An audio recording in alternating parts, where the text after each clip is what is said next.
Cool Figure TV. Revolutionary salute.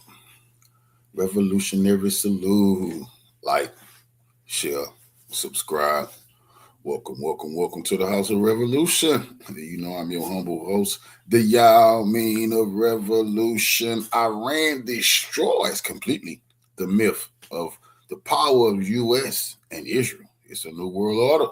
Before we get into that, be sure to wipe your feet. That means hit the like button. You in the House of Revolution. Like, share, subscribe, support the platform, y'all. Well, today is worse than yesterday. And tomorrow will probably be worse than today. Iran rules the Middle East. Let's get right into the content. Salute.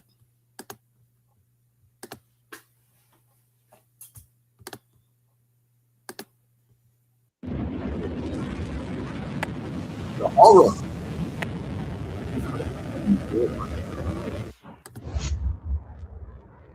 Currently, assessment of the situation regarding the war in Israel is not possible due to censorship, but several powerful images on a sunny day, between March 9 to 10, 2026, represent the level of destruction in central Tel Aviv, after Iranian heavy missile attack began to take effect, at an unprecedented level. Iran and several media outlets report that 4 of the 6 early warning systems in the Middle East have been destroyed, reducing the early warning time from 30 minutes to less than a minute, effectively eliminating missile defenses. Iran has drastically reduced its missile attacks, but now does so with precision.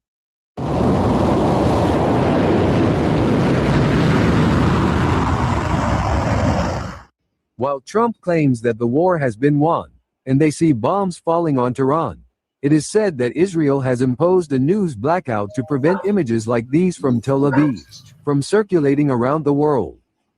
Sources including Al Jazeera confirmed that Iranian missiles struck areas around Tel Aviv, such as Petah Tikva and Ramat Gan, causing damage, fires, and deaths. Later, Iranian missiles caused damage near IDF military buildings, but there was no mass destruction or casualties. Although Israeli advanced missile defense system intercepted many of the incoming threats, many missiles still managed to penetrate the defenses, including missiles that created large craters and completely destroyed buildings, causing concern throughout the region till a ceasefire was declared. Not many official recordings have come out of Israel over the past 2 days, just as Iran announced it would release larger warheads. They cannot let the world see that they are being destroyed, contrary to everything they have said publicly. In Israel, authorities are reportedly removing CCTV cameras from streets and residential areas, in several parts of Israel, to prevent video recordings of the latest attacks and reports of casualties and damage from being sent back to Iran. Ultimately, a fierce propaganda war is underway. After 24 hours, a video is now circulating showing the impact of Iranian missiles in the Holon industrial area, located south of Tel Aviv, in the heart of the Gush Dan metropolitan area. The Holon industrial area is one of Israel's largest and most important economic centers, serving as a critical hub for various industries and commercial activities. However, the 28th wave of Iranian missile attacks on March 9 engulfed the location in smoke.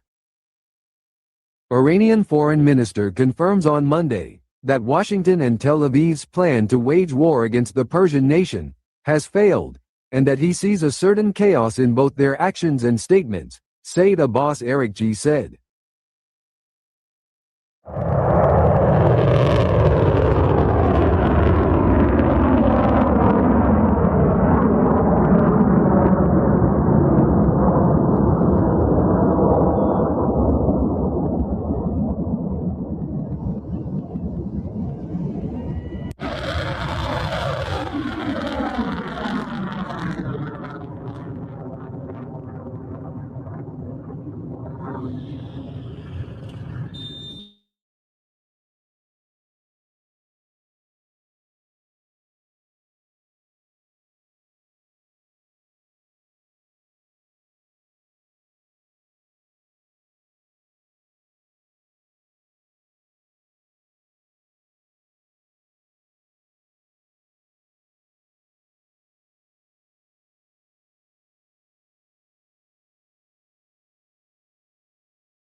when a meticulously laid plan crumbles not because of enemy fire, but because of enemy logic.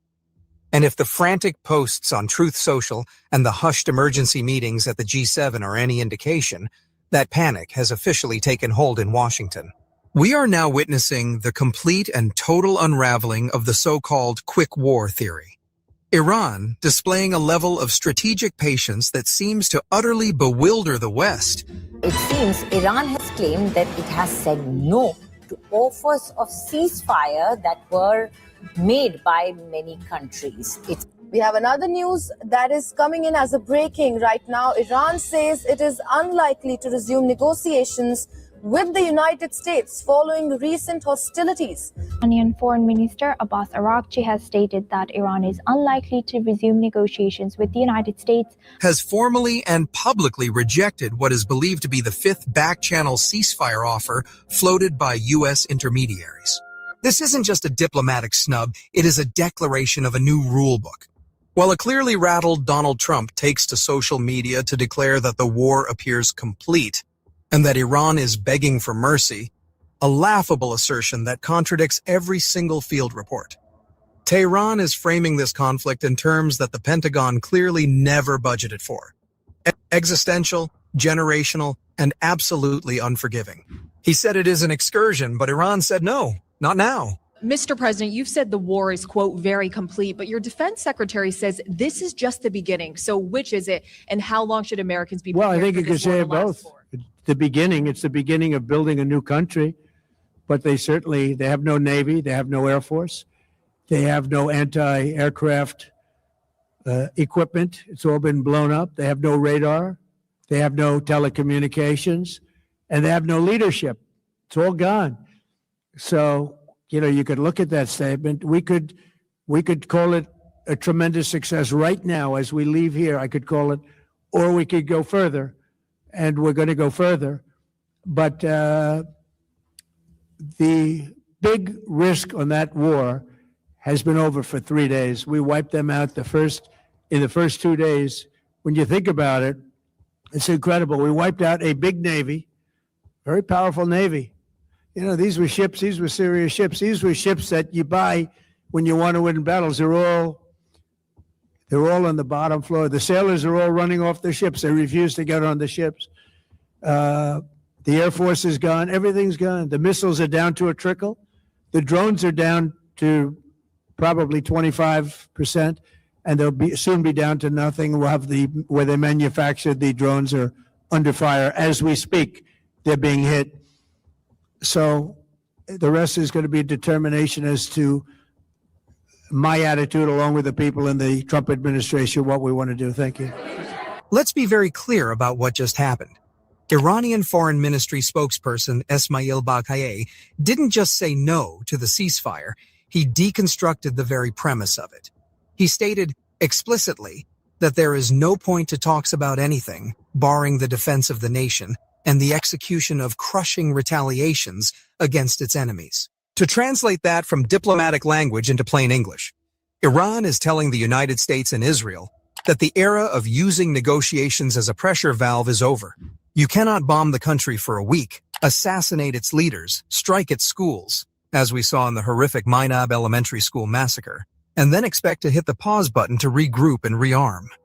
The Iranian leadership has studied the history of U.S. engagements from Vietnam to Afghanistan to Iraq. They know that the American war machine, for all its trillion-dollar hardware, runs on a very fragile fuel, domestic political will. And that is exactly the pressure point Tehran is targeting. This is not a war of territory. It is a war of timelines. And as an unnamed Iranian official chillingly told CNN, the Islamic Republic is prepared for this to last for a very long time. Because for them, the goal is no longer just to survive an attack, but to surgically remove the infection of constant aggression from the region permanently. They are calling Trump's bluff. And frankly, it looks like the president just realized he was holding a pair of twos. Before we dive deeper into the quagmire that Trump has walked into and the historic beating his legacy is about to take, I need you to do something.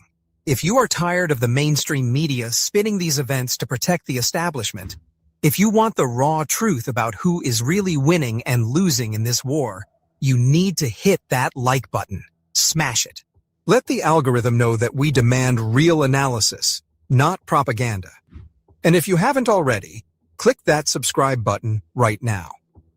Join this community of truth seekers who understand that journalism isn't about repeating press releases, but about holding power to account. Your support is the only thing keeping independent, honest reporting alive in a sea of censorship and lies.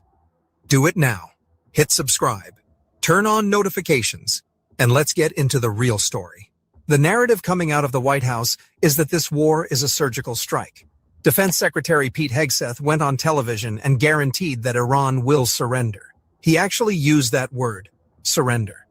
One has to wonder if Mr. Hegseth has ever actually read a history book about the Iranian people or the Persian Empire before it.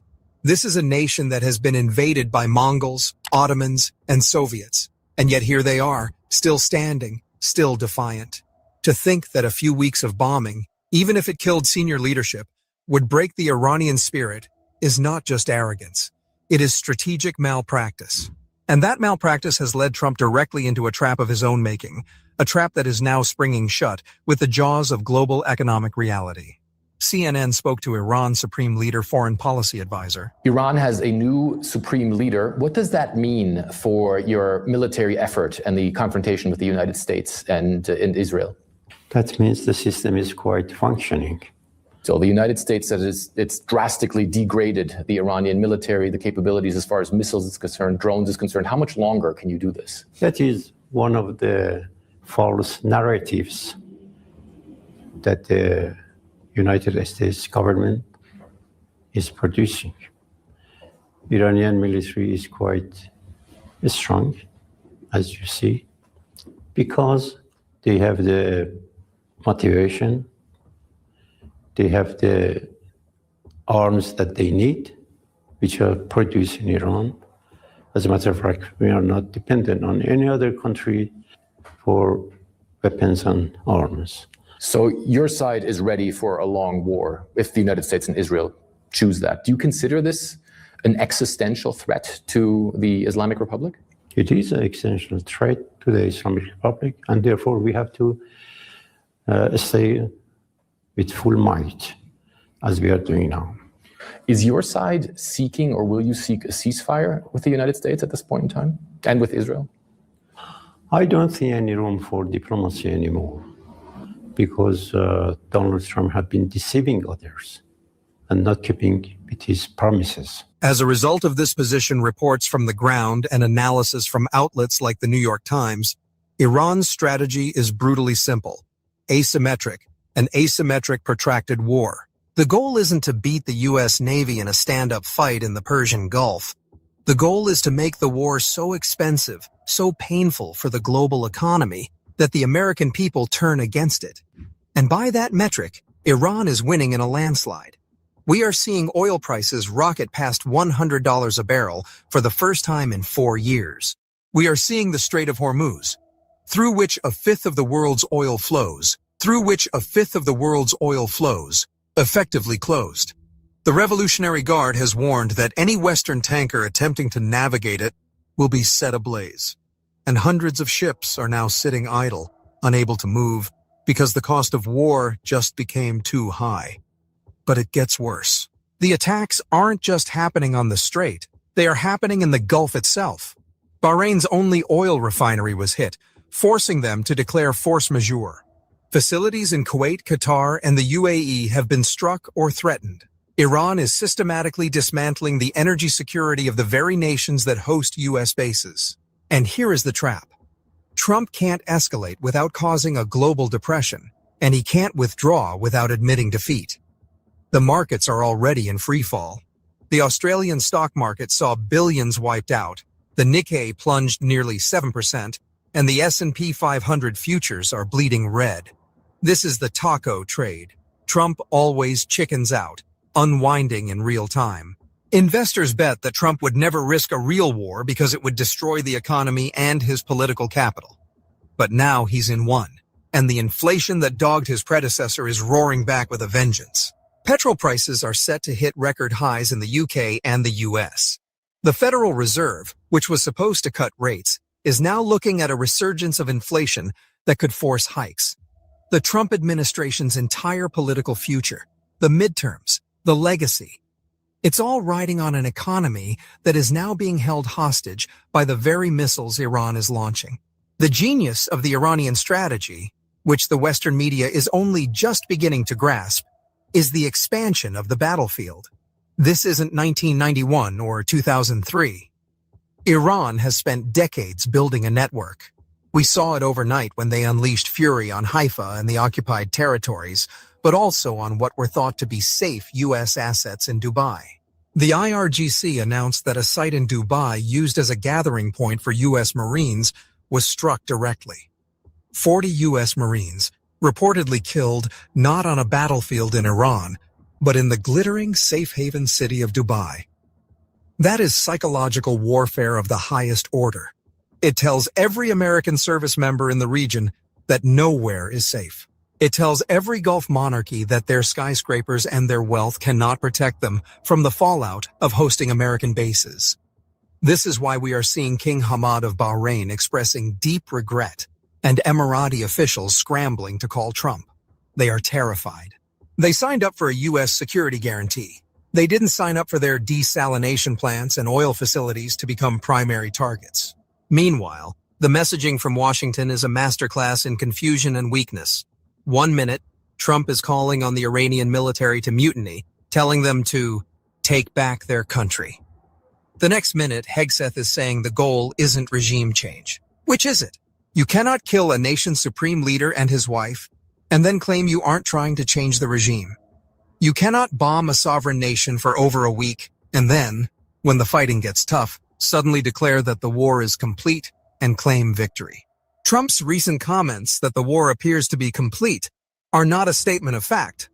They are a desperate plea. He is looking at the economic numbers. He is looking at the sinking polls, and he is trying to find an exit ramp. But the Iranians have blocked it. They have appointed Mojtaba Khamenei as the new supreme leader, a man described as vengeful and hardline, who is already marked for assassination by Israel, but who is also reportedly wounded in the war, giving him a warrior's credibility. This is not a leadership that is looking to capitulate. This is a leadership forged in the fire of an attack, promising revenge. We also have to look at the complete failure of the maximum pressure strategy to translate into maximum surrender. The Iranian foreign minister, Abbas Araghchi, laid it out perfectly. We negotiated with them twice, and every time they attacked us in the middle of negotiations. They trusted the U.S. once, they trusted the U.S. twice, and both times they were bombed. Why would they trust a third time? I'd like to ask you first about the news, the selection of Mojtaba Khamenei, the son of the late Ayatollah, who's been named the new selected supreme leader of Iran. Some say his selection is a message of continuity of his father's leadership, of continued defiance to the U.S. and Israel. Do you agree with that? Is that the message Iran would like to send? Well, I think that is a correct evaluation. It shows that the continuity and some sort of stability at the same time. And since his selection, has he or anyone in your leadership had any contact with U.S. officials? Is that something that he is open to talk about negotiations or a ceasefire? Well, first of all, it's too soon for him to make any comment. We are all waiting for his speeches and comments, which would come later on. But I don't think the question of talking with Americans or negotiation with Americans once again would be on the table, because we have a very bitter experience of talking with Americans. We negotiated with them last year in last June, and they attacked us in the middle of negotiations. And again this year, they tried to convince us that this time is different. So what are the failing scenarios facing a panicking president? They are all bad. Scenario 1, he continues the forever war. He keeps bombing, hoping to degrade Iran to the point of collapse. But we saw that in June of last year during the 12-day war. They bombed then, and Iran is still here, still firing, still blocking the strait. Iran has dispersed its missile forces, hardened its command structures, and proven it can take a punch and hit back harder. I'm going to destroy this masjid. Iran has dispersed its missile forces, hardened its command structures, and proven it can take a punch and hit back harder. A forever war bleeds the U.S. Treasury, destabilizes the global economy, and hands the narrative of resistance to Tehran on a silver platter. Scenario 2, the nuclear option. Trump could, in a fit of desperation, order the use of tactical nuclear weapons against Iranian government and military sites to force total surrender. But that would be the end of the American century.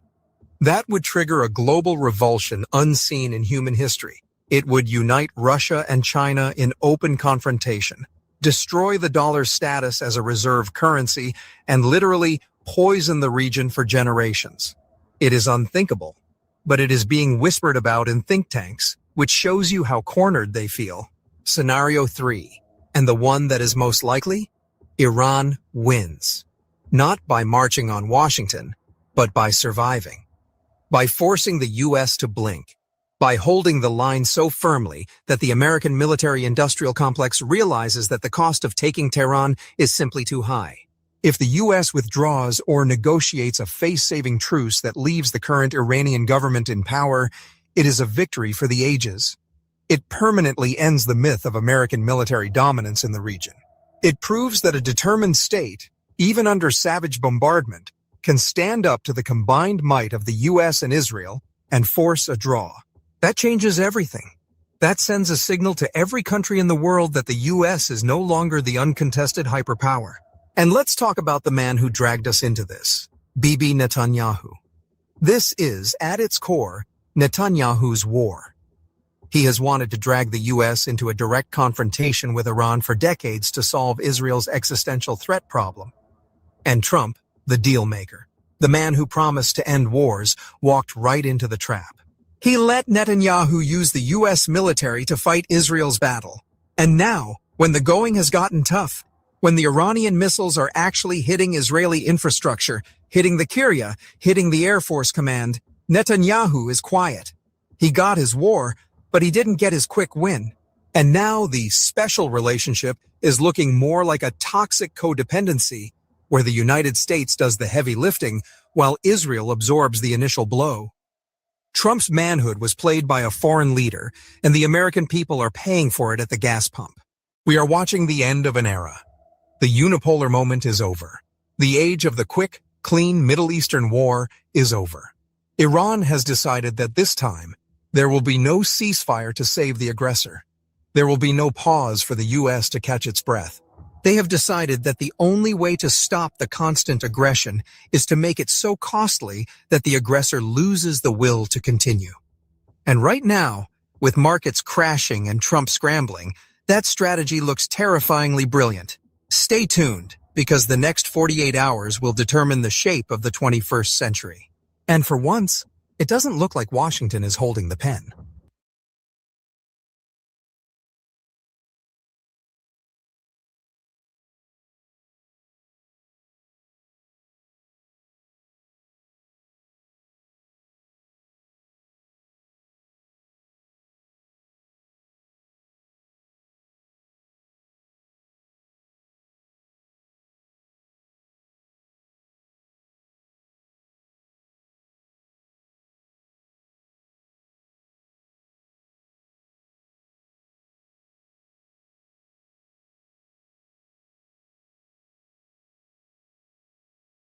History being written in real time, and it is a history that the corporate media in the West is doing everything in its power to bury.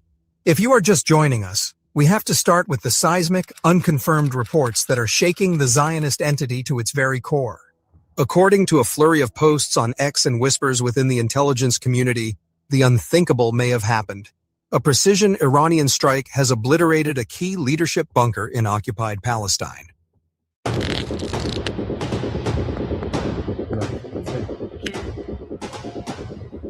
According to unverified reports, an Iranian missile has struck what is believed to be one of Israel's largest underground wartime shelters in Tel Aviv, a heavily protected facility reportedly used by Israeli leaders during major conflicts.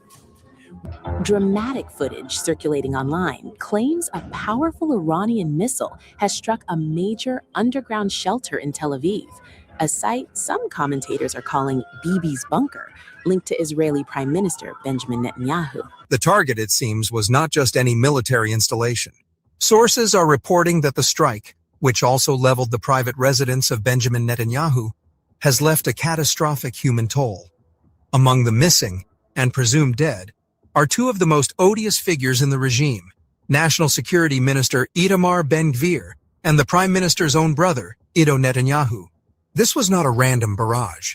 This was a decapitation strike of the highest order, a direct response to the assassination of Iran's former supreme leader, Ali Khamenei, by U.S. and Israeli forces. And it signals a terrifying new phase in this war, courtesy of Iran's new generation of cluster missiles, weapons that are proving to be so advanced, so devastating that they are turning the vaunted Iron Dome into little more than a fireworks display.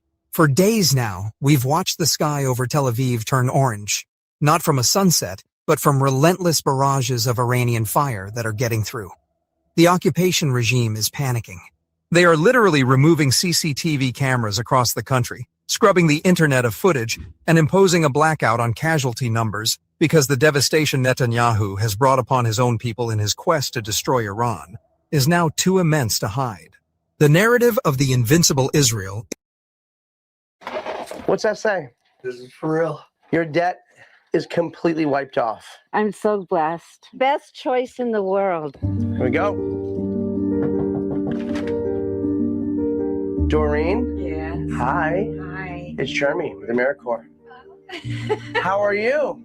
Good. How are you? You come out? Oh, yeah. How's it going? Good. First of all, Shocked. look at this. What's that say? This is for real. Your debt is completely wiped off. Oh my God. Crazy, right? Yes. Yes, it's crazy. I bet you thought we were a scam at first, didn't you? Yes, I did. Really? I did. And then I saw Mario Lopez on That's an my guy. advertisement. And so I checked you out.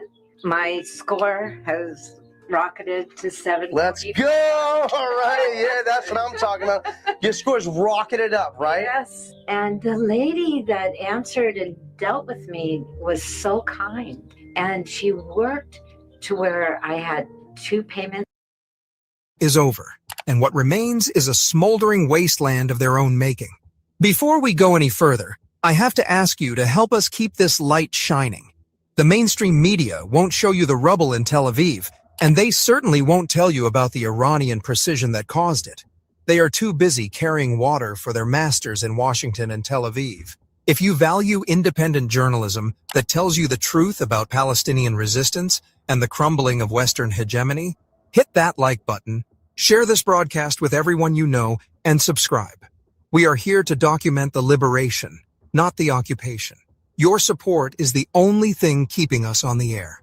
Now, let's get into the sheer magnitude of what has just happened. The news broke just hours ago, following a massive salvo launched by the Islamic Revolutionary Guard Corps. This wasn't just another round of retaliatory fire to satisfy the headlines. This was surgical. This was revenge. The strike that took out the leadership bunker was reportedly pinpoint accurate, targeting a location deep underground that was supposedly unknown to Iranian intelligence. But as we've seen throughout this conflict, Iranian intelligence has penetrated the Zionist state at every level. For months, the occupation has been reeling from a string of humiliating intelligence failures, and now we see the result. Their leadership was caught gathered in a hardened bunker, likely coordinating the next phase of their genocide, only to be buried under it by a missile they couldn't stop. Let's talk about the 2 men who are now missing, and likely burning in hell where they belong. First, Itamar Ben-Gvir. If you don't know this name, you need to understand the evil it represents. This man is not a politician. He is a terrorist in a suit, a disciple of the racist Rabbi Meir Kahane. As National Security Minister, he has spent his entire tenure arming extremist settlers, transforming the West Bank into a shooting gallery where Palestinians are hunted for sport. He has personally encouraged the police to open fire on civilians. He has stormed the Al-Aqsa Mosque compound to provoke a religious war, and his rhetoric is so genocidal that he once celebrated a deadly attack on Palestinians by calling for the destruction of their villages. This is a man who keeps a portrait of Baruch Goldstein, the settler who massacred 29 Palestinians in a mosque, hanging in his home as a hero. Ben-Gvir represents the pure, unvarnished face of fascism that has taken over the Israeli government. He is the architect of much of the suffering in Gaza and the West Bank, and that is precisely why Iran targeted him. He was the ideological head of the snake, the one pushing hardest for the ethnic cleansing of Palestine. If he is dead, and the early reports suggest the bunker took a direct hit, then a great evil has been lifted from this earth. Then there is Ido Netanyahu. He isn't a soldier or a politician, so why would he be in a command bunker? Ido is the prime minister's younger brother, a playwright and a physician. But more importantly, he is the family's consigliere. He has been deeply involved in shaping the international narrative, running damage control for his brother's corruption trials, and acting as a liaison to the hardline settler movements. His presence in that bunker suggests a family war council, a meeting of the dynasty that has brought so much pain to the region. Having both the political head of the fascist movement and the brother of the prime minister vaporized in a single strike is not just a military victory. It is a psychological hammer blow to the morale of the occupation. And how did Iran achieve this? Through technological brilliance and a defiance that the West simply cannot comprehend. The Iron Dome is useless. We have to say that clearly. For years, we were told it was the most advanced air defense system on the planet, a miracle shield that could intercept anything. But Iran's new cluster missiles have exposed it for the fraud it always was. These missiles are designed to overwhelm defenses. Upon re-entry, they disperse dozens of submunitions, what an Israeli analyst on Channel 12 desperately tried to downplay as rain bombs that saturate the sky. The government is banning these $29 adaptive glasses next month, and this is your last shot to get the original military. The Iron Dome can only fire one interceptor per target, and it relies on radar. When you have dozens of high-speed projectiles coming down like meteors, the system short circuits. It misses. And when it misses, the results are catastrophic. We are seeing videos, despite the censorship, of massive craters in the Gush Dan region, of buildings collapsed in Tel Aviv, of fires raging in Haifa. This brings us to the censorship. The Zionists are masters of propaganda, but you can't Photoshop rubble. Reports from inside occupied Palestine indicate that authorities are going street to street, removing private CCTV cameras to prevent homeowners from uploading footage of the strikes. They are threatening journalists with arrest if they show the real scale of the damage. Why? Because they don't want the world to see that Startup Nation is burning. A retired U.S. Army Colonel, Lawrence Wilkerson, was quoted in Iranian media admitting that the amount of damage being inflicted on Tel Aviv is very bad, and that the attacks are relentless. Even American analysts are admitting that the regime is taking a severe beating. And yet, our news anchors in the West are still talking about de-escalation and diplomatic solutions, while Netanyahu's home is a crater. Let's be very clear about the hypocrisy of the Western outrage machine. We are now seeing headlines wringing their hands over Iran's use of cluster munitions. The Jerusalem Post is running stories about 2 killed by cluster bombs, painting Iran as a dangerous aggressor. But where was this outrage when Israel was dropping American-made white phosphorus on Lebanon?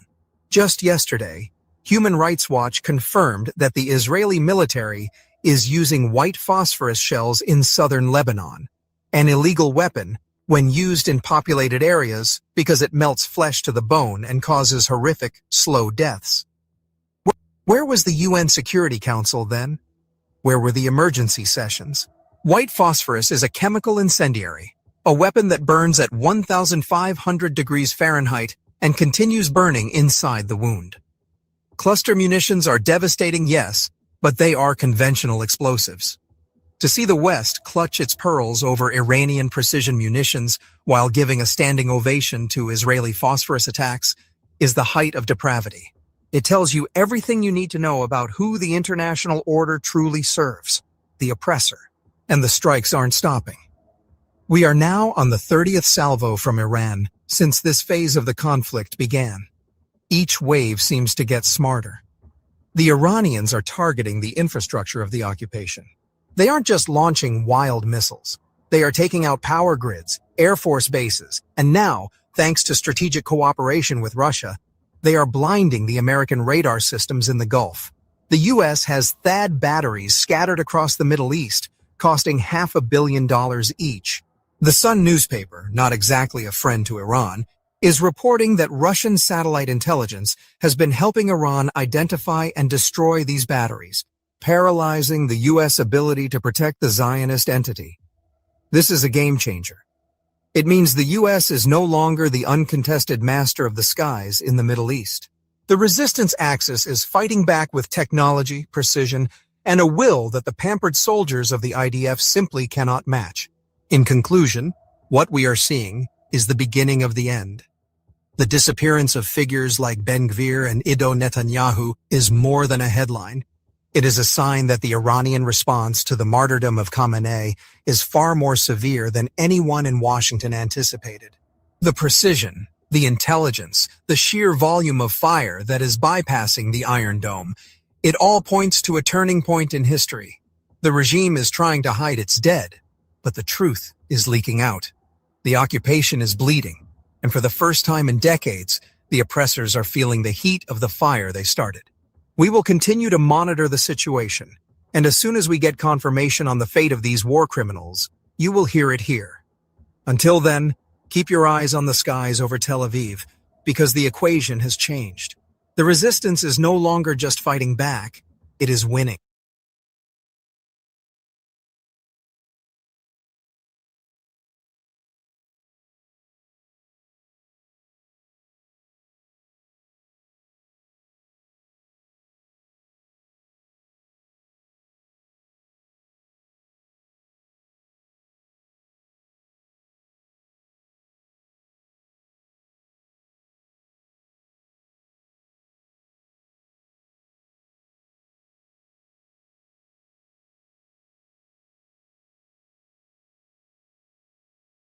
Missile strikes, military bases, and distant battlefields. It is now spilling into the streets of the Gulf itself. In Bahrain, a small island kingdom in the Persian Gulf, thousands of protesters have taken to the streets. Their anger is directed not only at Israel or the United States, but at their own government. The conflict that began with the US-Israeli military campaign against Iran has triggered a wave of unrest, which is now shaking the foundations of several Gulf monarchies, and Bahrain may be the first sign of something much bigger. Is this regime change in the reverse direction? Hello and welcome back to TFI Global. When the United States and Israel launched large-scale strikes against Iranian military and nuclear targets in late February, the assumption among many Western strategists was simple. Iran would be the main battlefield. But Tehran responded with a strategy that analysts describe as asymmetric retaliation. Instead of only targeting Israel or US forces directly, Iran began striking the wider American security network across the Middle East. That meant US bases, energy infrastructure, desalination plants, shipping routes, and the Gulf states that host American military forces. Countries like Bahrain, Qatar, and the UAE, Saudi suddenly found themselves on the front line of a war they did not officially start. Bahrain is strategically small but enormously important. It hosts the headquarters of the United States Fifth Fleet, one of the most critical American naval commands in the Middle East. For decades, this base has been a cornerstone of US military power in the region. But it has also made Bahrain a target. Over the past week, Iranian missiles and drones have reportedly struck several US assets in the Gulf region. One attack near Manama reportedly hit facilities connected to the Fifth Fleet, sending shockwaves through the kingdom. But the military strikes are only part of the story. The real shockwave came from inside Bahrain itself. Bahrain has a unique and fragile political balance. The country is ruled by the Sunni royal family led by Hamad bin Isa al Khalifa, but roughly 70% of its population is Shia Muslim. That demographic divide has long created political tensions. Those tensions exploded during the Arab Spring in 2011, when mass protests demanded political reforms and greater representation. The uprising was eventually crushed with military help from neighboring Saudi Arabia. Now, more than a decade later, the Iran war has reopened those old wounds. Since early March, protests have erupted in several Shia majority towns and villages across Bahrain. Demonstrators have chanted slogans against the United States, Israel, and their own government. Some protesters accuse the Bahraini monarchy of allowing the country to become a launch pad for attacks on Iran, and many fear their homeland is now paying the price. For the Bahraini leadership, the stakes are enormous. They fear the protests could spiral into something far more dangerous. Unverified reports claimed Hamad bin Isa al Khalifa had secretly left Bahrain as protests spread. Bahrain's unrest reflects a wider divide across the Gulf. Most Gulf governments have quietly supported the US security framework in the region, but public opinion often tells a different story. Across many Arab societies, sympathy for Iran's resistance against Western pressure has grown, especially when conflicts involve Israel. That creates a difficult balancing act for Gulf rulers. On one side, they depend heavily on American military protection, and on the other, their own populations may strongly oppose a war against Iran. This political contradiction is now becoming impossible to ignore. Another major concern for Gulf states is their economic vulnerability. The region's wealth may be enormous, but its infrastructure is fragile. Most Gulf countries rely heavily on desalination plants for drinking water. They import large amounts of food, and their economies depend on stable energy exports and global tourism. Iran understands this. Instead of trying to defeat the United States directly, Tehran can pressure the system supporting it. Drone strikes against ports, pipelines, or desalination plants could cause massive disruption. Even small attacks could trigger water shortages, energy shocks, or economic panic.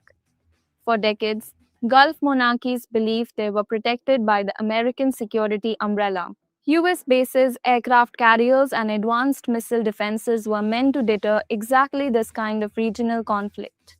But the current war has exposed cracks in that assumption. Many Gulf leaders worry that Washington's main priority is defending Israel rather than protecting the Gulf infrastructure. That perception alone could reshape regional politics. If the public begins to see their governments as vulnerable or too dependent on foreign powers, the legitimacy of those regimes could be questioned.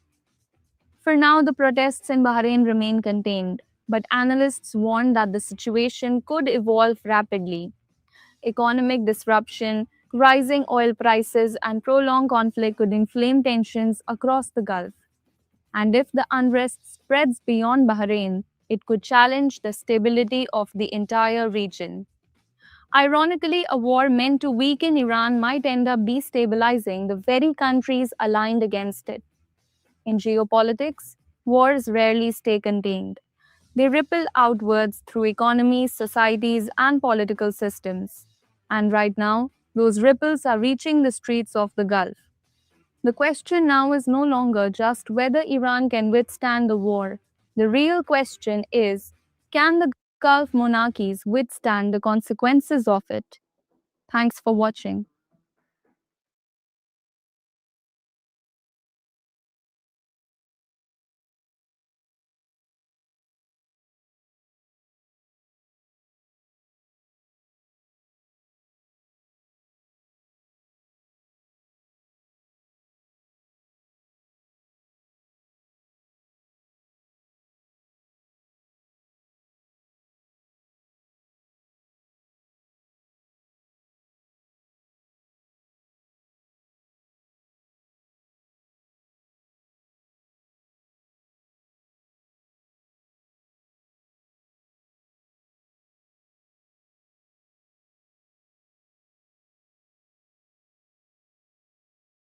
is here with us. Welcome back, Professor.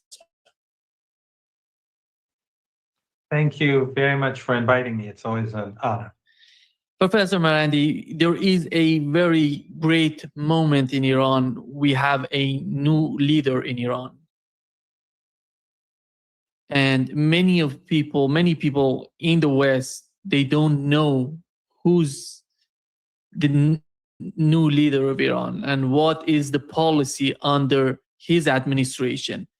What can you tell us to understand what is the policy of Iran under his leadership, and is that less flexible, more flexible? Is that similar to what his father was doing before being murdered by the Israeli-American attack? What can we learn from his policies, and what, because there is no video, not much of footage of him out to understand his position. You're taking that.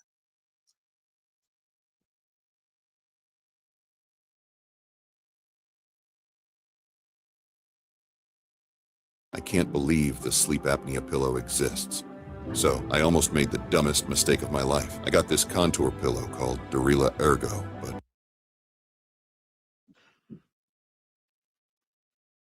He is a religious scholar. He has studied high levels, like the he's taught high-ranking religious students for 20 years, and he's also, besides religious university and the seminary, he's also studied at university. He's fluent in Arabic and in English. I don't know about his Azeri because his father is fluent in Azeri. He worked in his father's office for many years. All of Ayatollah Khamenei's children are low profile, as you know. You never see them on television. You never see them in public activities. Sometimes, for example, if there are demonstrations, some of the private news agencies will show them if they're participating with their wives and children, for example, in a rally or something. But most people would not know them if they see them on the streets, any of his children. And he, of course, himself included. None of Ayatollah Khamenei's, the martyr Ayatollah Khamenei's children are in any business. They have no businesses. And not that Ayatollah Khamenei is against business, but he believes that the people around him, affiliated to him, should refrain from any form of business. And so none of his children, including Ayatollah Sayyid Mujtaba Khamenei, have any businesses. But he has been, he's very knowledgeable about policies, about his connections with key political and military figures is very strong because he's been working in his father's office for all these years. He's been an aide to his father for all these years. I would assume that we are going to have a continuity. His ideas are similar to his father's. But Iran has changed, Nima. It's, after two wars in a row where the United States tried to deceive Iranians and then carried out a sudden attack, and after the martyrdom of all these children, I mean, just a couple of hours ago, they bombed highways in Tehran. And they've been bombing schools, they've been bombing hospitals, they've been bombing the Iranian radio and television multiple times. I was invited for a program, and I went there, and I saw that the building that I had gone to in the past for the news channel, that it was bombed. And so they took me to another building after I did my interview and left. An hour later, they bombed the complex again. So, this is what Iranian people are up against. And there were some extraordinary scenes. I mean, there have been extraordinary scenes across Iran for 10 days now. people every night, in the many millions, tens of millions, go out on the streets across the country and in Tehran as well, in defiance of the United States, in defiance of Trump, in defiance of this Western war against Iran, where all its regional proxies are complicit. And yesterday I was witness to this extraordinary event. I went to Engelab Square. I wasn't near the square because it was very crowded, but I was to the east of the campus of the University of Tehran on Engelab Street, to the east of the University of Tehran on Engelab. And then with all those people on the streets who are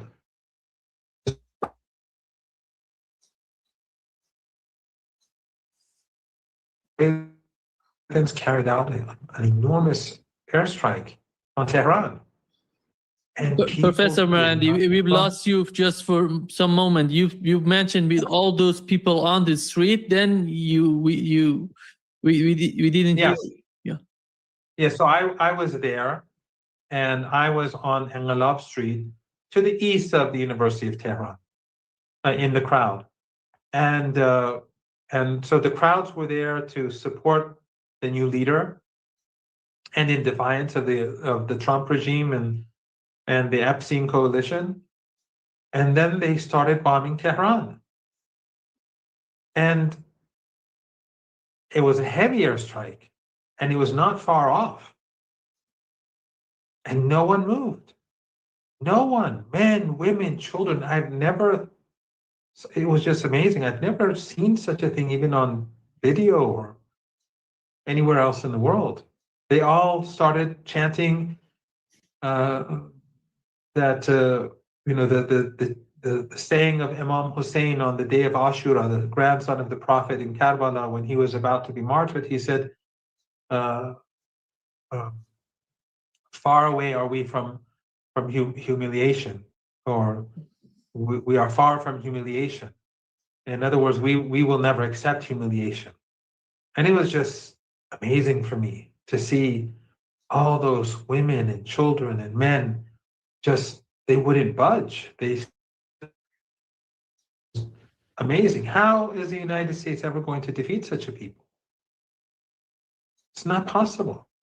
If US analysts and experts, if these so-called Iran experts who hate Iran so much and hate Iranian culture so much, extraordinary culture and cultured people were being bombed day and night.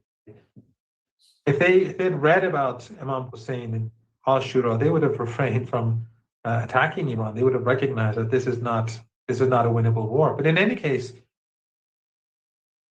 it's sad to see how evil the West is when Trump speaks about, it's nice to sink ships instead of taking them, and the audience laughs. It's a disgusting regime, disgusting with their disgusting journalists and their disgusting media.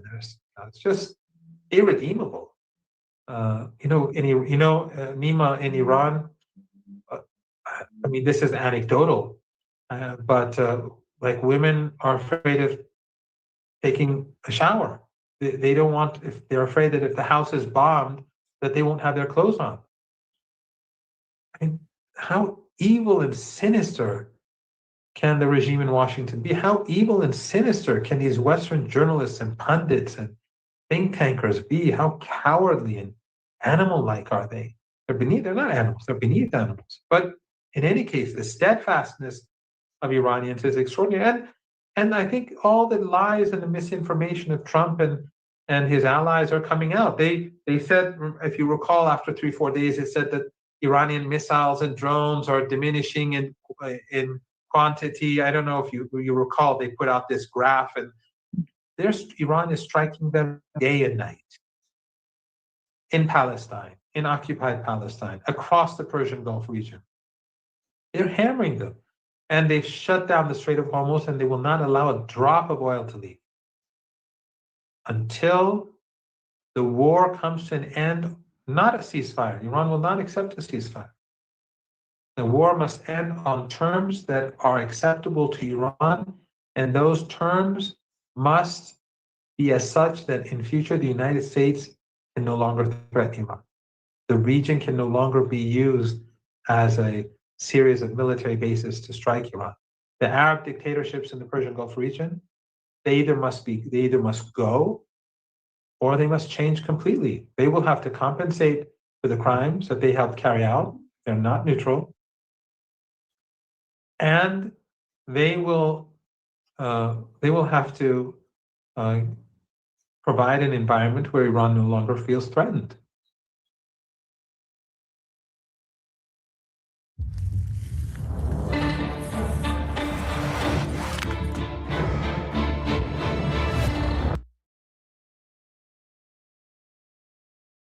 Period. So that is going to change. And with the Trump regime now, you see making all these contradictory statements. 1 minute he's saying that the war is about to end. The next he says he's going to destroy the Iranian nation. He's going to destroy the Iranian nation. It's amazing. And then there's no outrage in the West. And these so-called Iranians in the United States who rallied for Trump, and in Canada, these fools or these criminals, many of them are on the payroll. You know this as well as I. There are hundreds of Iranian TV channels in the West funded by Western intelligence. There are troll farms. I don't want to go there, but a lot of these people are mercenaries. They're mercenaries and their families, and some fools. But the fact is that Trump has said it openly that he will destroy. Well, he can't, but he will destroy Iran, the nation. And there's no moral outrage. You don't see Western journalists in The Guardian saying this is a war criminal, he must be arrested. You don't see that in Fox News or CNN, because the elites in the United States have no morality. In Europe, they have no morality, and they have no moral compass, and they're cowardly. Professor Miranda, you mentioned they're bombing, highways. We've learned from the Iran's Red Crescent that they have bombed so far 77 medical centers across Iran. And looking at the current situation and the targets and that they're hitting, do you think that do they have any strategy, or they're just making a lot of suffering for the Iranian people? They're trying to do their best to destroy those people. It's so ridiculous for those people who were arguing, before that Donald Trump himself, he was saying that I'm going to liberate Iranian people. I am going to attack them. You see that they're attacking Iranian people. They're not attacking anything else. They don't have intelligence, because before this war started, they said that we have a lot of intelligence. We know the strategic, parts of Iran. We're going to hit them.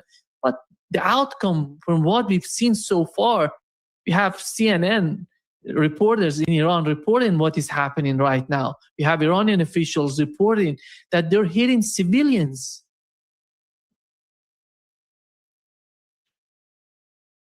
Nima, they know what they're doing. All these hospitals, all these medical centers, they can be found online.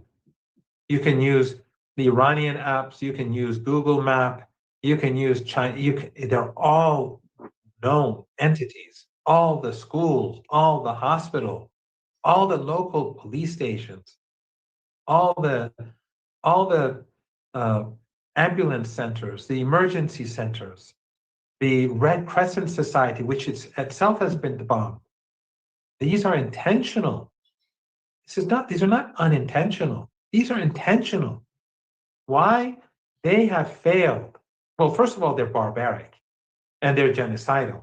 Remember, the U.S. ambassador to occupied Palestine said that, and so do many Americans, say that, elites, say that the Israelis are the most moral army in the world. So for the regime in Washington, the standard of morality, they don't care about. They are angry that they have failed to defeat Iran's military. Forces, the guard, the volunteers, the police, everyone, that they've succeeded in defeating them. They cannot do anything about Iran's missile and drone capabilities. Iran is, after all this period of, after 12 days now, the Iranians are pounding them day and night. So they're frustrated, they're upset. And what do? They take their revenge on people. They try to create fear and terror so that people are afraid. Women and children are terrified. Mothers are terrified for their daughters. Men, this is what they want.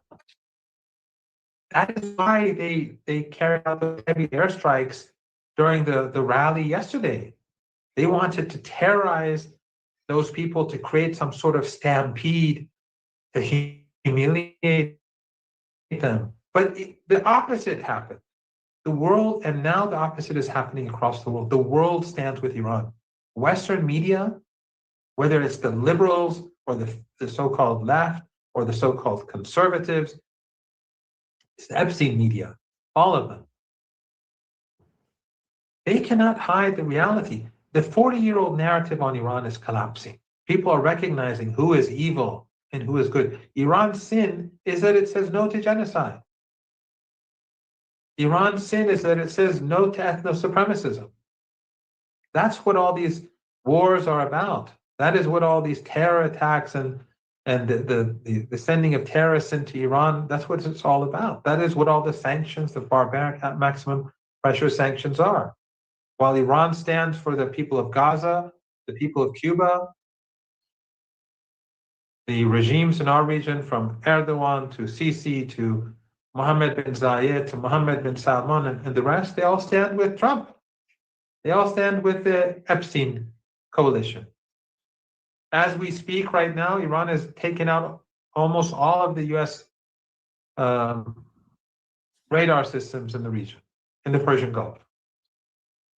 Turkey is helping the Americans and the Israelis right now through a radar installation in Turkey to deal with Iranian missile strikes, drone strikes, to help them carry out attacks on Iran. This is the broader Epstein coalition that we're dealing with. One of the main strategic points so far on the part of the Iranian army was to attack all these radars in the Persian Gulf. Somehow the Israelis, together with the United States, they're somehow blind, because the early warning system is not working anymore. They have a short time to go to the safe places that the Israeli government has defined for them. But after all, it doesn't seem that it could be a sustainable situation for Israelis, because what can you say about the intensity and the strategic moves on the part of the Iranian army today, IRGC, together with the army, in terms of the attacks? You mentioned the number of missiles have been reduced. The number has been reduced, but how about the targets?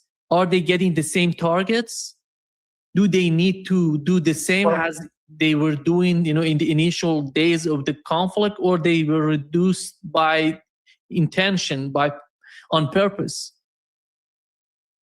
Well, the number of missiles were reduced after the first 3-4 days because Iran was sending large waves of older missiles and drones to take out the air defense systems and to empty their surface-to-air missiles.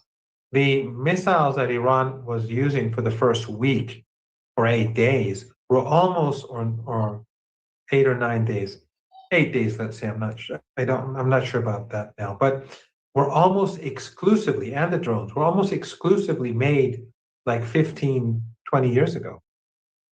And then after Iran was able to take out all the radar installations, or most of the radar installations, and was able to empty the surface-to-air missile systems, then they started using not new, the latest technology, but missiles that were built like a bit over a decade ago.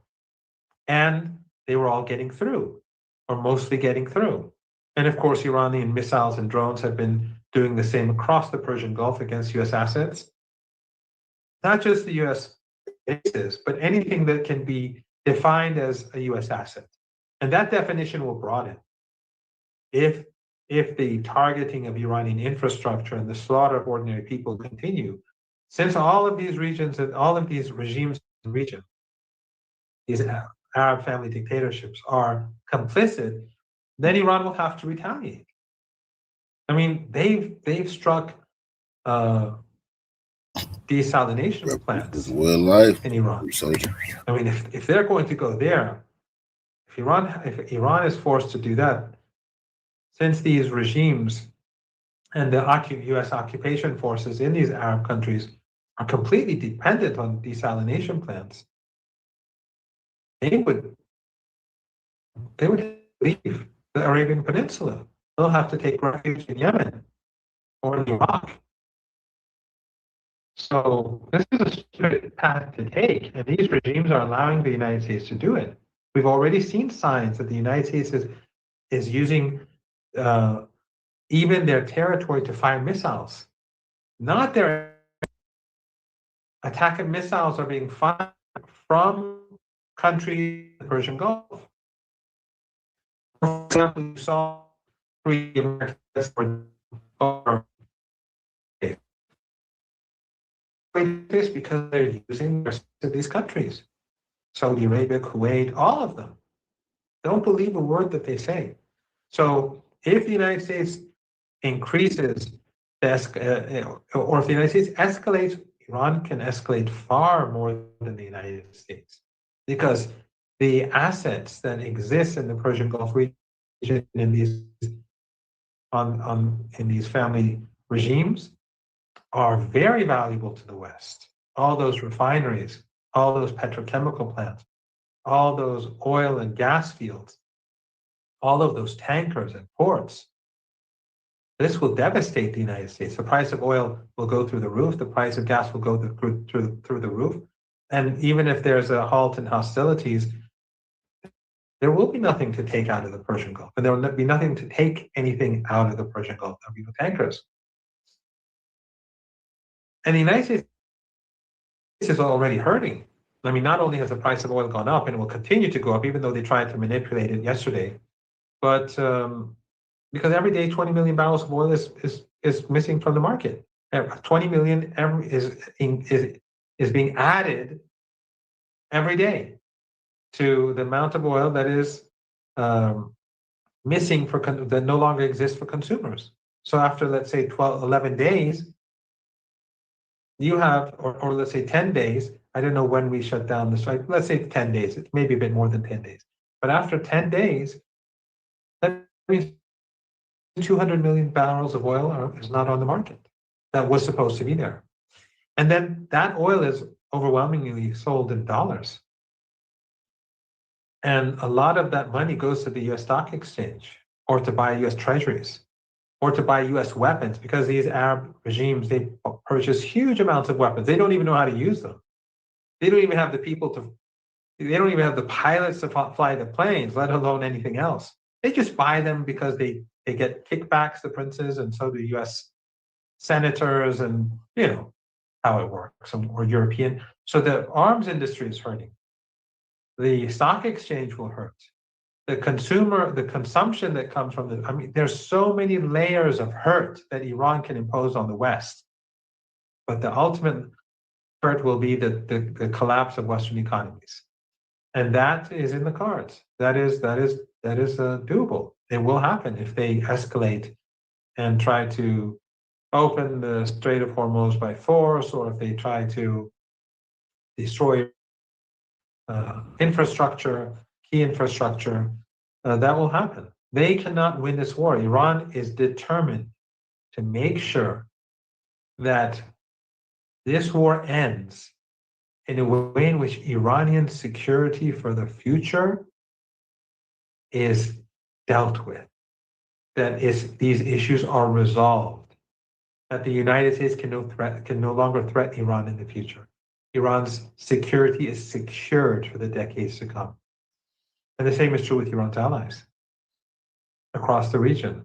The United States will not be able to have to end this without issues across the region being dealt with in one form or another. This is going to end in a strategic defeat for the United States and, by extension, of course, the Israeli regime.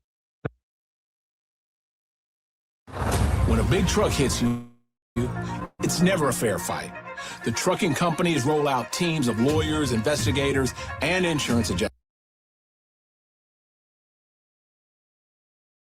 No doubt. There was a phone call between, the foreign minister of Japan called Araghchi, the Iranian foreign minister. What are they asking for? What is the problem? We know that Japan was, the reality of the Strait of Hormuz has hit the economy of Japan, and they're one of the most dependent countries when it comes to the Strait of Hormuz. More than 90% of their energy comes from the Strait of Hormuz. But what is the policy? What was the response on the part of Iranians to Japanese foreign minister? Nima, you've been doing this program for a couple of years at least, right? I don't know how long it began. We've been on talking for a very long time, maybe a couple of years now. You have many guests on your shows. I think people who watch your show, not just you and I, but the others, they knew this was going to happen. They knew that if the United States attacked Iran, that Iran would strike back across the board. So your community of viewers who watch your other guests, and you have better guests than I, they were expecting this. How in the world is it that Trump, after the start of the war, says, I was surprised that Iran struck back at the Persian Gulf region? That shows the utter ignorance of the elites in Washington. And maybe those who did know a thing or two, they hid it because they're Israeli firsters. They don't care about American interests or the global economy. They care about Zionism. Right now, do you hear the bombs? Anyway, so they don't care about the economy. They don't care about the Japanese economy. The Israeli regime, and the Israeli firsters who run the United States, they don't care about Japan's economy. I don't know, did you hear? Big explosion in our neighborhood. This is like in the neighborhood that I'm in right now. This is these are all homes. These are all, anyway.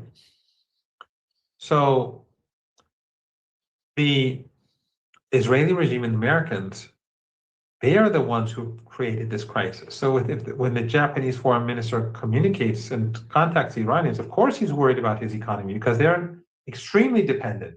And of course, even worse than Japan is India. And the Indian prime minister made the foolish miscalculation of aligning himself with Netanyahu.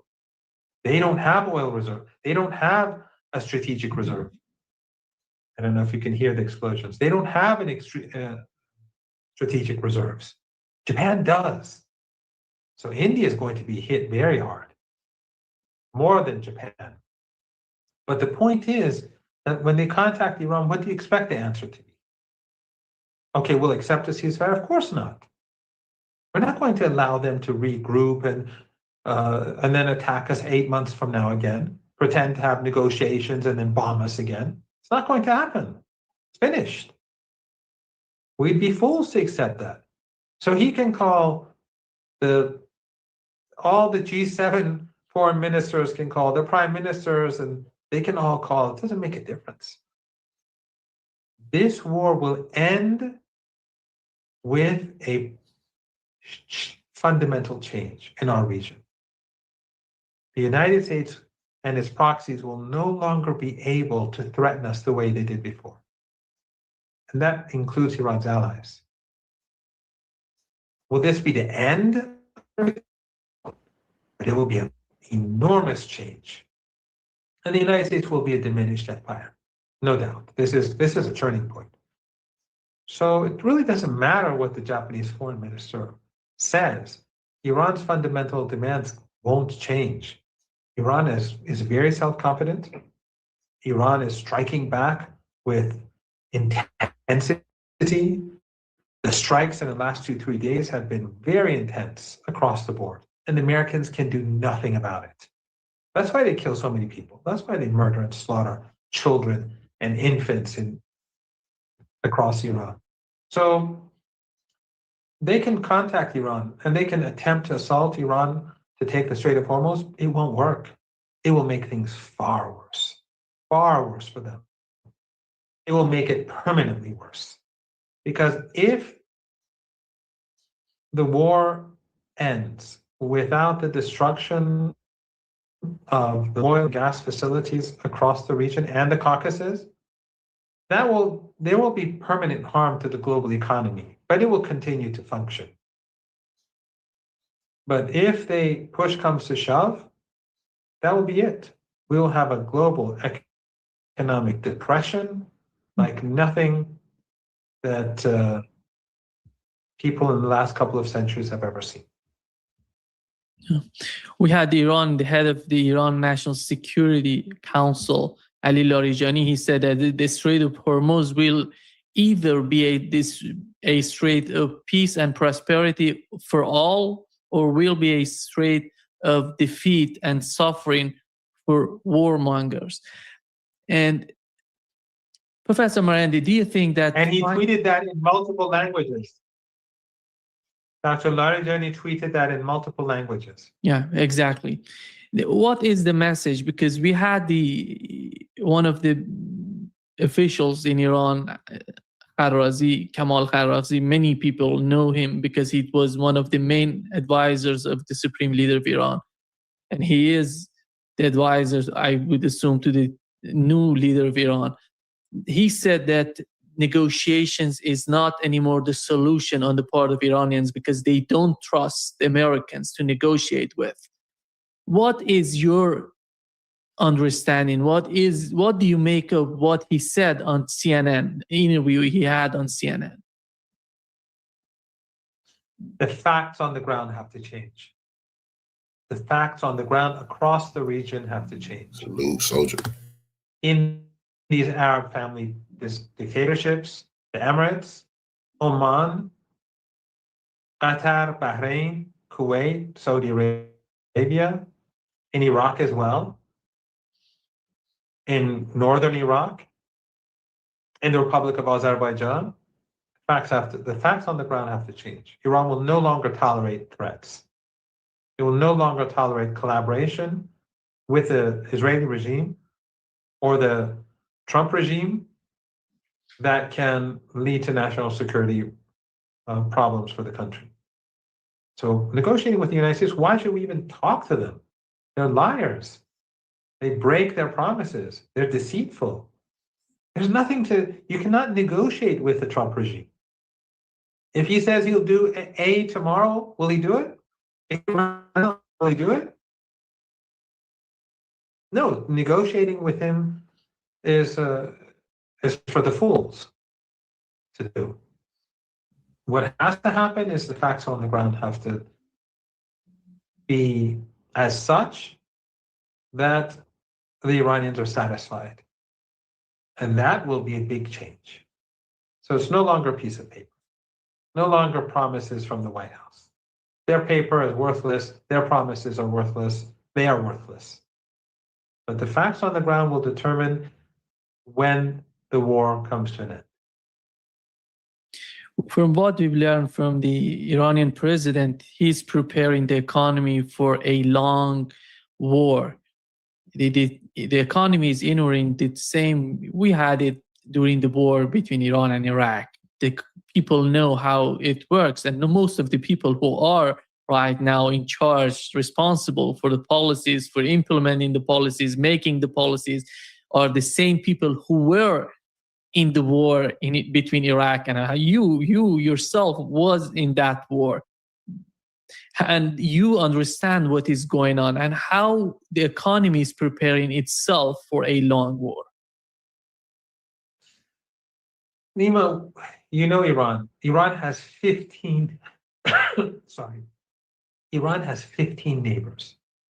I think the attack on the refinery that they did, and which spread poisonous material across Tehran, it's a chemical attack against the Iranian people.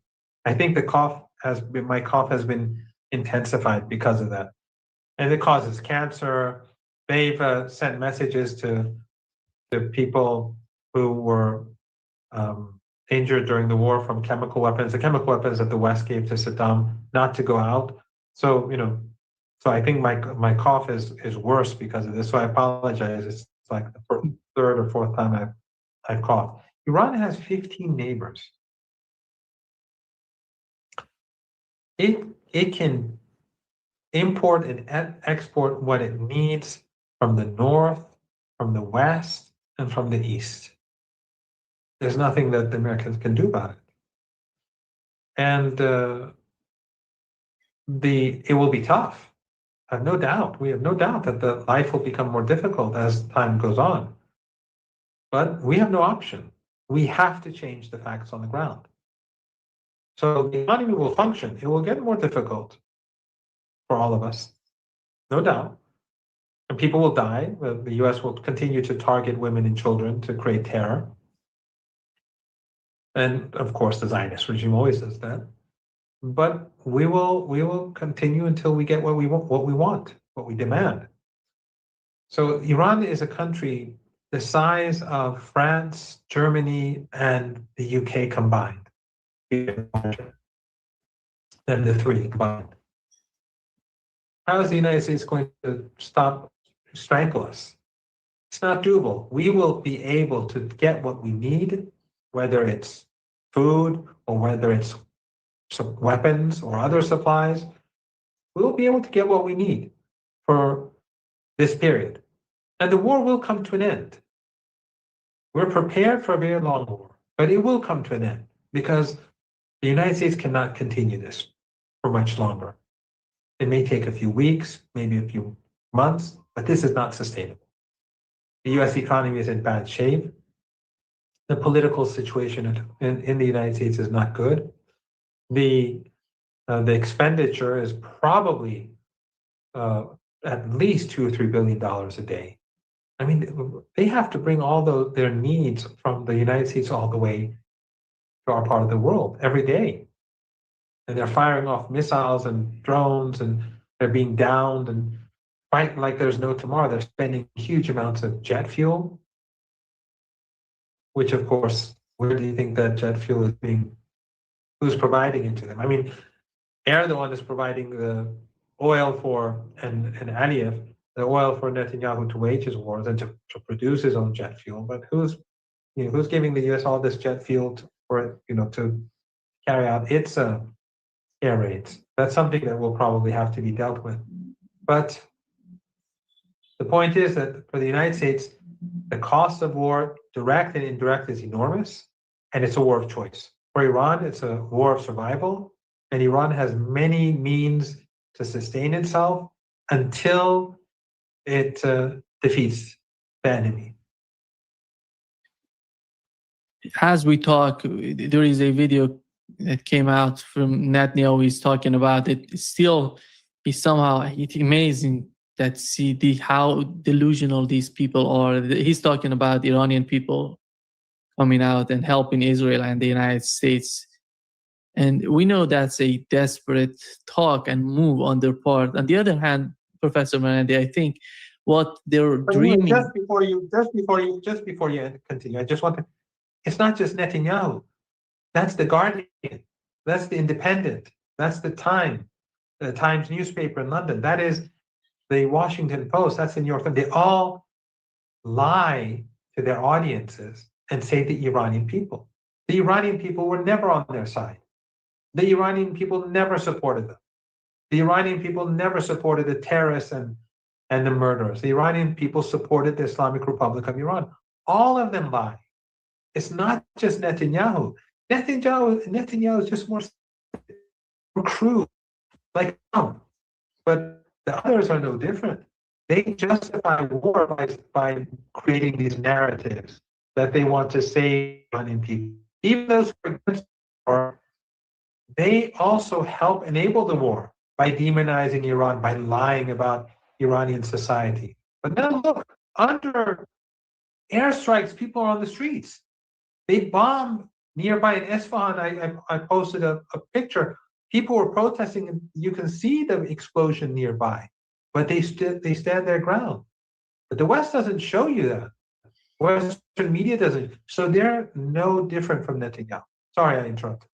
On the other hand, what the dream is on the part of basically Donald Trump is that the Kurdish people would do something in favor. We've learned from Reuters that the Kurdish people in Syria, they said to the Kurdish people, in Iraq, that they're not happy with what they have received from the Americans, because the Americans somehow betrayed them in Syria, and they're giving their understanding to their, as we call it, to the Turkish Iraqi Kurdistan. How is that going to be a big problem for Iran to confront these people that coming across from Iraq? And how much of the problem is that? Is that a big problem? Is that an issue that could be dealt regionally, or the state should decide about it?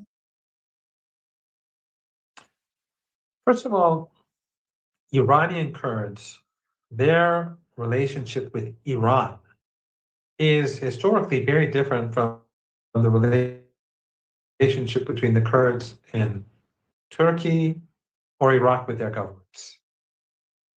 The bond is much stronger. Let me give you an example. When Saddam Hussein carried out that famous, I think, Anfal operation, I think that's what it was called, against the Kurds in northern Iraq, 2 million Kurds fled to Turkey and 2 million fled to Iran. The Iranians opened their borders. All of them came into Iran. They were free to come into Iran. Iraqi Kurds. In Turkey, they closed the borders and they wouldn't allow any of them to enter. They were stuck on the border inside Iraq. The relationship is completely different. Let alone that, when the Iranians treat Iraqi Kurds like that, imagine the relationship inside Iran. The relationship is deep, religious, cultural. Nowruz is a holiday for Azeris and the Republic of Azerbaijan and Kurds in Iraq, as well as across Iran. So the Azeris are Shia too. And many in the Republic of Azerbaijan want to have very close relations with Iran. Many want to be a part of Iran. And many Iranians also want the Republic of Azerbaijan to be a part of Iran, or at least have close relations. That's not Iran's government policy. But Azeris in Iran, if you ask them, they wanted to return to Iran. So the bonds that exist among Iranians are very strong. And the West, if they push the Kurdish terror groups and their proxies in Iraqi Kurdistan to support these terror groups, the only thing that will happen is that Iraq and end the government in northern Iraq. Yeah, Professor Randy, can you hear me? Yes. Could you? We didn't hear you. The last sentence. If it happens, what would? If the terror groups, the Kurdish terror groups, based in Iraq, in northern Iraq, and the autonomous Kurdish government of northern Iraq assist the Americans and attack Iran, what will happen is that the Iranian armed forces and the Iraqi resistance and the Iraqi armed forces will put an end to the autonomous government in northern Iraq. It'll be over. So they will be the big losers. That's a The Barzani family gang, the mafia in charge of northern Iraq, they'll be gone. So You mean northern Iraq? it's not a winning situation. The same is true with the Republic of Azerbaijan. The Iranians have warned Aliyev to stop assisting the Israeli regime. And if something happens, he will fall immediately. He doesn't have a chance in the world, and the people in his country will, a decent government will take power. The people will come to power. So it's in their own interest to back off and to refrain from destroying their own, their lives and their own prosperity. These regimes, it's best to preserve it rather than to obey the United States. And does the United States, is it faithful to its friends? What it did, it sold its allies in Syria. Even now in the Persian Gulf, we see that these elites that are close to the royal families, they are saying that the United States doesn't care about us. They're only protecting the Israeli regime. So the United States will send people to their deaths, but when things go bad, they won't help them. When they're losing, when they're being defeated, they'll just walk away. That's how the United States has always been. So I don't feel any concern about the Republic of Azerbaijan or northern Iraq. What do you make of Donald Trump's comments on the new supreme leader of Iran? He said he's not happy with that. And this is not the first time. We have a long history of Iran dealing with this sort of mindset, going back to Mohammad Mossadegh in 1953. And right now in 2026, it's so strange that a country, he's not even that important to decide about New York City. And he's talking about the president of Iran. Who's going to be the president? Who's going to be the supreme leader of Iran? Who's good for that position? Who is Donald Trump to decide about what? How does Iran see the comment, these strange comments on the part of the president of the United States? Well, this is an empire. You saw the U.S. Secretary of State at Davos talk about how great empire was. I think if you live in Brazil, Latin Americans know exactly what the conquistadors did to them during those 500 years. And what has happened to Africa, the plunder of Africa, and across Asia, the opium wars. This is what the U.S. Secretary of State likes.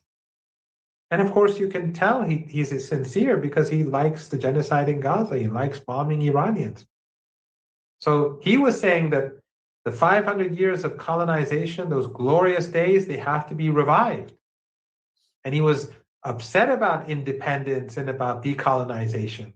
And he's saying the Americans have to go back and revive the glory era. And all those Europeans, they clap for him like seals. So why wouldn't Trump talk like that? But that is what the Islamic Revolution was about. It was so that the United States would never again dictate terms to the Iranian people. And it's not going to ever happen again. And I think after what Iran does to the United States in this war, a lot of other countries are no longer going to be listening, or they're not going to be listening to Trump. They'll ignore him increasingly, and they will defy him more than before. I think we're going to see big changes across the globe after Iran deals the United States with a decisive defeat, a decisive strategic defeat. It's already happened. The United States has already been defeated, but it hasn't sunk in yet. Yeah, one of the main points that Kamal Kharrazi said in his interview, that the problem between the United States and Iran is more related to the economy. When it comes to the solution, not the problem, to the solution to the conflict, the economy could solve that, could bring some sort of sanity to the whole situation. He's talking about the Strait of Hormuz. Do you see Iran implementing the same policies that Yemenis and Ansarullah were doing in the Red Sea? Letting Chinese tankers pass in and the other no pass to the other countries. How to be selective in their policies in the Strait of Hormuz? How do you see that?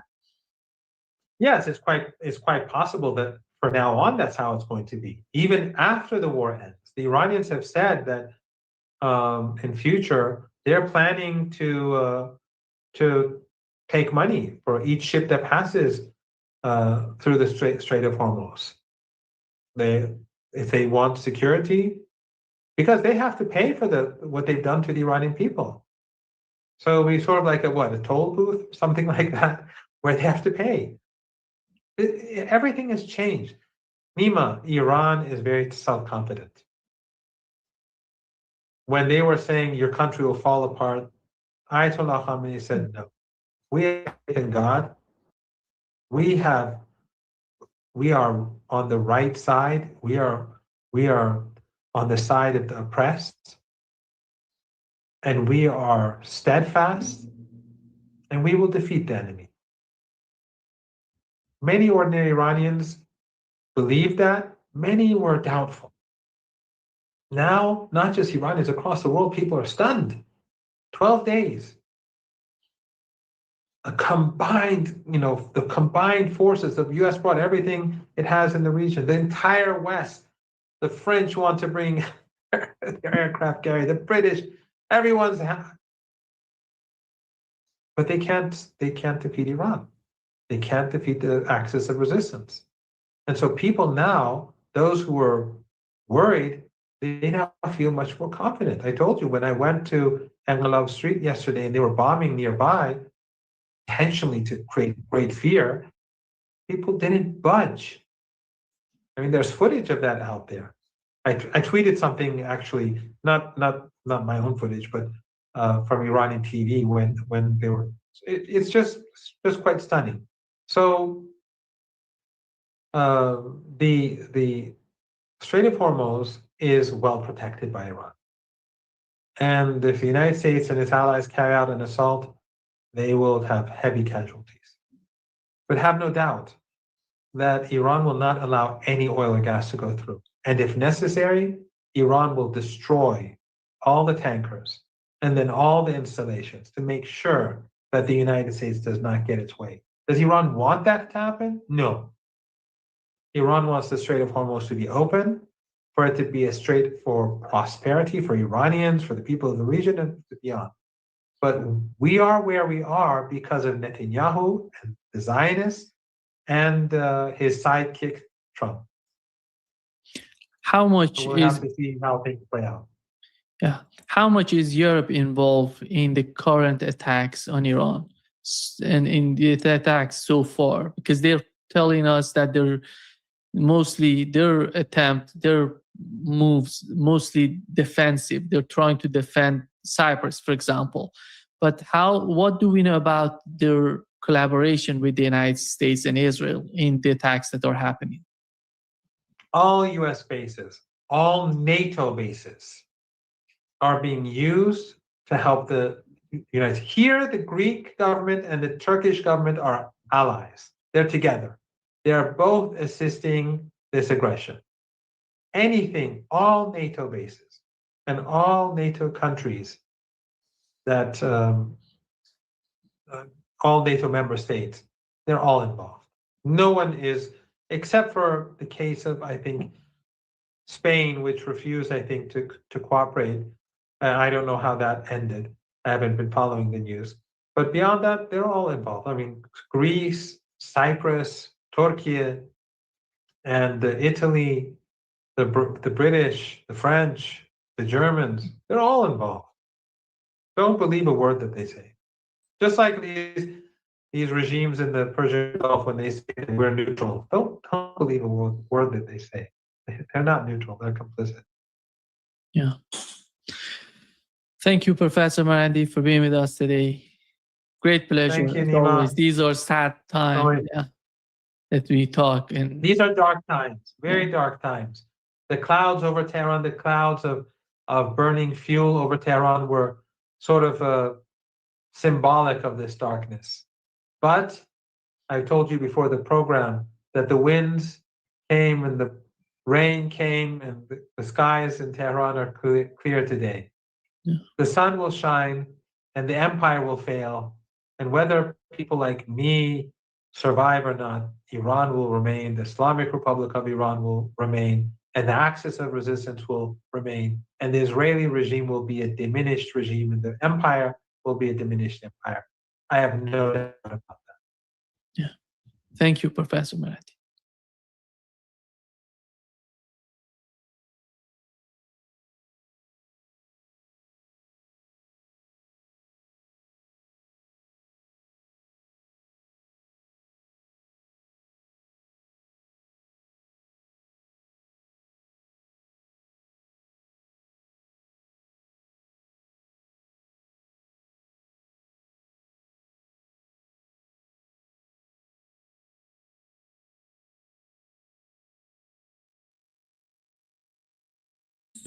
Put some finer points on this and just wrap this war up before it's over is Colonel Doug McGregor, defense and foreign policy analyst, former advisor to Secretary of Defense, highly decorated combat veteran, and dare I say seer who can see all this kind of stuff in ways others can't.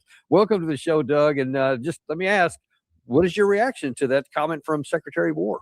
Well, we probably ought to hurry up our analysis before the war ends and we don't have anything else to talk about, right? Well, I'm afraid, but maybe you can find something. Actually speaking, what I found more interesting than Secretary Hegseth's remarks were General Kane's remarks. Do you have those? We do have some, yes. Because he stood there next to him behind the podium with his head down, reading off statistics. Can you bring that up? I don't have anything from Keane in that one. Okay, no, I don't have that one. No, sorry. Oh, that's a shame because it was deja vu from Vietnam. You know, I was looking at this thing and listening to all these statistics. We've hit 5,000 targets. We've flown. We are accomplishing our mission. I mean, I listened to that from 1965 until about 1972 when we gave up and left. And to the very day that we were leaving, we were flying hundreds of sorties and dropping thousands of bombs and so forth, and we lost. So I think we're listening right now to a flood of statistics about how many aircraft are dropping how many bombs, or there it is. Can you bring up the sound? Third, against our objectives, we've begun to target Iran's military and industrial complex, again, focusing on centers of gravity to get upstream of the shooters out in the field in order to deny them the ability to continue to generate those one-way attack drones. Let me spend a minute talking about the joint force. Across the area of responsibility, this is gritty and tireless work. And I can't begin all the sort of boilerplate commentary about the joint force, because the Air Force historically has not done a good job of talking about the joint force. That's fine. But I was looking for that where I guess we may have passed it, where he sort of ran off all these statistics about how many sorties and how many strikes and how many targets and so forth. And it's when you listen to this, it's easy to become enamored of the statistics, but it doesn't tell you anything. It's sort of like Norman Schwarzkopf back in 1991 saying, yesterday we reported 252 tanks and armored fighting vehicles were destroyed. And then the next day we have on and on and on. And what did we discover? You hadn't accomplished very much until you attacked on the ground. I think you have the same thing going on right now. And I think people are desperate in Washington to paint a picture of success. And the truth of the matter is this war is not over.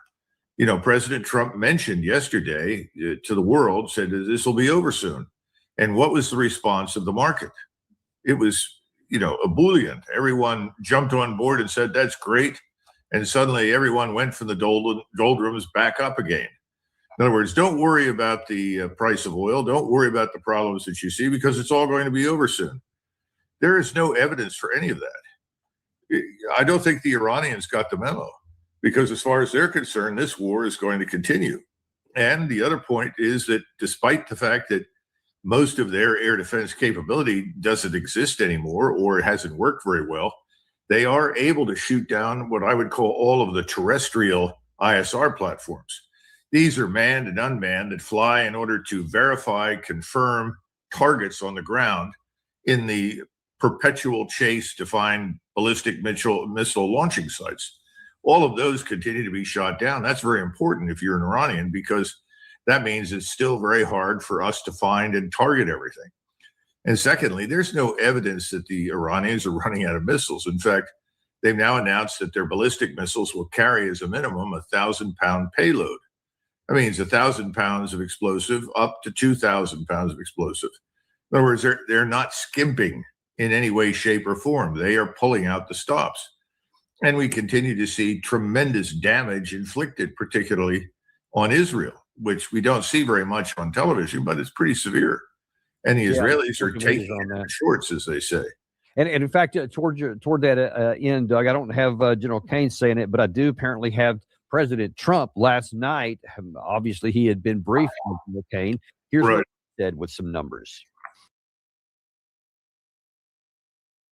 You've got a great idea for an app, and you can't believe that no one else has thought of it yet. You're sure this idea would sell like crazy, except you don't know where to start. We continue to target Iran's drone and missile capabilities. Their drones are way down. Their drone manufacturing has been hit starting today. We know all of the places they manufacture the drones, and they're being hit one after another. Their missile capability is down to about 10%, maybe less. We're also hitting where they make missiles and where they deliver missiles.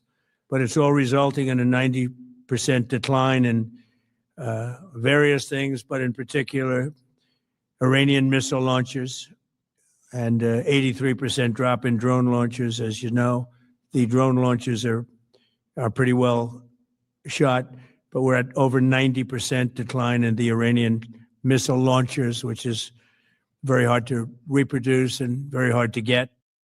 Now, that reminded me of something, and you brought it up a second ago, and I wonder if you could comment. From the time you and I were fighting on the ground in Desert Storm, we were preceded by around 38 days of nonstop perpetual bombing from the air. And as you said, there was a daily read off of all the stuff. And yet, when you and I got up to the point of contact, we discovered that not as much had been destroyed anywhere near as we thought. Do you think there's anything similar going on here with whatever President Trump is being told by his advisors? What is that translating to, in your opinion, on the ground in Iran? I don't think that we're having the effect that he's describing. He's still describing, for all intents and purposes, the numbers of weapons, the numbers of aircraft that are being flown. That these kinds of statistics really aren't terribly meaningful. You know, it's sort of in the same category as, well, we killed the supreme leader. And there was an expectation everywhere that killing the supreme leader would lead to some sort of statewide collapse that we could then exploit to compel them to negotiate. Well, that didn't happen.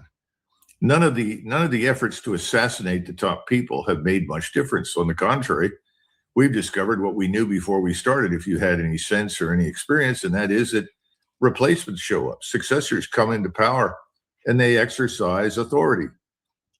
I just think that at this point, the administration wants very much to convince everybody that everything is just fine, and this won't last much longer. I think the point we need to make is that no, everything is not just fine. The UAE just shut down the largest oil refinery in the world with no prospect of reopening anytime soon. You have a similar set of circumstances in Qatar. In other words, whatever you say about what you're doing to the Iranians, you have to look at the facts on the ground. Are the Iranians continuing to launch theater ballistic missiles? Yes. Are they continuing to hit targets in Israel and around the Gulf region? Yes. We haven't even talked about eastern Iran, where you have more underground missile cities, none of which have been touched, because frankly, eastern Iran is out of range for the most part of our weapon systems. So this is not ending anytime soon. But I certainly understand why President Trump said that, because he wants to reassure the markets. But eventually the markets are going to figure this out. Well, that's exactly where I was going to go next, because that graphic I'm showing here, this is showing that the Gulf nations have slashed output by 6.7 million barrels a day. That's 33% of regional production, for the reason you just mentioned, that the storage is full. And that they can't bring any more out of the ground. But just for everybody's understanding, the way this works is that the system is designed to not have war, so that when they pump stuff out, they put it in a holding tanks for a while. The ships come in empty, they fill them up, they roll out, and it's just this nonstop, whatever, 15, 20 million barrels per day. Well, if all of a sudden you shut down the strait, then there's nothing to offload, and those storage tanks are not made to go for a long period of time. So now the only thing left is to shut down production, and that's going to have longer effects even after the strait gets opened up. But right now, Doug, I haven't seen any evidence that it's going to be. Meet EM Sense, a breakthrough in foot therapy that wraps around your foot and ankle like a therapeutic boot and No, the first thing we need to keep in mind is that roughly 25% of the world's oil is now offline. That's a quarter of the world's oil supply. Now, that is offline not for a few days or for a few weeks. In some cases, it's indefinite. So that's the first thing. 35% of the world's fertilizer is now no longer being shipped. And that, too, is a vital aspect of our lives that we don't pay a great deal of attention to. You know, natural gas fuels over 40% of U.S. power. Higher gas prices lead to immediate utility bill increases for consumers. So what's this mean? U.S. manufacturers of fertilizers and chemicals face higher feedstock costs. Eventually, we're going to see the price of food and consumer goods rise dramatically. And what about monetary policy? Persistent energy-driven inflation could prevent the Federal Reserve from cutting any interest rates as they previously planned in 2026. So when you go to regions of the world, you look at a place like Europe. You know, we went into March 2026 with a very low inventory compared with previous years. Roughly 46 billion cubic meters of liquefied natural gas, or liquefied gas and global gas. So at the end of February, compared to 60 billion cubic meters in 2025, we have 46 billion. So by February 28th, there were reports coming in indicating that LNG, liquefied natural gas, specific storage fell below 30% capacity. In Asia, the demand rate remains extraordinarily high, particularly in China and India. Each of those countries depends upon 50% of their oil from the Gulf. And even though Iran has said if it's a Chinese or Indian ship, you get to go through the Gulf. Well, if you're not refining anything, if you're not extracting anything, if you can't store anything, what does that say about the global supply outlook? So we expected that there would be in 2026 a projected rise of, say, 7% in global LNG supplies, the fastest growth since 2019, driven by new projects in the United States, Canada, and Qatar. Now that's gone, that's out, and everyone is feeling the squeeze. You just go down the list, 100-day buffer as of 2026. China holds 104 to 115 days of net import cover in its strategic petroleum reserve. Targeting the shadow supply, well, by capturing Maduro in Venezuela and striking Iran, the U.S. has effectively shut down the two primary sources of discounted oil that China used.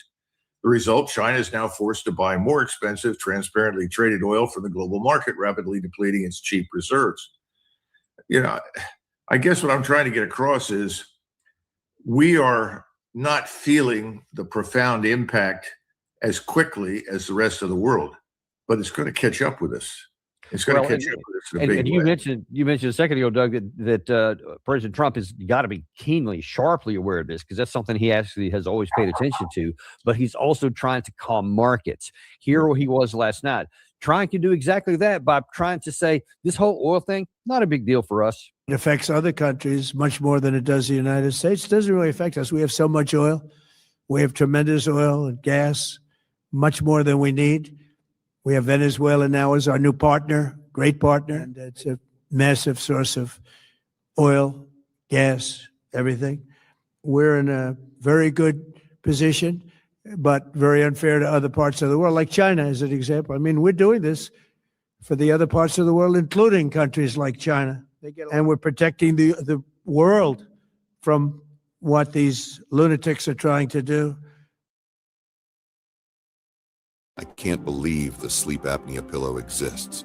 So I almost made the dumbest mistake of my life. I got this contour.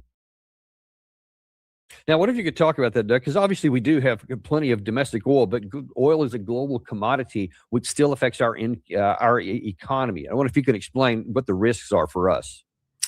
Well, I think the first thing to understand is that inflation is going to catch up with us, and electricity costs are going to rise. Industrial goods will become more expensive, and our monetary policy is going to be constrained. You can't cut interest rates in the current setting, current environment. So I think those three things, electricity costs, industrial goods, monetary policy, all of those will affect us negatively. Now, that may not be felt by the middle of April, but I suspect you'll start feeling it by then. But certainly by the time the summer hits, it's going to get ugly. And this is something that's going to hurt us badly as a country through the summer, and will have profound consequences for the president. And now when you go overseas, of course, the global economy and recession are not going to make friends for us. And I think the pressure on us to end this, whatever it takes for us to end this, will be enormous. Now, when I say whatever it takes, I'm not talking about a nuclear weapon, for God's sakes. What I'm saying is that people will say this has got to stop. And if you're desperate because of the impact of all of this, then you may be willing to weigh in on the side of Iran, which I think is going to happen, frankly, particularly when it comes to the Chinese and the Russians. And in fact, that's actually what I want to talk about next, because first of all, despite Trump's calm words there to try and make the markets calm, that can work on just American Joe Q public that watches on TV. It's not going to work for the people who really understand what's going on. But I think Trump's real terrifying and fear of all what's going on, and his anger really showed up after he made those comments when he posted this on Truth Social, to where he's just kind of going over the top to warn Iran and anyone else that if Iran does anything that stops the flow of oil within the Strait of Hormuz, which, as you pointed out, is already the case, they will be hit harder by the United States, 20 times harder than they've been hit thus far. Additionally, we will take out easily destroyable targets that will make it virtually impossible for Iran to ever be rebuilt back as a nation. And then he goes on to talk about that. And, we better keep the Strait of Hormuz open. This tells me that he is aware of how critical this is, and he's trying to use words to coerce the opening of the strait. But the question is, will that work? Is that going to coerce Iran to open the straits? No, not at all. In fact, right now, I think from the Iranian perspective, they are being told either you submit unconditionally to what the Israelis demand. That's important to understand, because the demands that President Trump has been making are not his. They never were. They are Israeli demands. So what are they? No enrichment of any kind. You effectively have to dismantle your ballistic missile inventory so that you can pose no threat under any circumstances to Israel. And you can't have any friends or allies in the region with whom you cooperate. The Iranians are not going to do that. They're not going to surrender. And they know what surrender means. So frankly speaking, I think they're in the mode of, it's better to live on your knees than die standing up. So I don't see any evidence that what President Trump is saying will happen. The other point is that he was complaining earlier that these ship captains that are responsible for these tankers are gutless. Why doesn't someone try to force their way through the Straits of Hormuz? I guess he doesn't understand the insurance industry. You can't insure anything that tries to go through the straits. They're not going to insure something they know will be sunk. And if there's one thing we can absolutely guarantee, is that anything that tries to go through those straits that the Iranians don't want to go through will in fact be sunk. They have extensive weapon systems, missiles dug into the cliffs, ready to go in, ready to go out and sink whatever is threatening the integrity of the Gulf. So I just don't see how he's going to achieve what he wants by simply doubling down on what I think is already a failed strategy. especially since it's not necessary for us. Secretary Hegseth this morning also commented on that. But for all of his declaration and all of his, tough rhetoric and stuff, this sounds kind of soft and tepid to me on Hormuz. What do you think? He takes very seriously the condition of that straits. We have capabilities that no other nation on earth has, and we're certainly working with our energy partners across the administration to control for that. That's part of that scoping of this. The world needs to understand this doesn't have, this isn't intended to be, nor is it something that will expand. We know exactly what we're attempting to achieve here, scoped properly, and the American people can count on that for sure. Do you think really that we know what we're doing and scope properly? We can count on that. What say you, Doug? Well, I've never heard of a war that was carefully scoped. And if you go back to 1965 and come forward, we have scoped wars, as he says. In other words, we've imposed limitations on ourselves, or we've tried to emphasize one thing or the other. But with the exception of Desert Storm, where we employed a very large ground force that could have easily crossed the river and marched on Baghdad had it wanted to, we haven't had much success. You can blow things up, and again, explosions on the ground. How do I put this? They're very seductive. You see the giant explosion, and you're absolutely convinced that what you did made a difference. That's not necessarily true. The other thing is this has become extraordinarily expensive. I think it was $5.4 billion were spent just in the first 24 to 36 hours, thanks to the intensity of our airstrikes and our use of all these precision-guided weapons. The Kosovo air campaign, which lasted 78 days back in 1999, only cost at the time $4 billion. Did $6 billion worth of damage, but it only cost us $4 billion. What is this costing? Do some work with adjusting dollars. And if you keep this up, I don't know that $50 billion as a supplement will be enough to cover it all. And again, why are we doing this? What is this going to do for us? How is our security enhanced? It's not. We're making enemies everywhere, at a very high rate of speed. And let's just take a look at what the options are for President Trump, because obviously this is President Trump clearly feels the pressure. He's got to get that straight back open. He's got to get the oil flowing because of the ramifications that has domestically on his electoral chances coming into the midterm. He talked about that yesterday too with Republicans about their strategy going into the midterms, which didn't include a lot of higher priced oil. So what's he going to do now?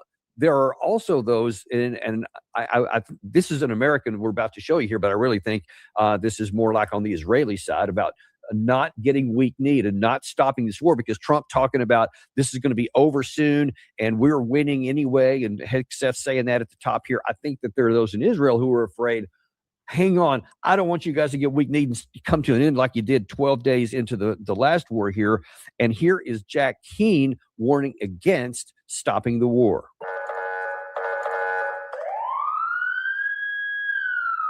Are we really saying that we cannot accept several weeks of oil prices maybe being higher than what they should be to take Iran off the map as a predator in the Middle East for decades to come? Is that what we're really saying? That we're so preoccupied with that we're not willing to make that kind of a sacrifice here? I think not. I mean, I think we got to open our eyes, get a little clear-eyed about what is really happening here. And if we fall prey to walking away on this prematurely over oil prices, we've just given Iran a win. They certainly want that. Well, that's a great point. I think we're much tougher than that. Yeah, I don't know about tougher, but let's look at the premise of what he's saying, Doug. And that militarily, he's saying, are we going to walk away from a chance to take Iran off the map? So that's saying that with the naval and air power we have arrayed throughout the region, we can, if we just keep going, take them off the map with no ground force, nobody on the ground at all. Is that really possible? I've said from the very beginning that we have enough firepower in the Air Force and the Navy to destroy Iran. I don't think there's any question about that. You can destroy everything. If it doesn't move, if it's a building, if it sits still, you can strike it. And that's the kind of thing that the airmen become involved with. They start running out of militarily attainable objectives, and so they just destroy everything that's in sight. Yeah, I think we can do that. Now, will that cause the disintegration of Iranian society? Because Iran is hitting our stores and things. U.S. got other financial investments all throughout the Middle East. Iran even haven't started targeting yet. They started hitting Burger King, McDonald's, anything that's anywhere overseas. They can play this game too.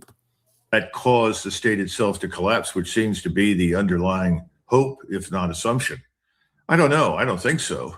And I don't think that the world, week after week after week, will stand by and watch and do nothing. That's been my contention from the beginning, because it's always clear to me this was never going to be over in a few days. It's going to take time. And I don't think we're going to get what we want, because remember, how does Iran win? It survives. So effectively, what General Keane is insisting is we can exterminate this country. In other words, we can kill enough people, do enough damage that Iran as a nation state no longer exists. And he equates that with success, and he sees that as a positive development for the world. I don't. I never have. He's not interested in seeing any country anywhere in the world destroyed for vanity or for any other purpose, or for Israel's interests or anyone else's, because we have no interest in that. We really don't. We're not interested in the damage we're doing to ourselves economically and financially. And that damage has just begun. And that's the point that we've been trying to get across to people. Eventually it'll hit. You know, the guy that comes home at night and says, I'm going down to the 7-Eleven, get a 6-pack of beer and a pack of cigarettes, and then I'll be back and watch the game. His life is going to be disrupted. Not the billionaires. We know the billionaires will go on being billionaires. But his life, the average American's life, will be disrupted. So no, I think it's a terrible goal. It doesn't make military sense. It's not politically useful to us or economically useful to anybody. But that's where we're headed. So let me ask you what the consequence of that. Let's say that President Trump listened to that, and he does listen to Jack Keane. There's no question about it. Let's say that he listened to it. He said, all right, now my knees are strengthened up. Sure, we're not going to go with this. We're going to leave the Hormuz until we can force the thing open, whether it's by escorting ships and all the common drama that would take. But eventually we could probably blow up enough of those things to get it open, theoretically. Are you drowning in payday loan debt? Have you taken out multiple payday loans and are unable to pay them back? Then listen. But if they succeeded then at doing what you suggested and literally blew up everything, what would that do? Number one, that would take an enormous amount of time in this massive country, 4 times bigger than Iraq. And what would that do to our arsenals at home? Because we would have to bring it down way below red levels that would make us at risk everywhere else. How does that work, the trade-offs? Well, if you're Trump, you're telling yourself, I've used military power to remove access to Venezuelan oil for China.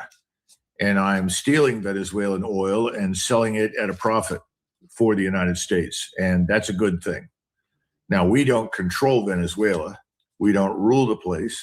The government is not responding to us at all. It's simply going along with, unfortunately, what it cannot reverse, and that is the exploitation of their oil resources, at least temporarily or for the moment, by the United States. And this is seen as a good thing because it reduces China's access to cheap energy. That's step number one for the White House. The second is impose 10% global tariffs to fund domestic AI, rare earth element infrastructure and protect U.S. markets. We're trying to do that because we forget that AI demands enormous energy. And the administration wants to fund that with natural gas.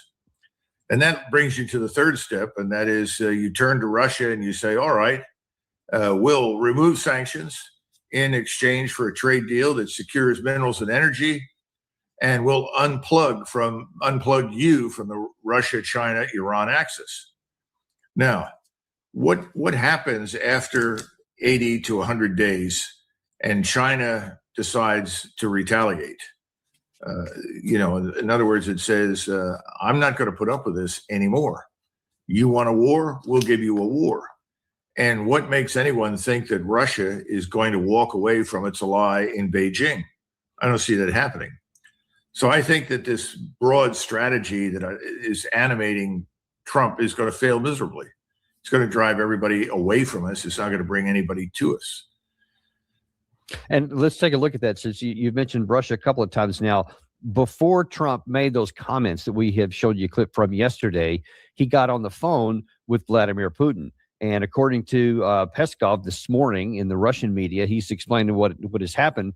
And he said at the moment, Peskov said there is no such opportunity to quickly end the war, to specify that there are no such intentions. These proposals were conveyed by the president to his interlocutor. Let's see how the approval process will go further. But Putin's proposals to end the conflict in the Middle East are still on the table.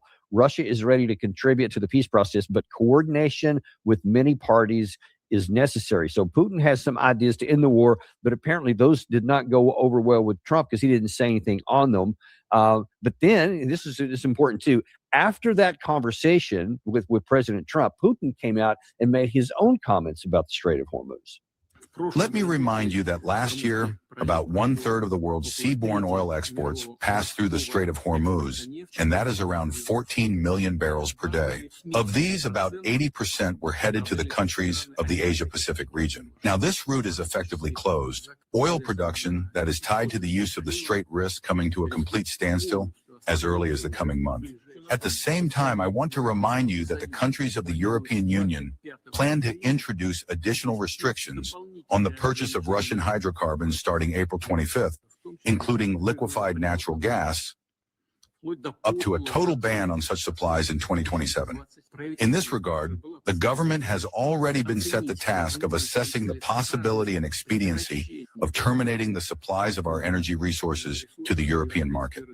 We should not to wait until the door is demonstratively slammed in our faces, but to do it right now and move these volumes away from the European market to more interesting directions, well, and to gain a foothold there, which is the most important thing. So it sounds to me like Russia is looking to take an opportunity here to exploit the situation by saying, hey, we're going to chase this moment to stop on our time schedule the oil supplies that were going to Europe, which in addition to the Middle Eastern problem with fuel for the global commodity is going to put even more pressure on the Western economy and the Western countries. What do you think his intent is here? Oh, I think his intent is to make life miserable for Europe and the United States. And if you were in his position, why would you not do that? I mean, after all, we're the ones that have imposed all these punishing sanctions. And he's simply paying us back for what we've done to him in the past. I don't think there's any news there. What I thought was interesting, or what I expected that President Trump might do, is offer a strategic bargain to Putin and say, look, we'll pull out of Ukraine. We'll get all of our advisors, all of our equipment, everyone in and out of uniform out of Ukraine. We will stop supplying Ukraine. We will not provide any more money. We won't provide any more equipment. And that's number one step. And number two is we'll meet with you. We'll put a map on the table and we'll decide how to divide this child once and for all. Now, if he'd said that to President Putin, that would have been very attractive. I don't think that would have persuaded him to abandon China. I don't think Russia will abandon China because it makes too much sense for the Russians to do business with China. China is right next door, and it's their principal consumer of everything they produce.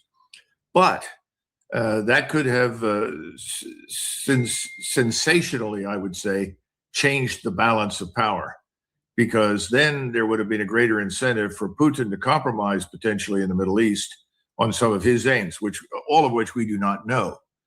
That didn't happen, Dan. So how do you persuade someone to cooperate with you if you give absolutely nothing up? You know, he's allowed sanctions on Russian oil to be lifted. This is supposed to be temporary to help people that need it. It's too late. That doesn't make any damn difference at this point. For the rest of the world, they're all headed on a fast train down into the abyss. We just happen to be on the train behind them. It'll take us a little longer to get there, but we'll get there. And the Russians aren't interested in that. Well, you know, all of this is going to depend on how this dynamic, I mean, whether you're talking China, whether you're talking Europe, it's the global economy, American economy, everything hinges on what happens right now in the Gulf, especially between the United States and Iran. And let's take a look now at the Iranian perspective, because Foreign Minister Abbas Araghchi was asked yesterday, what is your intent on this oil? Is this a weapon you're using, or is it something you're trying to get rid of? Watch his answer. Is limiting oil supply part of your strategy here? Well, actually, this is a war imposed on us, and what we are doing is only defending ourselves. We are facing an act of aggression, which is absolutely illegal, and what we are doing is the act of self-defense, which is legal and legitimate. We have already warned everybody in the region that if the U.S. attack us, since we cannot reach the American soil, we have to attack their bases in the region, their facilities, their installations, their assets, and as a result, the war would be spread into the whole region. So this is the consequence of the U.S. aggression against us. So he's saying, yeah, that is exactly what we're doing. So they have a very clear understanding, and they're one of their IRGC leaders this morning just flat out said, we will continue to destroy anybody who tries to go through the strait without our permission, to keep that prohibition in place here. So if Jack Keane gets his way and we just continue bombing, and the Iranians say we're going to continue keeping it blocked off because that's part of our strategy, who blinks first? Well, General Keane is essentially saying that we are going to destroy the global economy, and we're arguing that the effects on us are going to be minimal. And so we just need to stay the course, the hell with the rest of the world. I don't think that's going to go down very well, especially for the people who are, at least in theory, allied with us in Europe, because they're among the people who are most likely to suffer. So, I don't, the logic escapes me. We are treating Iran as though it is some sort of bacillus, a violent and dangerous disease that has to be killed and cut out, even if the patient dies in the process. I don't think that's a good answer, Dan. And so where do we go from here? Because and I want to play one more soundbite from the Secretary Hegseth. In fact, actually, Gary, if you can first put that True Social from Trump up last night, because there's something that's important here further down that I want to talk about. And Trump was saying last night, not just he was warning about the Strait of Hormuz, but he also was warning that 20 times greater firepower is coming if you don't open this thing up there. Let's see, I think, we got that. You see, he's at 20 times harder than they've been hit thus far. Additionally, we'll take out additional deployable or destroyable targets that will make it impossible for Iran to ever rebuild back as a nation. Today, Secretary Hegseth said this. He takes very seriously the condition of that straits. We have capabilities. Today will be yet again our most intense day of strikes inside Iran. The most fighters, the most bombers, the most strikes. Intelligence more refined and better than ever. So that's on one hand. On the other hand, the last 24 hours have seen Iran fire the lowest number of missiles they've been capable of firing yet. Just the bifurcation, just the trend lines that we talked about on our first briefing. So a couple of days ago, Trump said something on social media. Then allegedly we had the biggest strike that we'd had. Now here he says it's 20 times bigger and something much, much bigger is coming. What is going to be the cumulative effect on this? Does it matter if it's 40 times bigger? Are we going to be able to bring them to their knees anytime soon? And if we're not, what is that going to do to our side if we keep expending that kind of ordnance, but it doesn't translate to any action on the ground? Well, the last time these kinds of comments were made, the Iranians responded with enormous ballistic missile strikes on Israel, along with large numbers of unmanned systems or drones. And not only did they attack Israel, they attacked locations in the Gulf and more American military bases. So I think that's what will happen initially. The Iranians will strike back with larger and more capable explosives on missiles. I would say the following. First of all, if you need medication of any kind, you better go out and buy all the medicines you can get, because in a few months, they won't be available, because the petroleum industry has a big role to play in the production of pharmaceuticals. So that's my first piece of advice. And secondly, start thinking in terms of storing food and any other items that you think you may need, because as this war continues, and it's going to continue, the impact that I talked about earlier is going to be felt here. There is no evidence that anybody in Tehran is going to pop up on the phone, call President Trump and say, oh, we're so sorry, we surrender, we'll do whatever the Israelis want us to do, because that's really what it's all about. Now, we have other interests. We think we're harming China. I don't know what the Chinese will do, but I think the Chinese over the next few weeks, they're going to surprise everybody by what they may be willing to do. I don't know if the Chinese will fly some aircraft into the airspace over Iran and essentially tell us, look, we've had enough, stop, or we'll go to war. Maybe the Russians will do something similar. Who knows? There are any number of things that they could do to signal, that's it, we've had it. But in the meantime, I think you just need to prepare for the worst here. And once the stock market figures out, or the investors, the people in New York that run the financial system, who are largely part of the problem for us, they're going to say, oh my God, and you're going to watch the stock market tank, and you're going to watch the cost of a barrel of oil go up to 200 and potentially all the way to 3. And all of that is going to bring everything inside the United States to a screeching halt. Now, right now, President Trump is betting, based upon what he's hearing from General Kane and others, that with enough explosives, we can win this thing. And what's the win for us? The win is Iran cries uncle. We're surrendering. You can have what you want. We've taken all that we can. We'll do what the Israelis say. I just don't see that happening, Dan. Well, so let's look militarily, because that's exactly what I wanted to talk about here. Militarily, what is possible? Because clearly Trump believes what you just said, that with enough firepower, we're going to finally bring them to their knees and they will cry uncle, as you say. But let's look back at the 2025 war. It was at 12 days. If anybody was crying uncle, it was Israel, because they said, all right, we're taking too much damage. We have to get a ceasefire. Let's go in here. Iran this time has said there won't be a ceasefire at 12 days. They emphatically, categorically said that last night. But you've seen, you and I saw 38 days of an air campaign in Iraq that didn't bring them to their knees in 1991. You worked under, I think it was 78 days or whatever it was in the anti-Serb war. That never brought them to their knees the way we thought it was going to. And even that was a more narrow political objective. You had World War II, where both Japanese and German cities, we bombed them just almost into the Stone Age, and it never caused the populations to surrender until a nuclear weapon was used. Based on what you know here of the Iranian culture, of their people, of the terrain, and of our bomb-making capabilities, how long could this go before we get some kind of resolution militarily? I would urge one correction to what you said before we go to Iran, and that is that the Imperial Japanese armed forces were very concerned about Russian intervention that could have resulted in a German-style solution to Japan, dividing it in half. And they knew what the Soviets had done in Eastern Europe and Germany, and the Japanese weren't going to accept that. And so they decided to endure the humiliation. The bomb itself, while impressive, did not impress them to the extent that we think. And the really decisive factor for the emperor and the general staff at the time was the very high probability that the Soviets would invade. And they didn't want the Soviets on their soil.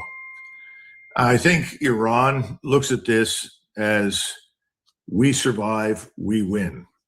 The Americans are going to feel the pain economically. We're going to try and make them feel the pain militarily. We will inflict what losses we can on them, but we have to stay the course, because the very existence and survival of our country is at stake. The Turks know this, and the Turks have quietly tried to provide the Iranians with assistance in terms of intelligence and information. I think the Turks and the Iranians will grow closer in the weeks and months ahead. We've already seen the Kurds that we tried to rope into some sort of ground attack turn us down, knowing full well they not only would they be destroyed, but we would abandon them. I think more and more of the world will come to Iran's side as a result of what we're doing. we are seen, and I happen to agree with this, as engaged in an injustice. And the people that are most anxious to destroy everything, unfortunately, Dan, are people of my age, people who are quote unquote boomers. And they say, oh, blast these people, kill them all. That's the answer. You know, this is something that goes back decades to the frustration with our failure in Vietnam and the failures that we've had more recently. The answer is always kill more, destroy more. Kill more, destroy more. That's what we should have done. That's what we have to do now. We need to be more ruthless about it now. I don't think that's going to happen on the U.S. white supremacist view of ruling the world. These people know it's over. You'll no longer be able to do what the fuck they've been doing for all these centuries. They know it's over. That's finito. And the racist bastards in America need to listen to people like Colonel McGregor. They need to listen to Larry Johnson. They need to listen to Scott Ritter because they're warning them. They better stop the bullshit or it will be the complete end of their civilization, not ours. Their way of life, not ours. We can only rise from the ashes and then finally have a fair chance. I want the empire to collapse because that's when it's going to be a fair chance for us because everybody got to come from the bottom and come back up. So this is a great day. But they trying to warn these people that you're finna lose it all. Yes, they are. U.S. side, I think smarter people will prevail. On the other hand, in Israel, that's a very different set of circumstances. And remember that if anything, Mr. Netanyahu has demonstrated conclusively that he exercises more influence over us than we do over him. We're doing all of this at his insistence. And we can go back and talk about the Zionist billionaires in the United States that effectively purchased the Congress and control the White House. But what's really important to understand is that Israel is being pulverized. That pulverization is not going to stop. And it's important for us to understand that we've said over the last several days, several times, we have hit this, we've hit that, and it's all stopped. It hasn't stopped. There is no danger of the Iranians running out of missiles. They can replace launchers and they can fire missiles and drones. And they will do so when it is convenient and useful for them to do so. That will continue. And that's why we get back to this question of what are we going to do on the ground? That's not going to happen. This country will not tolerate a draft. You know that as well as I do. So what does Israel do? And depending upon how desperate they are, they may decide to use a nuclear weapon against Iran. Now, we can only speculate what the rest of the world will respond with if they do that. And I think it would be cataclysmic. And you point out, the world won't, or the country won't tolerate a draft, but that is on the table, according to Caroline Levitt when she was asked yesterday. But there's another aspect of this. I almost hesitate doing this to you, but it was said, so it's got to be addressed here. You mentioned that there had been some aborted attempt to, let's see if we can rope the Kurds into doing our dirty work on the ground. That didn't work. But there is one retired general officer who thinks that a ground incursion, a massive ground incursion, is necessary. It's really hard to imagine the collapse of the regime and the Islamic Revolutionary Guards Corps in the Basij without some kind of massive ground presence. Maybe this could be in the form of protests or a fissure, a breakaway kind of part of the security forces, the Artesh, which is like the conventional army. Maybe elements of that could turn against the Islamic Revolutionary Guards Corps, or there could be even members of the RGC who say, hey, enough of this, right? So I think that's what we're kind of playing for. There could be the use, as the president has said, of troops. And it's important to recognize that for some of these missile threats, they're tough to get at exclusively from the air, although we're doing, dropping off the numbers of missile launches and drone strikes. But also some of these deep buried sites, for example, could be another target. But, you really need the whole, all elements, land, sea, air, cyberspace, space, to get to a final resolution. I think he admits something correct there, that you just can't win this from the air alone because there's too many targets you can't get at. But what do you say about the first one? Because he's definitely not the only one saying this. is that, hey, maybe we can get them to turn against the regime at home, and then they'll rise up and they'll become our own ground force. What do you say? Well, I think that's not a reasonable assumption. It's not even useful to speculate on it. We can't make that kind of assumption. So I think you have to go back to where is the ground force? And how many troops would you need? Probably 300,000 plus. Well, first of all, where do you get them trained, ready to execute? That's question number one. How do you move them? You've got to move them to the region. Are you going to move them into southern Iran? I mean, the Baluchistan down on the coast there, it's 1,000 miles from one end of Iran to the other, south to north. I don't think we're going to do that, crossing endless deserts. So where are you going to move in from? Are you going to move in from the Mediterranean? And most of this will have to be done by sea. What ports are you going to use? Well, Haifa is the logical place to go, but Haifa is now being destroyed, or at least it's no longer functional. Where are you going to go? Turkey? Are the Turks going to let you in? We tried that in 2003, and the Turks said, thank you very much. No, thank you. We're not interested in seeing you come in and destabilize the region again. Where else can you go? And let's assume that you come in somewhere along the northern Syrian coast. That's just for discussion purpose. We managed to come ashore. You really think that satellite imagery and high altitude intelligence gathering collection systems are not going to find you?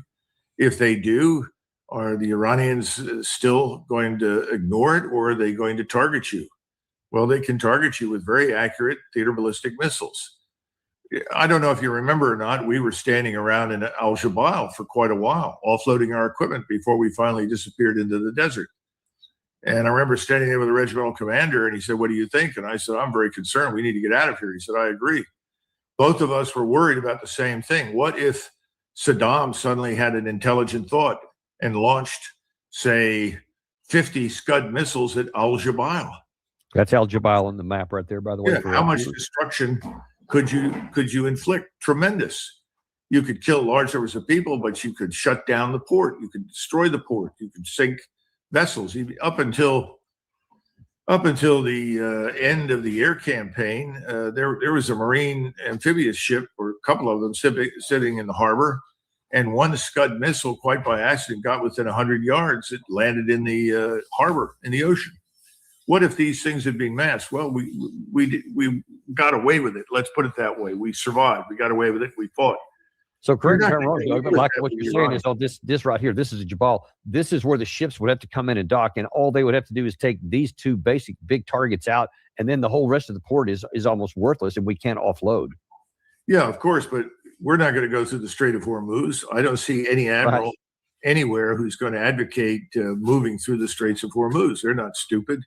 They're supposed to keep the water out and the people in and keep the ships afloat. So how are you going to do that? That's why I say you're really driven further north. Do you go to the Russians? They're not going to assist you. I mean, I just think it's ludicrous. So we have to understand something. Precision guided missiles linked to overhead intelligence, surveillance, reconnaissance have changed warfare profoundly. We've seen it in eastern Ukraine. Now we're seeing it in the war in Iran. We've got to come to terms with it. It's a new challenge. We're sort of like the army that just won the Battle of Omdurman in 1899 and killed all of the Sudanese tribesmen, and suddenly we're transported in 1914 to the battlefield in front of the Germans. And we come to terms with something we've never seen before: heavy artillery, machine guns, barbed wire, so forth. We're in a new war fighting paradigm for which we are not prepared, in which we cannot understand. Something else is increasingly the defense is becoming, or at least demonstrating, its superiority over the offense. We are offensive in our force posture, structure. Not going to work this time. Now, if I'm proven wrong, I haven't come back in 6 weeks and say, gee, I was wrong. everyone in Iran is dead, or most of them, and everything's destroyed. So, maybe we're like the Romans, make a desert and call it peace. I still don't think that will happen. Yeah, well, I mean, the history, evidence, an analysis of the geography of the forces array, of the defensive capabilities, certainly augur well for your assessment to come true. But just let me ask you the final question here. One of the things that, of course, everything's focused on what's happening here in the Middle East for obvious reasons. But I want you, in the time that we have here, just a little bit left over, what does all this do to the Russia-Ukraine war? Because already Zelensky's going crazy because he's not getting any more interceptor missiles, because we're chewing through them all in the Middle East now, along with Israel. Russia is continuing to work on the front line. There's still that they've slowed down over the last couple of months, I guess, for various reasons. Who can only know? But what impact does this war have on that war? Well, my assumption is that since the Russians are now doing a land office business by selling oil at very high prices to anybody who wants it, and that cannot do anything but benefit the Russian economy, that the Russian military is now poised for decisive operations. If we look at the distribution of their forces, it's not difficult to divine that they have a concentration towards the south, aimed in the direction of Zaporizhia. They have another concentration in the north, potentially aimed at Kharkov. Now, will they act? Will they now finally cross the Dnieper River, move south, and take Odessa? I would assume so. And why Odessa? And somebody said, well, why not just go straight to Kiev?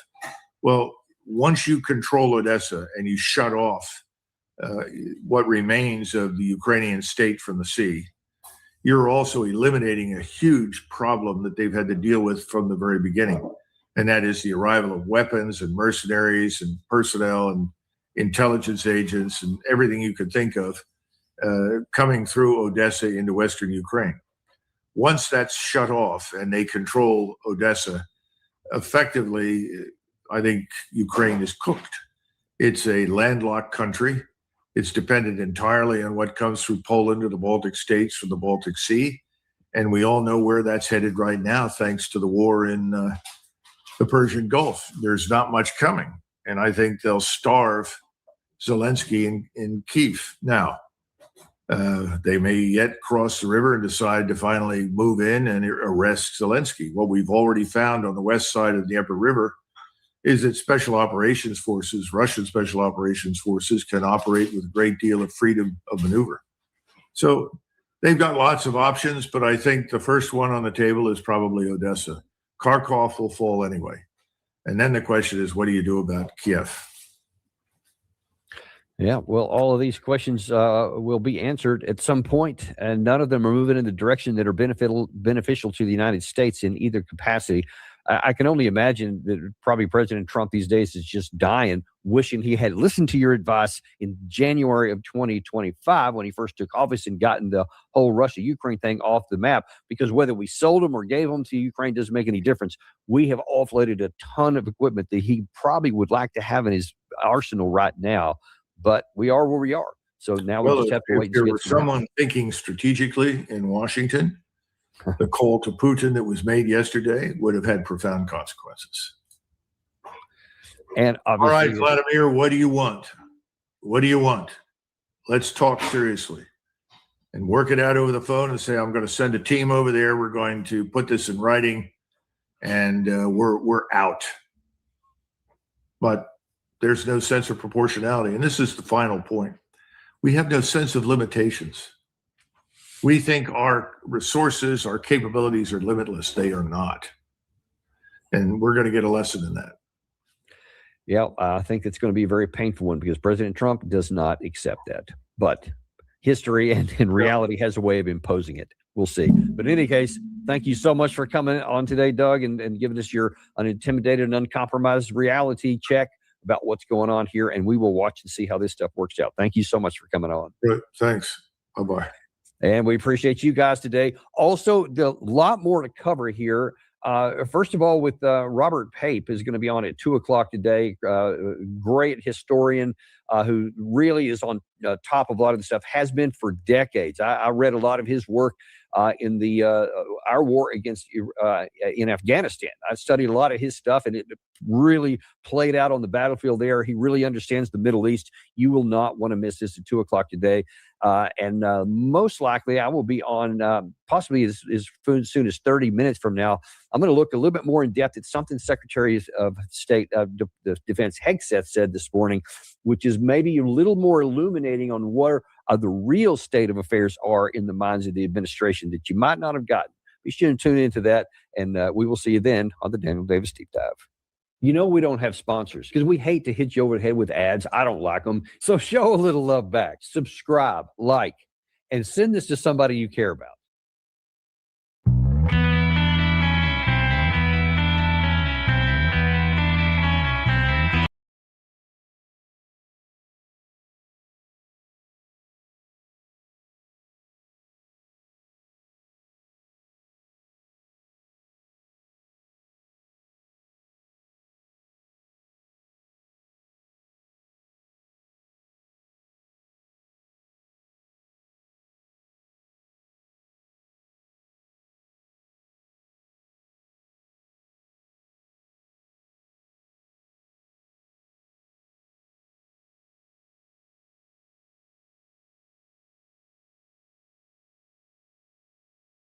With us. Welcome back, Larry.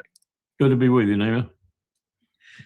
Larry, let me start with one of the, tragic things that have happened since the war started between the United States and Iran, which was the bombing of the school, primary school in Iran, which was the outcome was 168 schoolgirls being killed in that attack. Donald Trump said that it wasn't the United States first. He was asked, and we had Pete Hegseth saying that we are just evaluating, we are assessing what was that. Then it came out that the evidence came out showing that it was a Tomahawk missile hitting the building, not just once, various times. And then Donald Trump said it could be a Tomahawk, but there were plenty of Tomahawk missiles out there. Iranians may use one of them to attack. How this guy, you have to be I don't know how to describe it, a pathological liar to go that far. Because you have to understand what is the responsibility. You cannot lie and, get away with that.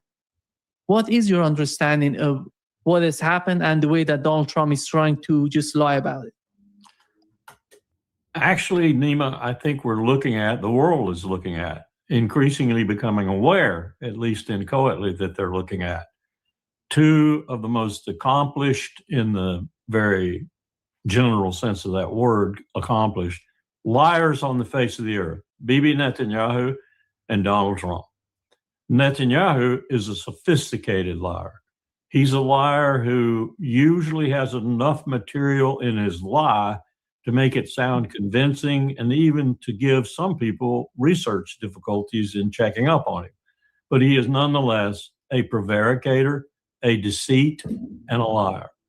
Donald Trump is none of those things. He's just a liar. He doesn't have any mellifluous voice. He doesn't have any synergy to his lies. He doesn't have any connection to his lies in many cases. He pulls them from whole cloth. In a good GI term, he pulls them out of his ass. That's where Donald Trump gets his words, from moment to moment, from event to event. So he's not a polished liar like Netanyahu is. But together they make, I think it's fair to say, the two greatest lying leaders on the face of the earth. And this is only one example. There are just thousands of them lying out there. And one of the things that I fault our mainstream media for, though they do point out the lies periodically, they even assemble them sometimes in forward sections of their newspapers or their videocasts. And they emphasize that he's lying, and they detail the lies, and Saturday Night Live and a number of other comedy shows make fun of them. Jon Stewart makes fun of them. but nobody does anything about them. No one in that somnolent body of the people's representatives, known as the United States Congress, has got the courage, other than a few individuals, and they know as individuals they have no power, to do anything about it. And yet, the greatest power, as Trump is wont to say, on the face of the earth is constantly lying to his own people and the rest of the world. So don't ask me to explain it. Yeah. Larry, before, I talked today with Ted Postel, Professor Ted Postel. He was mentioning the capabilities on both sides, the air defense system, missiles. And he said we somehow underestimated the Iranian missile system and the precision they have with their missiles. And on the other hand, it's something that the Trump administration somehow exaggerated or overestimated the capabilities to go against the missiles coming to Israel. And he said so far, from what we've learned from open source, right, media, and we've learned that most of these radars have been destroyed, and that's why Israel, the early warning system is not working anymore, and the missiles are getting and hitting the targets without suffering from any difficulties. In what is your understanding when you see Pete Hegseth today came out saying we are winning, we are on the verge of your victory, and everything is happening?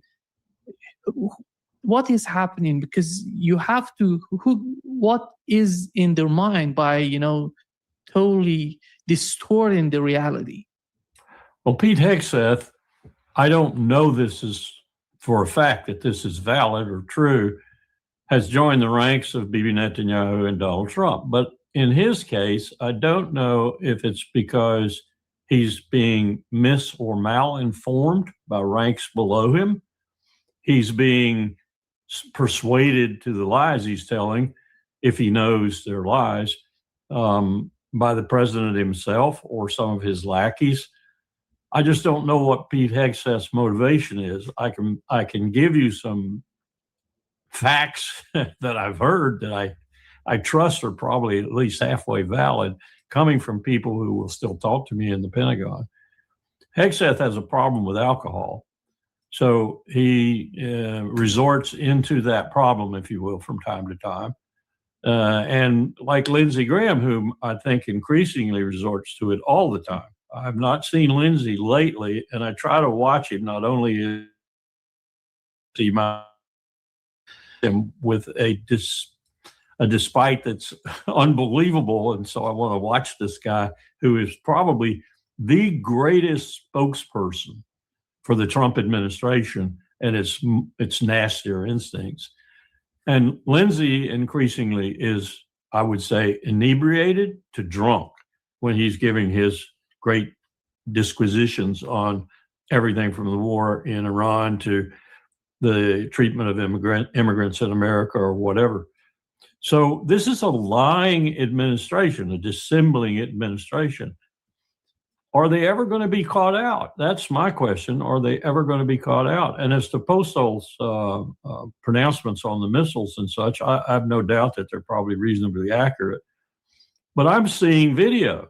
I'm having videos sent to me from above Tel Aviv and from on the street in Tel Aviv and from on the street in Haifa now, at the port in Haifa. I see things burning from ground to 200-300 feet up in the air. I see firemen and police and security personnel and civilians running around trying to fix things, trying to put things back in order. I see civilians lying in the street, wounded or dead. I can't tell from the videos. So I know that Haifa and Tel Aviv are being ripped apart by these missiles. And I see videos of the sky. And the sky shows me very little going up and a whole lot coming down. Whereas previous videos that I was getting from this same source showed me almost all the time missiles coming down and missiles going up. with the missiles going up 2 to 3 times as many as those coming down. Not seeing that hardly at all anymore. So that tells me that what you're saying and what Postal has said is true from my own eyes seeing it. These missiles that Iran is shooting now, with great circumspection, really, when you talk about how many they're sending in, to what targets they're sending them, and the frequency with which they're sending them, which tells me they know what they're doing in terms of limiting their strikes to only those targets that will be meaningful, and in husbanding their missiles, because they know, as Donald Trump seems not to know, this is going to be an extremely long war. And it's causing enormous destruction wherever they go. And what I'm really seeing mostly is Israel, because I don't have visibility over other places. Like I've heard disaster stories about Bahrain, for example. We had one of the most expensive radars we own and in the region, completely demolished by a missile coming in from Iran. We were blinded by that. We couldn't see. These radars are hooked up. What many people don't realize, and I'm not sure I understand it completely because it's fairly complicated, but these missiles and radars and F-35s and other aircraft too, but the F-35s in particular are all coordinated. The F-35 has the capacity from its cockpit to coordinate a multitude of weapon systems and happenings on the battlefield, and to provide real-time and almost real-time intelligence for targeting and so forth. This missile in Bahrain, this radar in Bahrain was central to that, was key to that. It was also key to the Persian Gulf and protecting the Strait of Hormuz. It was destroyed. It was destroyed. And we're blind there now. I'm sure we'll rush something in or some things in, because it's going to be hard to replace it. But that shows you how clever the Iranians are with regard to their targeting, and how they don't essentially waste missiles. They're hitting things that are very important to us and very important to the conduct of this war from our side. While at the same time, we're committing war crime after war crime. Nima, dropping bombs on civilians to drop bombs on civilians is a war crime. Dropping bomb on an oil facility near Tehran that then spreads poison oiled air, if you will, all over Tehran is a war crime. Bombing a school was a war crime. Bombing the hospital was a war crime. War crimes par excellence. Now, someone said to me this morning, well, who's going to hold them accountable? Apparently no one. But we are putting negating everything that we've done in the previous 50 years with regard to international law and what constitutes a war crime. We will regret that. We will regret that. I'll make that statement right here and hold myself to it till I die. We will regret it.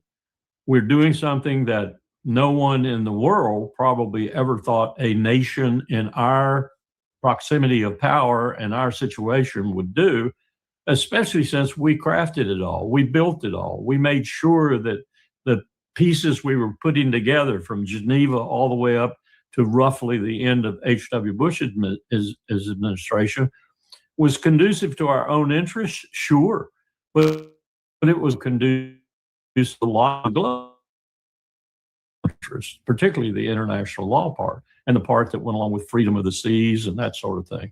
Gone. It's gone. Color it gone. It's in the past. I'm not sure we can regain it.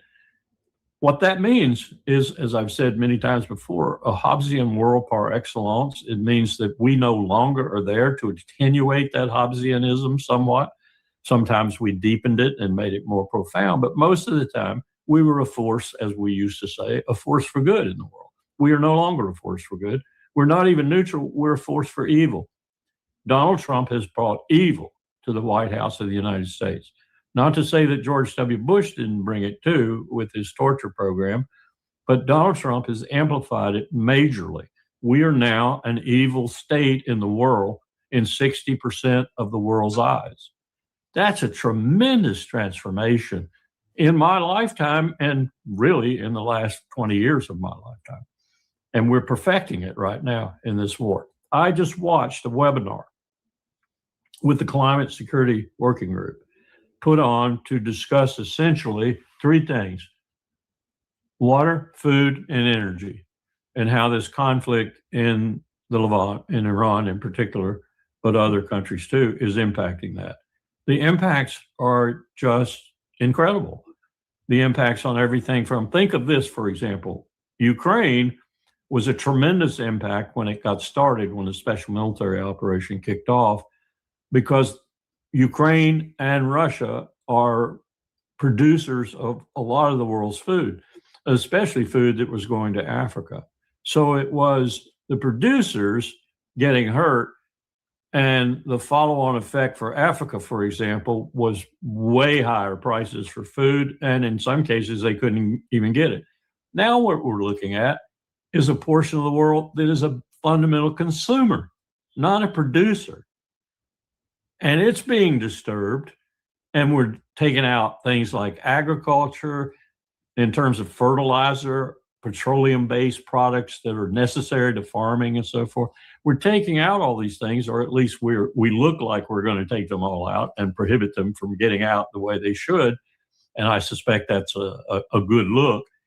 And so now we're going to have an entire swath of the world that is not only the most impacted at the moment by climate change and having drought and having water problems and heat problems and so forth, with an El Nino coming up in June or July, which will amplify these problems.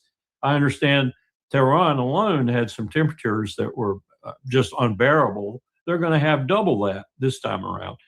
And all of this is happening because of Donald Trump and Bibi Netanyahu.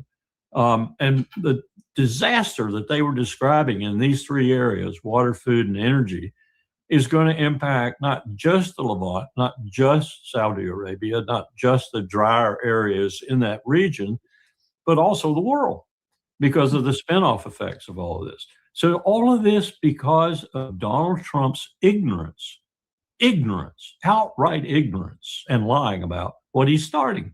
He has no idea what he started. I wish he'd watched this webinar. He has no idea what he started, and he isn't going to end it anytime soon. Many people are going to die, including Americans. The casualty count's going to go up, and many people in the region are going to die. And Marco Rubio, being totally negligent in getting Americans out of the region like he should have, because he didn't want to warn Iran in the middle of diplomacy that we were going to attack them, that would have been a sure warning. They're trapped. They can't get out. And now we're trying to rustle up airplanes and airlines that will fly in and get them out and everything. And we're finding that most of them don't want to do it. So this is a tragedy, a true tragedy that Donald Trump is almost single-handedly, along with Bibi Netanyahu, responsible for. The president of the United States is responsible for this. War crimes galore, bombs that are doing nothing but killing civilians. I think Ted and others have been right about that too. This is incredible what the Iranians have done. Most of these missiles are so far underground and so well hidden and only have to expose themselves momentarily to be fired, and then it closes up again, that you're not going to get them. And we are not getting them.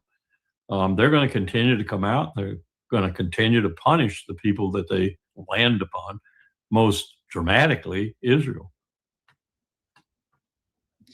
Larry, you mentioned Saudi Arabia. Lindsey Graham had an interview on Fox News recently, just yesterday. He was drunk. He's begging, he's somehow threatening, not begging, threatening Saudi Arabia with consequences if the country doesn't join the fight against Iran. Yeah, I want to know what brand of liquor he's drinking now, because it's deteriorated markedly. Yeah. And does he have any sort of point militarily, Saudi Arabia? What are the capabilities, and how is that possible for the United States to open up Saudi Arabia, come into that sort of, front? And because they have to coordinate, it's some sort of coordination between those people who are attacking those. It's going to be so difficult to let Saudi Arabia get in. Well, Saudi Arabia just doesn't have the wherewithal and the capacity to do anything but get their pilots shot down and killed, for example. We saw the Saudi capabilities versus Al Ansar, the Houthis. We saw Saudi capability for years. And those Saudi capabilities were majorly augmented. The only thing we didn't do, and I'm not sure about this, Nima, don't think we did, was put pilots in their F-15s, either the standard ones or the extended range ones we gave them. We gave them everything else. We gave them precision-guided munitions in the form of JDAMs. Their iron bombs could be saddled with precision-guided capability. We gave them the fuel. We gave them the intelligence on where the Houthis were and when. We allowed them to strike the port, the cranes in the port that disable the Yemeni from bringing any food stuffs in. Had to put a naval blockade out there to keep them from doing that again.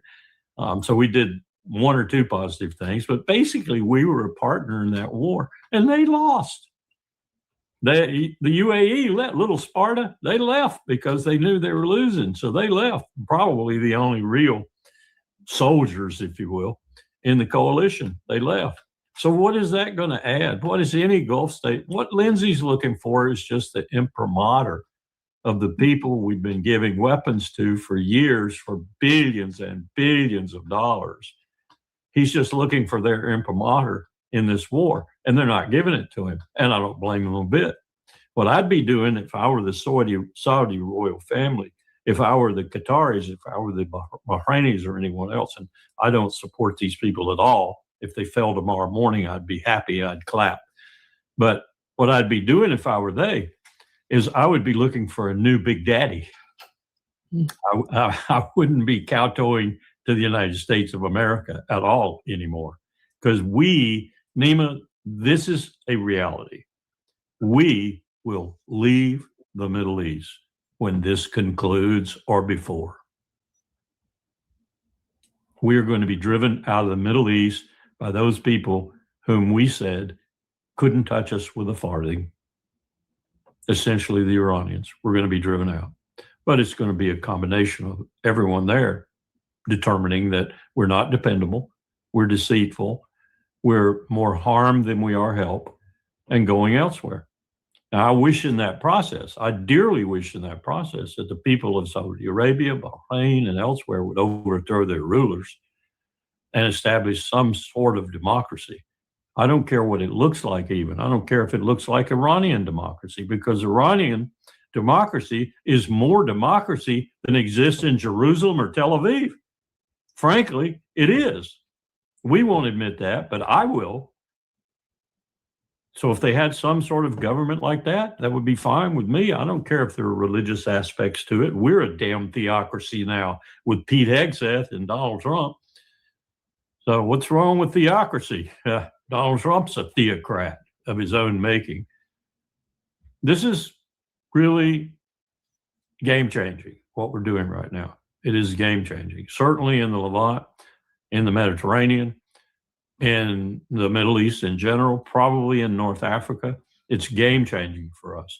We are going to be compelled, essentially, to follow at least the prima facie evidence in our national security strategy and retrench and come home in many respects. And I suspect Ukraine is going to help us do the same thing with regard to Europe.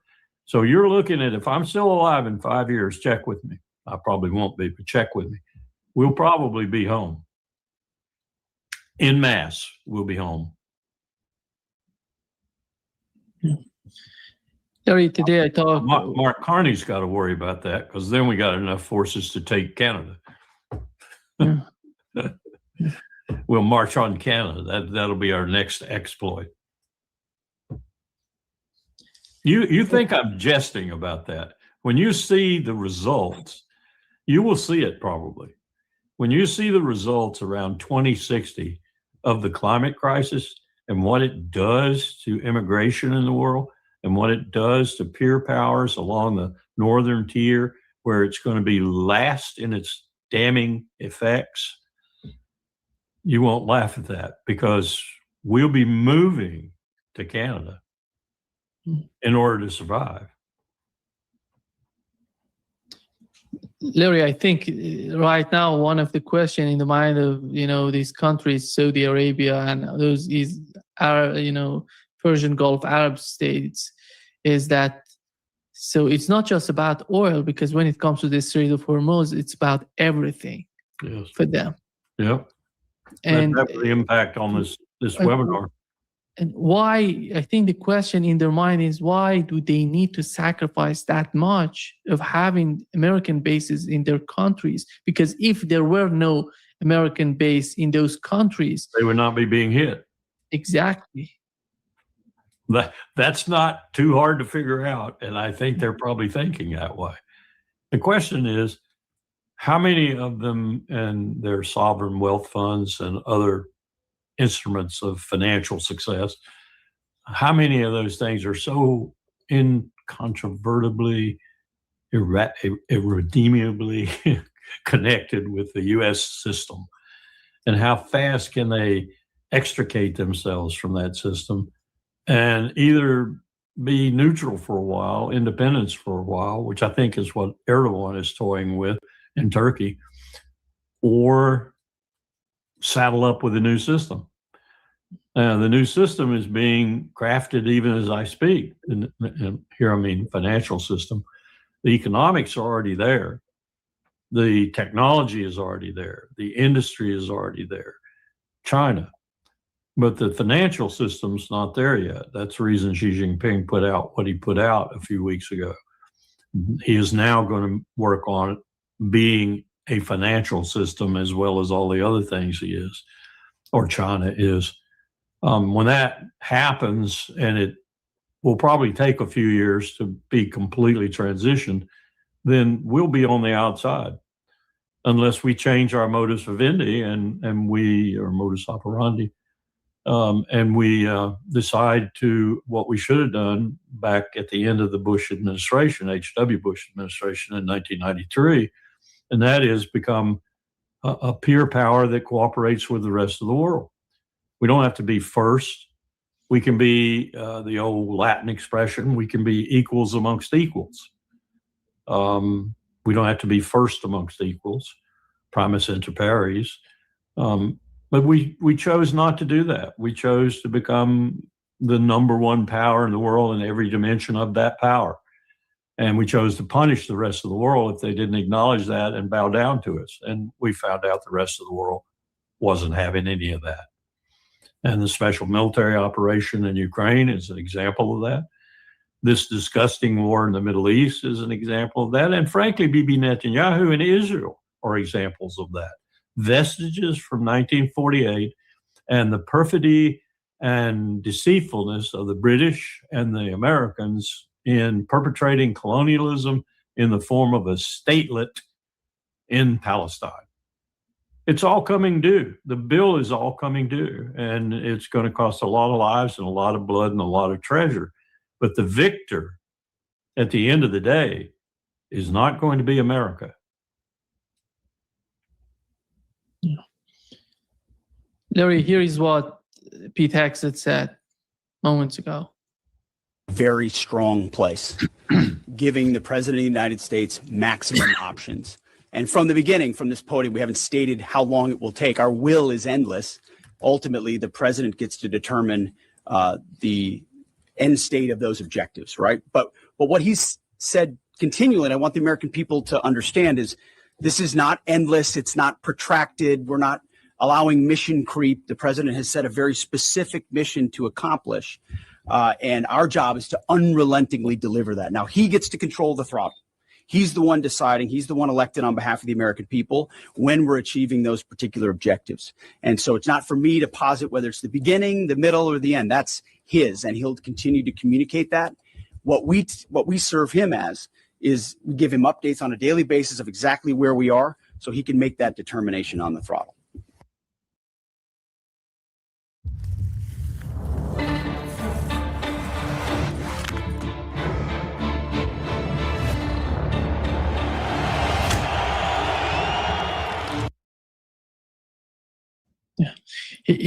Larry, he said our will is endless. I don't know if the logistics are endless. And the other question would be, that specific goal or objective, what is that? That's a good question. That's what I was going to point out right away. What is Donald Trump's strategic objective, Petey boy, and therefore yours? Because you did not mention it, nor have you mentioned it in the discourse you put forward thus far, nor has the president. In fact, the president has been utterly discombobulated and confusing as to what our objective is and the timeline that he forecast for meeting that objective. So, Petey, tell me, Petey, how are you going to get definitive guidance for a man who goes before the American people who put him in office, sad to say, and can't tell them any answers to the questions you just posed? Not a single one has Donald Trump answered. So how are you going to get your instructions again, Petey? Tell me. Are you going to call him on the telephone? Are you going to go over in a meeting of the National Security Council, meetings which he never has? Are you going to go over there? Are you going to talk to the president and you're going to get his word? Does he speak to you differently than he does to the American people? Because to the American people, all he does is equivocate, lie, dissemble, and act like he's an idiot. So does he do that with you, Petey?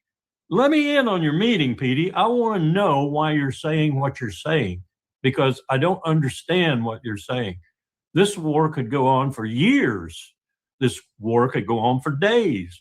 It could go on for months. Which is it, Petey? What is your plan? How are you executing it? And where are you on your objectives in that plan, if you have any? That school didn't get you down the road any distance. The bombing of the oil facilities didn't get you down the road. In fact, it made the situation in the Gulf even worse. None of the things you are doing right now with your infinite inventory, which isn't infinite, of weaponry, is getting you any closer to a goal that isn't even articulated. How can you stand there as the Secretary of War, Defense? How can you stand there and tell those lies to the American people? What you really should be saying is, I don't understand my boss and I don't know where we're going, but I hope we've got the wherewithal to get there, and I hope we don't run out of it before we get there. Because that's the truth. That's the truth. Donald Trump has no idea where he's going. He is following in the wake of Bibi Netanyahu. And Bibi increasingly has difficulty figuring out where he's going. The one aspect of Bibi that still troubles me, I think he may be going towards the use of a nuclear weapon, because he's going to be in really dire straits within probably 10 to 20 days. And then you've got to ask yourself other questions too. The other questions are very relevant. And obviously, Hegseth didn't even talk about him. He didn't even mention him. There's no one else in the world, ally, enemy, or neutral, in Pete Hegseth's discourse. There are no other people in the world in his discourse. What about other people? What about Europe?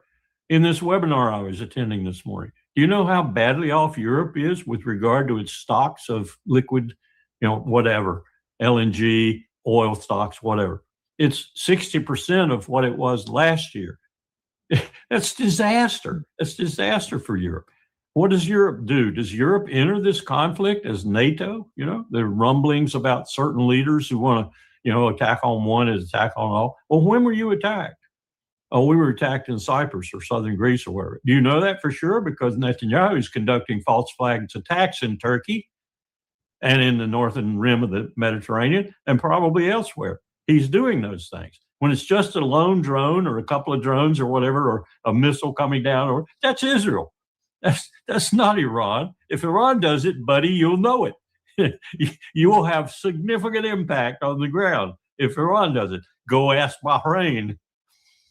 So all of this is confusing, but Petey doesn't even recognize these people. He didn't even mention Israel.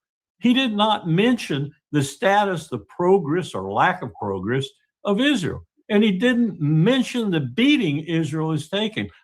Nima, I don't even know if Donald Trump and Pete Hegseth know what I know from the videos that have been shared with me about what's happening to Israel. from the press, our press and their press, of course, which are under incredible censorship. Both our press now in Israel and Israel's press under incredible censorship are telling the American people nothing. I dare say no one out in the hinterland in America knows that Israel is taking a pounding. They're being literally destroyed. And it isn't going to get any better because there isn't anything going up and there's a whole lot coming down. How do you make decisions in an environment where untruths are all you have for intelligence? Lies and obfuscations and propaganda are all you have for intelligence. And yet Petey's standing up there saying he's going to make his decisions based on the biggest liar of them all in the White House. I'm scared. I'm frightened for my country. I think, Larry, with the outcome, what has happened so far, not only in the Arab states, but also with the case of Japan and South Korea, today we've learned, we've seen in the Korean media, South Korean media, they're showing that they're dismantling Patriot systems, THAAD systems to move Ship them them to out. Israel. Yeah. How is that gonna, they're under tremendous pressure economically, and right now militarily they're naked.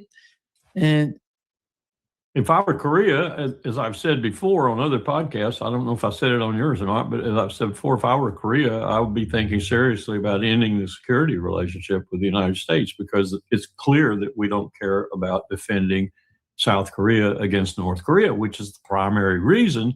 It hasn't been the reason for a long time, and the Koreans are suspicious of this, for our being on the peninsula in the first place. They know increasingly in Korea, especially the nomenclatura, the aristocrats of South Korea, especially the Conservative Party, they know and are fearful of the fact that we want to fight China from Korea, and that's why we're there.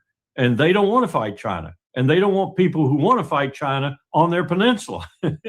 And so, we're just adding fuel to the fire to the Koreans telling us, go home, get out of here, leave us. We don't need you anymore. Thank you very much. Japanese are another matter altogether. The Japanese are just as want under this new leader, and I don't know her that well, but I've listened to her a couple of times. They're just as well to come join the fight in the Gulf, because their fuel is going to be threatened majorly. I don't know which side they joined the fight on, though, really.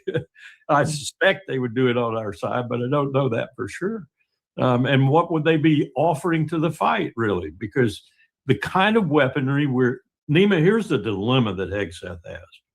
It isn't the extinguishing of munitions, though that proceeds apace in some very critical categories like THAAD and Patriot. It isn't the fact that we don't have enough force. Ultimately, it will be the fact, if we decide on ground troops, that we don't have enough force, that's for sure. But it's that we're fighting a different war. You've heard the term asymmetric warfare. We're fighting with what we have, which is all we have. And the Iranians are fighting with what we never suspected they had in the quantity and accuracy that they have, and in the ability to fire even under fire that they have.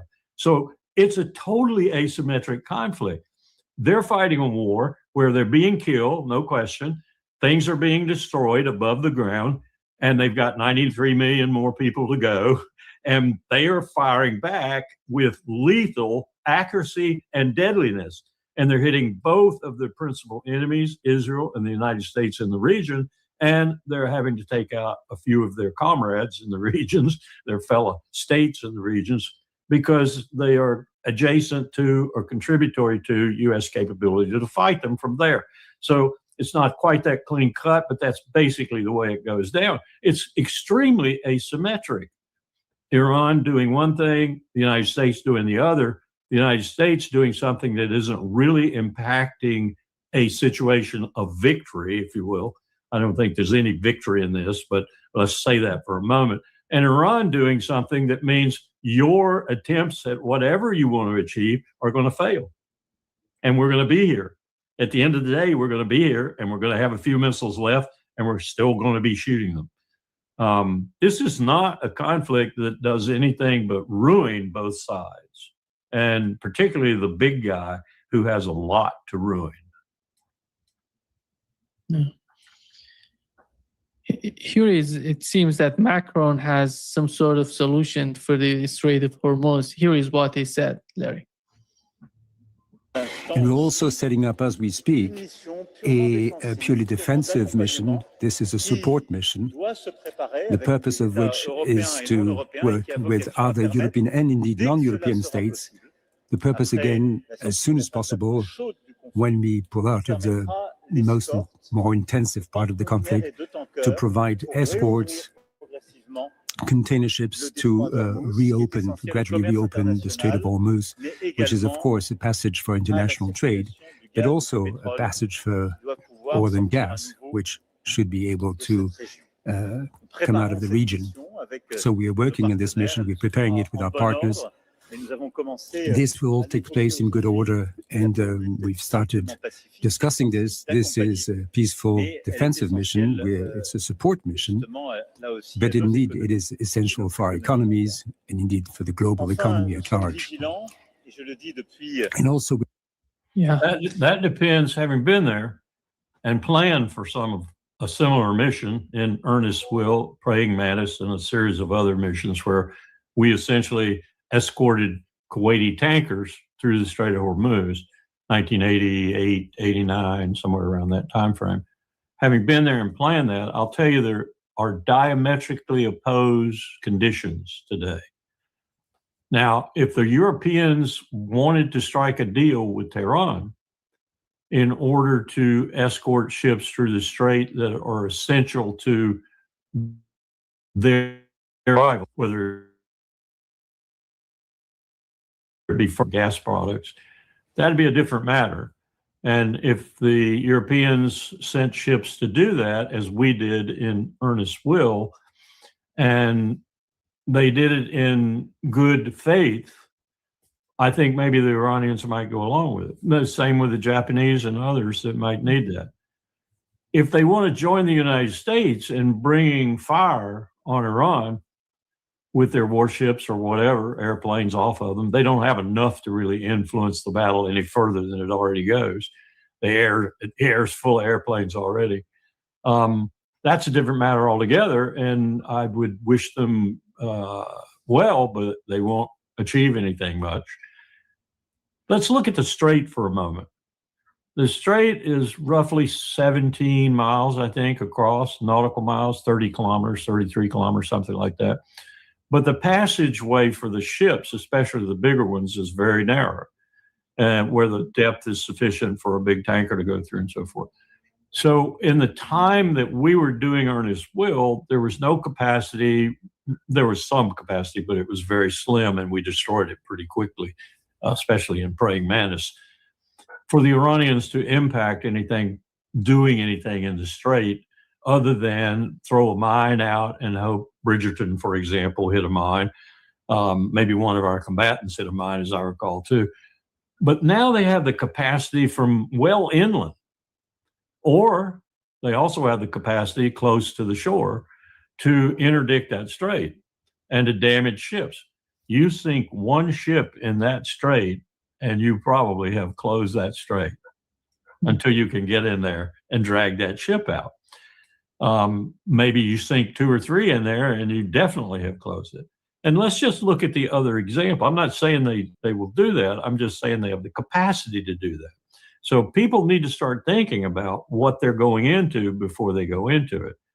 And talking to Tehran ahead of time and getting a deal worked out would be one thing, but just going in there as a U.S. ally, as it were, especially under the NATO treaty, and doing something with guns blazing is another thing altogether.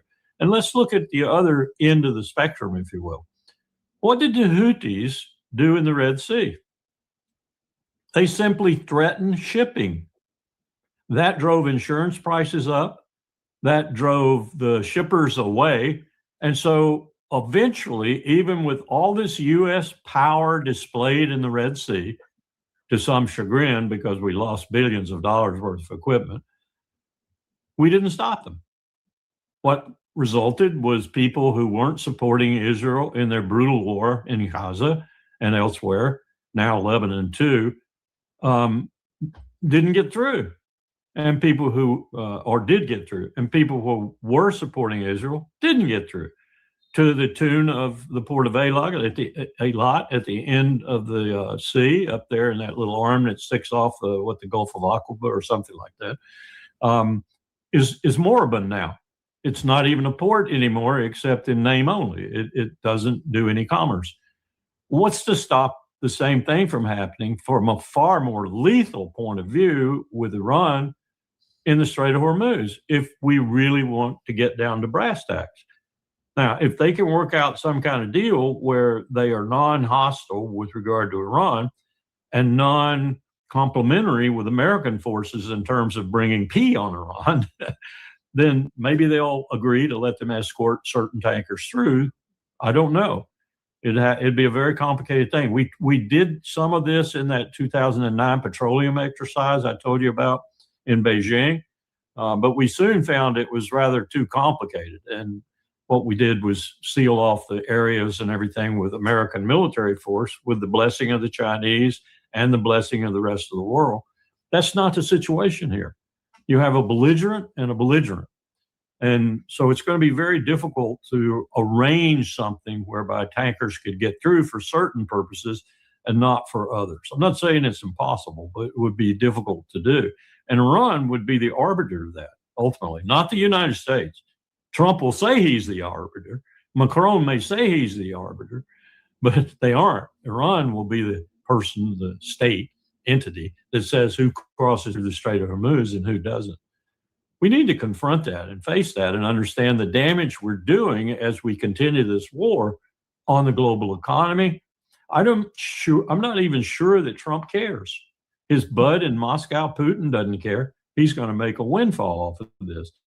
I'm not sure Trump cares either, because he's making a windfall off the defense industry, and he's ultimately going to make a windfall off the fossil fuel industry because the price is going to go up so far. And we haven't seen the volatility that I saw in 2009 yet. We just haven't. We got prices up to $200 a barrel for West Texas Intermediate and Brent crude. That is globally destabilizing in so many respects. And it could get there. It could get there. This brief surcease that we've had, where the prices sort of stabilized and then dropped a little bit, that's all because of the lies coming out. Your lies won't do that much longer. Yeah. Larry, just moments ago, we've learned from the Democrat Senator Blumenthal about he's talking about the puts on the ground in Iran. Here is what he said, Larry. I emerged from this briefing as dissatisfied and angry, frankly, as I have from any past briefing in my 15 years in the Senate. I am left with more questions than answers, especially about the cost of the war. My questions have been unanswered, and I will demand answers because the American people deserve to know. And I guess I am most concerned about the threat to American lives of potentially deploying our sons and daughters on the ground in Iran. We seem to be on a path toward deploying American troops on the ground in Iran to accomplish any of the potential objectives here. And there is also, as disturbingly as anything else, the specter of active Russian aid to Iran, putting in danger American lives. Literally, Russia seems to be aiding our enemy actively and intensively with intelligence and perhaps with other means. And China also may be assisting Iran. So the American people deserve to know much more than this administration has told them about the cost of the war, the danger to our sons and daughters in uniform, and the potential for further escalation and widening of this war, a war of choice made by this president, not chosen by the American people, with potentially huge consequences to American lives. Yeah. With regard to Russia and China, I have to say, did you just wake up from a deep sleep? With regard to ground troops, I have to say he's spot on correct, and it will be. And Nima, you know, you check on my grave site, we will be within 5 to 7 years completely and utterly out of the Middle East. Completely gone, because we will have been run out, essentially, just the way we were run out of Afghanistan, and just the way we really were run out of Iraq, with the residual presence caused by ISIS, whom I think we had a real hand in creating. Not necessarily to remain in Iraq, but we had a hand in creating it. And then we took, under Obama, we took advantage of that, and we went back to Iraq. So, but this time it'll be permanent. There will be no return to the Levant, to the Middle East, to Southwest Asia by the United States of America. Verboten, it will not happen. Ground forces will cause us to be defeated in such a resounding way that the American people will live in shock for the next decade. The casualties will be enormous. The cost will be astronomical. And at the end of the day, it will make Afghanistan and the ignominious withdrawal therefrom look like child's play. Yeah. You know, he's right. He's right to be concerned. I'd be concerned too. I mean, Democrat to hell. If he said the truth, and I suspect he did, he is right. But he and Lindsey Graham were somehow, you know, great friends when it came to Ukraine. Right now, there is some sort of division between him and Lindsey Graham. Lindsey Graham is advocating, is just begging to send American troops on the ground to defend Israel. Has he ever been, Larry, has he ever been on the battlefield? No, I don't think so. I'll venture a guess, Nima. I don't think you could find probably enough people to build a poker hand who like Lindsey Graham in the Senate of the United States of America. I just don't think you could. First of all, they probably know he's deeply embedded in the Epstein files. That's the word on the street anyway, the street of South Carolina. And his being embedded in the Epstein files is not necessarily conducive to his political career, I'll guarantee you. So he's one of those who doesn't want it to come out fully. There is a... We can't forget that component of this war, Epstein. It's a very good distractor. Yeah. It's so deep. It's so deep, I think, the connection between the war and Epstein. Larry, there was an interview on CNN with one of the most, one of the officials in Iran, Kamal Kharazi. He was the advisor of Supreme Leader of Iran, who was assassinated. And I would assume that he's going to be the advisor, one of the main advisors to the new leader of Iran. And here is what he said on CNN. Is reporting in Tehran. He has an exclusive interview now with Kamal Kharazi, who is the foreign policy advisor to the Supreme Leader. CNN is operating in Iran with the permission of the Iranian government, but maintains full editorial control over what it reports. Have a look at this. Iran has a new supreme leader. What does that mean for your military effort and the confrontation with the United States and Israel? That means the system is quite functioning. still. The United States says it's drastically degraded the Iranian military, the capabilities as far as missiles is concerned, drones is concerned. How much longer can you do this? That is one of the false narratives that the United States government is producing. Iranian military is quite strong, as you see, because they have the motivation, they have the arms that they need, which are produced in Iran. As a matter of fact, we are not dependent on any other country for weapons and arms. So your side is ready for a long war if the United States and Israel choose that. Do you consider this an existential threat to the Islamic Republic? It is an existential threat to the Islamic Republic, and therefore we have to stay with full might, as we are doing now. Is your side seeking, or will you seek, a ceasefire with the United States at this point in time, and with Israel? I don't see any room for diplomacy anymore, because Donald Trump had been deceiving others and not keeping with his promises. And we experienced it in 2 times of negotiations, that while we were engaged in negotiation, they struck us. How does all of this end then? If you say right now there's no room for negotiation, President Trump says he wants complete surrender. What does that lead to? There's no room unless the economic pressure would be built up to the extent that other countries would intervene to guarantee this termination of aggression of Americans and Israelis against Iran.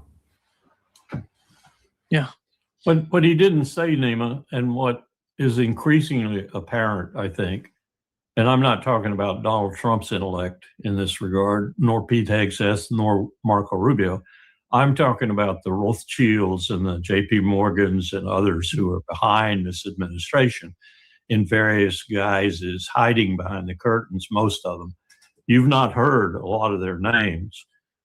What's happening is what happened in 1953. It's inchoate. It's not very apparent. It's not involving a Kermit Roosevelt or the CIA, Mossad, MI6. It's a grab for oil, just as Venezuela was a grab for oil. And it's necessarily a grab for oil because we want the oil. That's part of it. It always is.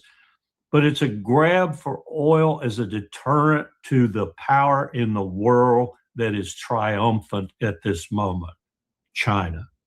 And its ally of convenience, perhaps, but nonetheless ally, Russia. This is all about, in geopolitical, geostrategic terms, fighting China in a forward way. We've chosen Iran as the battleground. I've not talked about this much because people don't understand when you talk about this sort of thing. They don't understand that the great game is afoot again, and it has some of the same players it had before. The newest one is the American empire, and we've been playing it since '53 when we derailed Iran's genuine attempt to, 1, establish a working democracy, and 2, take over the resources that belong to it from a profligate, perfidious, deadly colonial power known as Britain, and have those resources produced for the Iranian people rather than for the British Empire. And we just took over. In '53, Churchill talked us into it. We did it. They helped, and we took over. So we're the bastard now. And that's what this is really all about. I'm not even sure, Nima, that Donald Trump understands that. I know Pete Hegseth doesn't. I know Marco Rubio doesn't. I know Lindsey Graham doesn't. There may be 1 or 2 people in the American system that understand that aren't a part of this coterie of billionaires and oligarchs who come from all over the world and who are really running this game, really playing this poker, really playing this game. That's what's really happening. And that's why I come back to what that man just said. We're losing. we are going to lose. And when we lose, we'll be gone. And he knows that. Yeah. Thank you so much, Larry, for being with us today. Great pleasure, as always.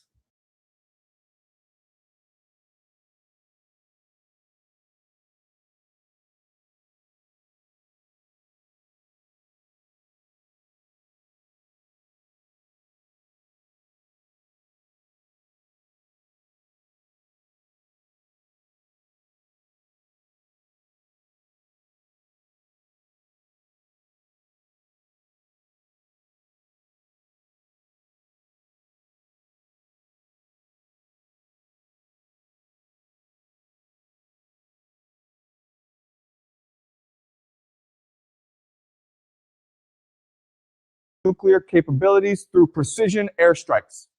And if you listen closely to what he didn't say, you heard the answer to the question everyone's been asking since this escalation began. Why isn't Israel putting boots on the ground in Iran? Not a single Israeli soldier has crossed into Iranian territory. You'll understand why everything about this conflict is being fought from a distance, why the rhetoric doesn't match the reality, and why the endgame Israel is pursuing is fundamentally different from what they're telling the world. Let's start with the most basic question. How many soldiers does Israel have available for an invasion of Iran? The Israeli Defense Forces, the IDF, has approximately 170,000 active duty personnel. That's 95,000 soldiers committed to existing fronts before you even think about Iran, which leaves roughly 75,000 active duty personnel theoretically available for deployment. Now, add in reserves. Israel can mobilize approximately 465,000 reservists. But here's the problem that Israeli military planners are desperately trying to hide from public view. Those reservists have already been mobilized. The October 2023 war, the extended Gaza operations, Israeli reservists have been called up again and again over the last 18 months. And the economic impact has been catastrophic. Tech companies bleeding talent because engineers are spending more time in uniform than at their desks. There is massive resistance within Israeli society to further mobilization. But even if you could somehow mobilize another 200,000 reservists who haven't been burned out yet, you're still facing an impossible math problem. Iran is 1.6 million square kilometers, 85 million people. To occupy even the western third of Iran, where the major cities and critical infrastructure are located, you would need a minimum of 500,000 troops. That's the minimum force ratio for counterinsurgency operations in hostile territory based on U.S. military doctrine from Iraq and Afghanistan. The moment Israeli ground forces commit to Iran in any significant way, Hezbollah invades northern Israel. Full-scale ground invasion with infantry, anti-tank teams, and potentially armored vehicles crossing into Israeli territory. Here's what people don't understand about Hezbollah's current posture. They have been holding back the rocket and drone attacks into northern Israel over the past year. Those are harassment. Pinprick strikes designed to keep the IDF spread thin and prevent them from concentrating forces elsewhere. But Hezbollah has not committed their ground forces. They have not activated the full resistance network in southern Lebanon. Why? Because they're waiting for Israel to make the mistake of committing to Iran. The moment a significant portion of the IDF is deployed into Iranian territory, Hezbollah's window opens. With Israeli forces tied down in Iran, with reserves already mobilized and exhausted, with the focus and resources directed eastward, the northern border becomes vulnerable in ways it hasn't been since 1948. Hezbollah has an estimated 100,000 fighters. Not all of them are frontline combat troops, but even if you assume only 30,000 are capable of offensive operations, that's a force comparable in size to what the IDF can maintain on the northern border while fighting elsewhere. And those Hezbollah fighters have been training for this exact scenario for 18 years, since the 2006 war. They have anti-tank missiles that can destroy Merkava tanks. They have drones that can hit Israeli logistics. They have tunnels that allow infiltration behind Israeli lines. An Israeli ground invasion of Iran would require pulling troops from the north. There's no way around it. You can't maintain current force levels in Lebanon and Gaza and the West Bank while also fielding an invasion force for Iran. Something has to give. And the moment northern defenses weaken, Hezbollah moves. If Hezbollah successfully penetrates into northern Israel, if they take even a small Israeli town, If they hold territory for even 48 hours, the psychological and political impact on Israel is regime ending. The entire Israeli security doctrine is built on the idea that wars are fought in enemy territory, not on Israeli soil. The Iron Dome protects from rockets, but it doesn't stop infantry, and Israeli civilians in the north know this. Let's be clear about what threshold nuclear state means. Iran doesn't have assembled nuclear weapons right now, but they have enriched uranium. They have the delivery systems, and according to US intelligence assessments, they are weeks, maybe a couple months at most, from assembling a working nuclear device if they make the political decision to do so. They haven't made that decision yet. But a ground invasion changes everything. The moment Israeli troops are on Iranian soil, the Iranian government faces an existential threat, and nuclear weapons become not just an option, but a necessity for regime survival. Because history has shown very clearly what happens to governments that face American or Israeli invasion without nuclear weapons. The lesson is clear, and Iran's leadership is not stupid. If Israeli ground forces are invading, Iran will sprint to a nuclear weapon faster than any intelligence agency can track. And once they have it, the entire strategic picture changes. Israel's ultimate deterrent, the thing that's kept Israel secure since the 1960s, is the Samson option. The unspoken doctrine that if Israel faces existential defeat, it will use nuclear weapons against enemies, against enemy capitals. Perhaps even a wider strike designed to take everyone down with them if Israel is going down. It's the ultimate insurance policy. The reason Arab states have never pushed for total war. But the Samson option only works if you're the only one with nukes, or if your enemy's nuclear capability is so limited that you can destroy it in a first strike. The moment Iran has dispersed hardened nuclear weapons, the Samson option is neutralized. Because any Israeli nuclear strike on Iran gets answered with an Iranian nuclear strike on Tel Aviv, Haifa, Jerusalem, mutual assured destruction. And in mutual assured destruction, the country with less territory and smaller population loses. Israel is 22,000 square kilometers. Iran is 1.6 million square kilometers. Israel has 9 million people concentrated in 3 major cities. Iran has 85 million people spread across dozens of cities. In a nuclear exchange, Israel ceases to exist. Iran survives as a nation even if it loses tens of millions. The math is brutal and unavoidable. So here's the trap that Israeli strategic planners are facing. If they invade Iran, Iran goes nuclear. If Iran goes nuclear, Israel's ultimate deterrent is neutralized. If Israel's ultimate deterrent is neutralized, Israel can be destroyed in a nuclear exchange it cannot win. Therefore, Israel cannot invade Iran without triggering the very scenario that ends the Israeli state. This is why you hear Israeli officials talking about preventing Iran from getting nuclear weapons, but never talking about ground invasion as the method. Because ground invasion is the trigger for Iranian nuclear weaponization.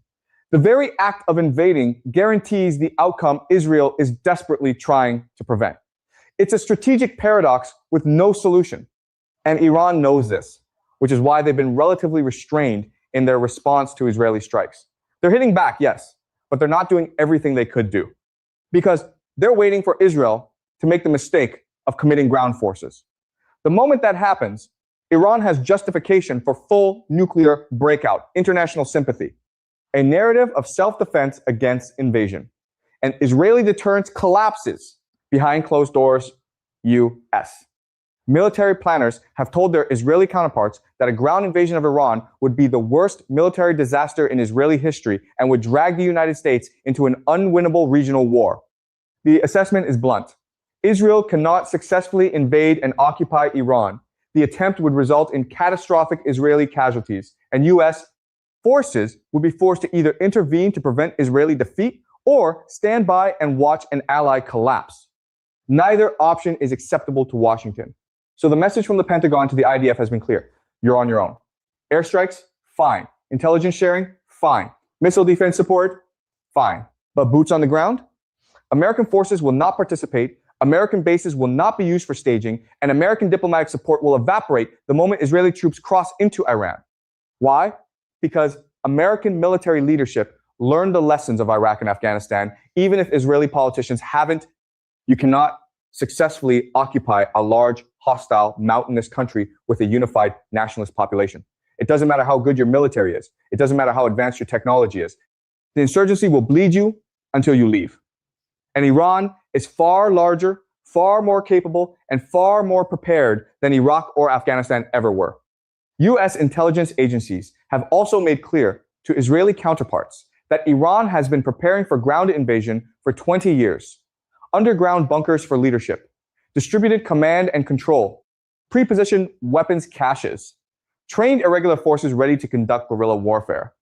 The IRGC has studied every American mistake in Iraq and Afghanistan and designed their defensive strategy specifically to exploit the same weaknesses that defeated the US military. And there's a political dimension that makes American support impossible. 80% of Americans oppose another Middle East war. Congress would not authorize military force in support of an Israeli invasion. The Biden administration, or whoever follows, cannot politically survive sending American troops to die in Iran for an Israeli operation that Americans overwhelmingly oppose. But here's what makes the American refusal even more devastating for Israel. Without American logistical support, Israel cannot sustain extended ground operations in Iran. Israel's military, for all its capabilities, is designed for short, high-intensity wars. Weeks, maybe a month or two at most. The logistics tail, the supply chain that keeps an army fed, fueled, armed, and equipped, is not built for sustained operations hundreds of kilometers from Israeli territory. The US military has aerial refueling capacity that Israel lacks, strategic airlift that Israel lacks, the ability to surge supplies and equipment at a scale Israel cannot match. In the 1973 war, American airlift operations were critical to Israeli survival.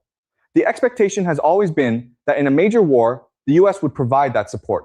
But that support will not be there for an invasion of Iran, which means Israel would be operating at the very edge of its logistical capability from day one.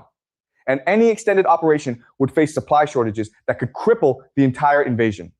So Israel is in an impossible position. They cannot invade Iran without American support. American support will not be provided. Therefore, they cannot invade Iran. The math is simple. The political reality is unavoidable, and Israeli planners know it. Saudi Arabia has effectively vetoed an Israeli ground invasion of Iran through private channels and very specific operational denials that make the invasion impossible. Here's what you need to understand about the geography. Israel cannot reach Iran without overflying other countries' airspace. The direct route goes over Jordan, Iraq, and then Iran. But Iraq is Shia-dominated and aligned with Iran. Their airspace is closed to Israeli military operations. So the route Israeli aircraft have been using for strikes goes south over Saudi Arabia, then east into Iran. Saudi Arabia has been allowing this, quietly permitting Israeli aircraft to transit Saudi airspace for limited strike missions. The Saudis have their own issues with Iran and were willing to look the other way for airstrikes that degraded Iranian capabilities without triggering full-scale war. But a ground invasion is different, completely different. And Saudi Arabia has made clear through diplomatic back channels that they will not permit their territory to be used for staging, logistics, or transit related to an Israeli ground invasion of Iran. No overflight rights for transport aircraft. Why? Because the Saudis understand that an Israeli ground invasion of Iran would destabilize the entire region in ways that threaten Saudi interests directly. If Israel invades Iran and the war goes badly, which Saudi intelligence assesses it would, Iran retaliates against the entire region. Saudi oil facilities get hit. Saudi water infrastructure gets targeted. The Saudi economy collapses. Potentially the Saudi royal family falls. The Saudis are trying to normalize relations with Iran. They reopened embassies in 2023 after years of hostility.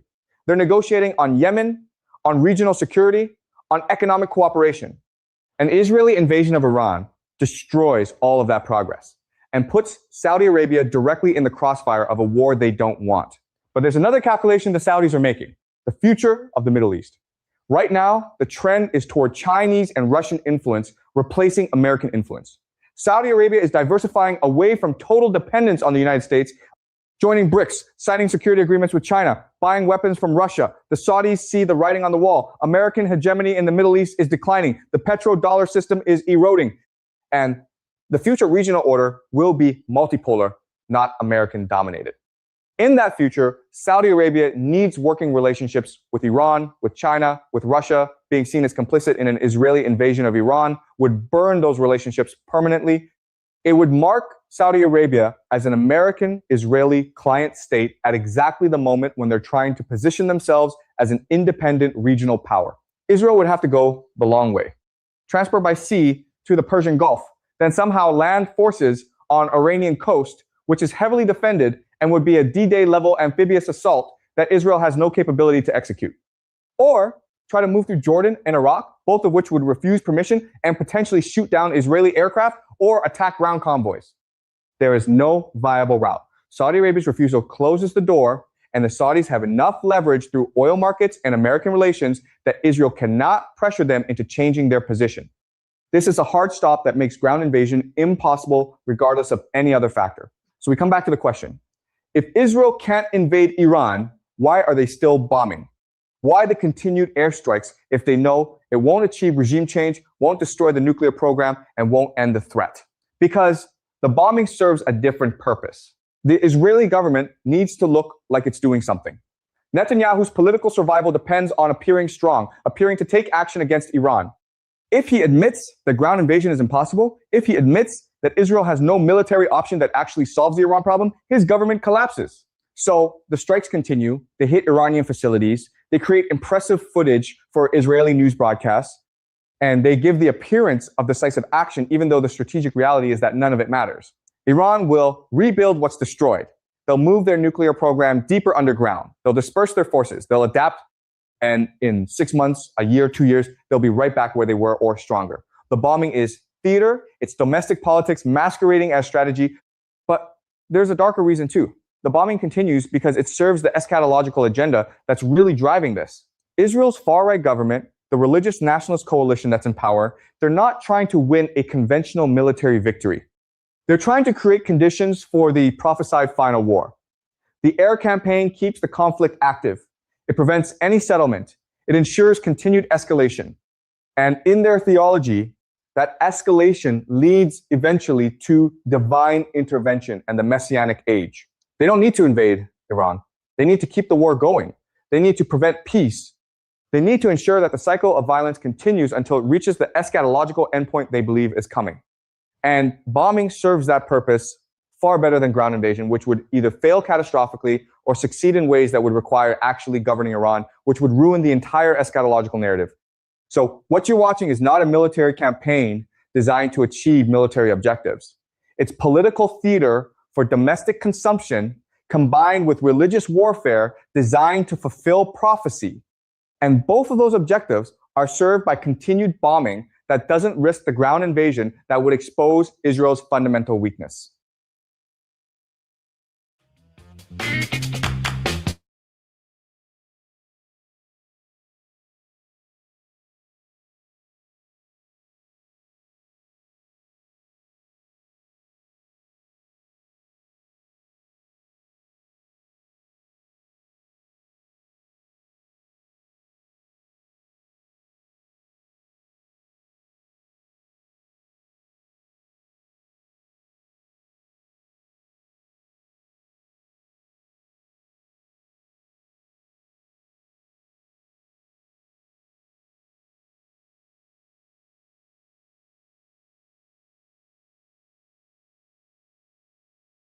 All right, so you must sign up via getkickoff.com/redacted to activate your offer.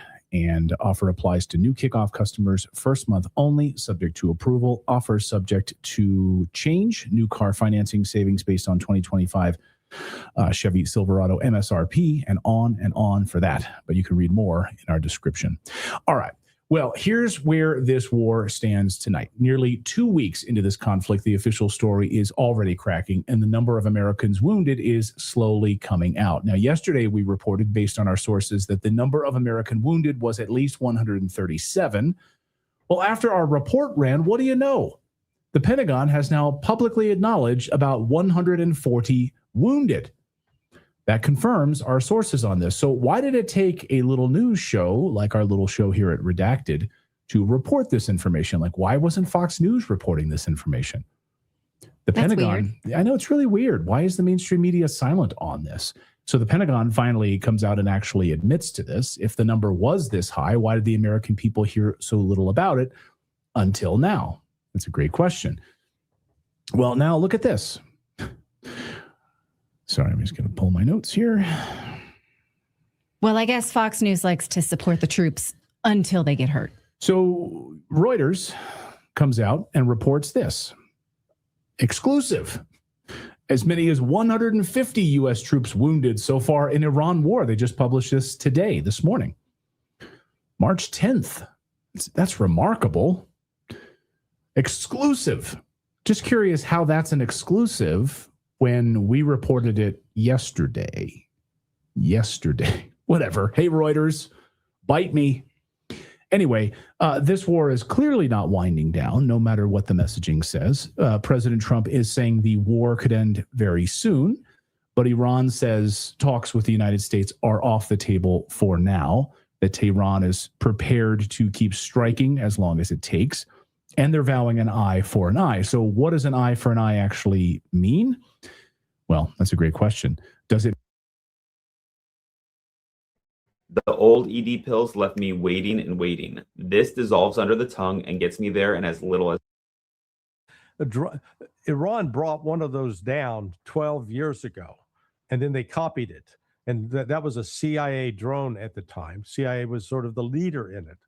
So once you get U.S. troops on that island, they're not going to have any cover. They're not going to have time to build shelter, that would resist all these drones. I mean, Iran wouldn't have to land troops on Karg Island to take it back. All they'd have to do is kill them with drones, as we've seen in the war in Ukraine, for God's sake. Are these people not paying attention? I mean, really, I'm insulted by the level of stupidity. It is. Yeah. Well, we've heard from the Trump administration the surprise about being attacking our military bases in the region. Like, where did the surprise come from? You've been on our show for 3 years talking about if we attack Iran, B is what is going to happen. They are going to attack our military that are stationed in Bahrain, in Qatar, and these other locations. And that's exactly what happened. And especially given the rhetoric of U.S. war hawks in power for 3 decades. Yes, they kind of had to prepare all of this time. Did we think that they weren't paying attention when we said it to the world? Well, when we're writing our own press clippings and then reading them, there is a tendency to say, God, I am great. Can you see this? How good we are? So they really believed that our air defense, the Patriot air defense systems and the THAAD systems they could shut down the Iranian missiles and drones. And what they discovered was, nope, they didn't work. And they worked at an even lower level than, Pentagon kept saying, we're shooting down 90%. They got the same guy that's writing the press clippings for the Ukrainians now working for them. Yeah, we always get 90%.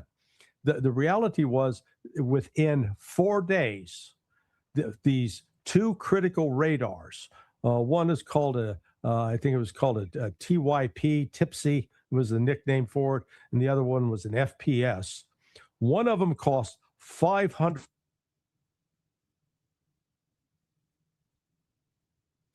Is that us or is that him?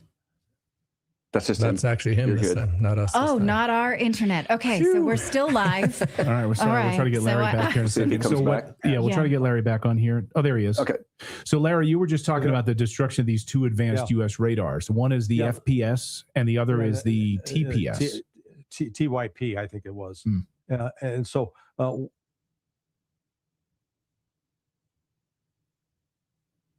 think Larry frozen up again. Okay. Let's see if we can get Larry to reconnect here. I want to follow up with Larry on this point, because what he's talking about is the loss of these high value assets and how difficult these things are to replace. I want to follow up with him and ask him more about these U.S. military outlets and outposts and bases that were hit and destroyed. And of course, now the damage is being hidden from the American people. And this could be a major reason why the United States is sort of backpedaling here and trying to ask for a ceasefire and some sort of agreement, because all of these bases have been destroyed. And the satellite imagery companies that were responsible for providing satellite imagery above these bases on a regular basis have now gone dark, so that we're not allowed to see the imagery coming out of these bases that were destroyed. Yeah, exactly. Well, right. I'd also like to point out, as far as that Karg Island, I mean, I'm no military strategist or anything like that, but that's within artillery range, because it's only like 16 miles off the coast, which means, like, no matter how sophisticated their anti-missile capabilities are, There's nothing to stop them just lining up a battery of artillery and just firing from the coast. Right. It's so close. Like how All right, Larry's back. We were just talking about Karg Island, Larry, and Philip was bringing up a great point about how close it is for artillery strikes. I mean, you're literally right there. Yeah, these radar were critical for detecting launches of missiles and determining also maritime threats to our ships. Those are down now. That's why Israel is now only getting a minute warning. It used to get a 15 to 30-minute warning. Hey, they're inbound missiles. Now they're only getting a minute, which will increase the likelihood.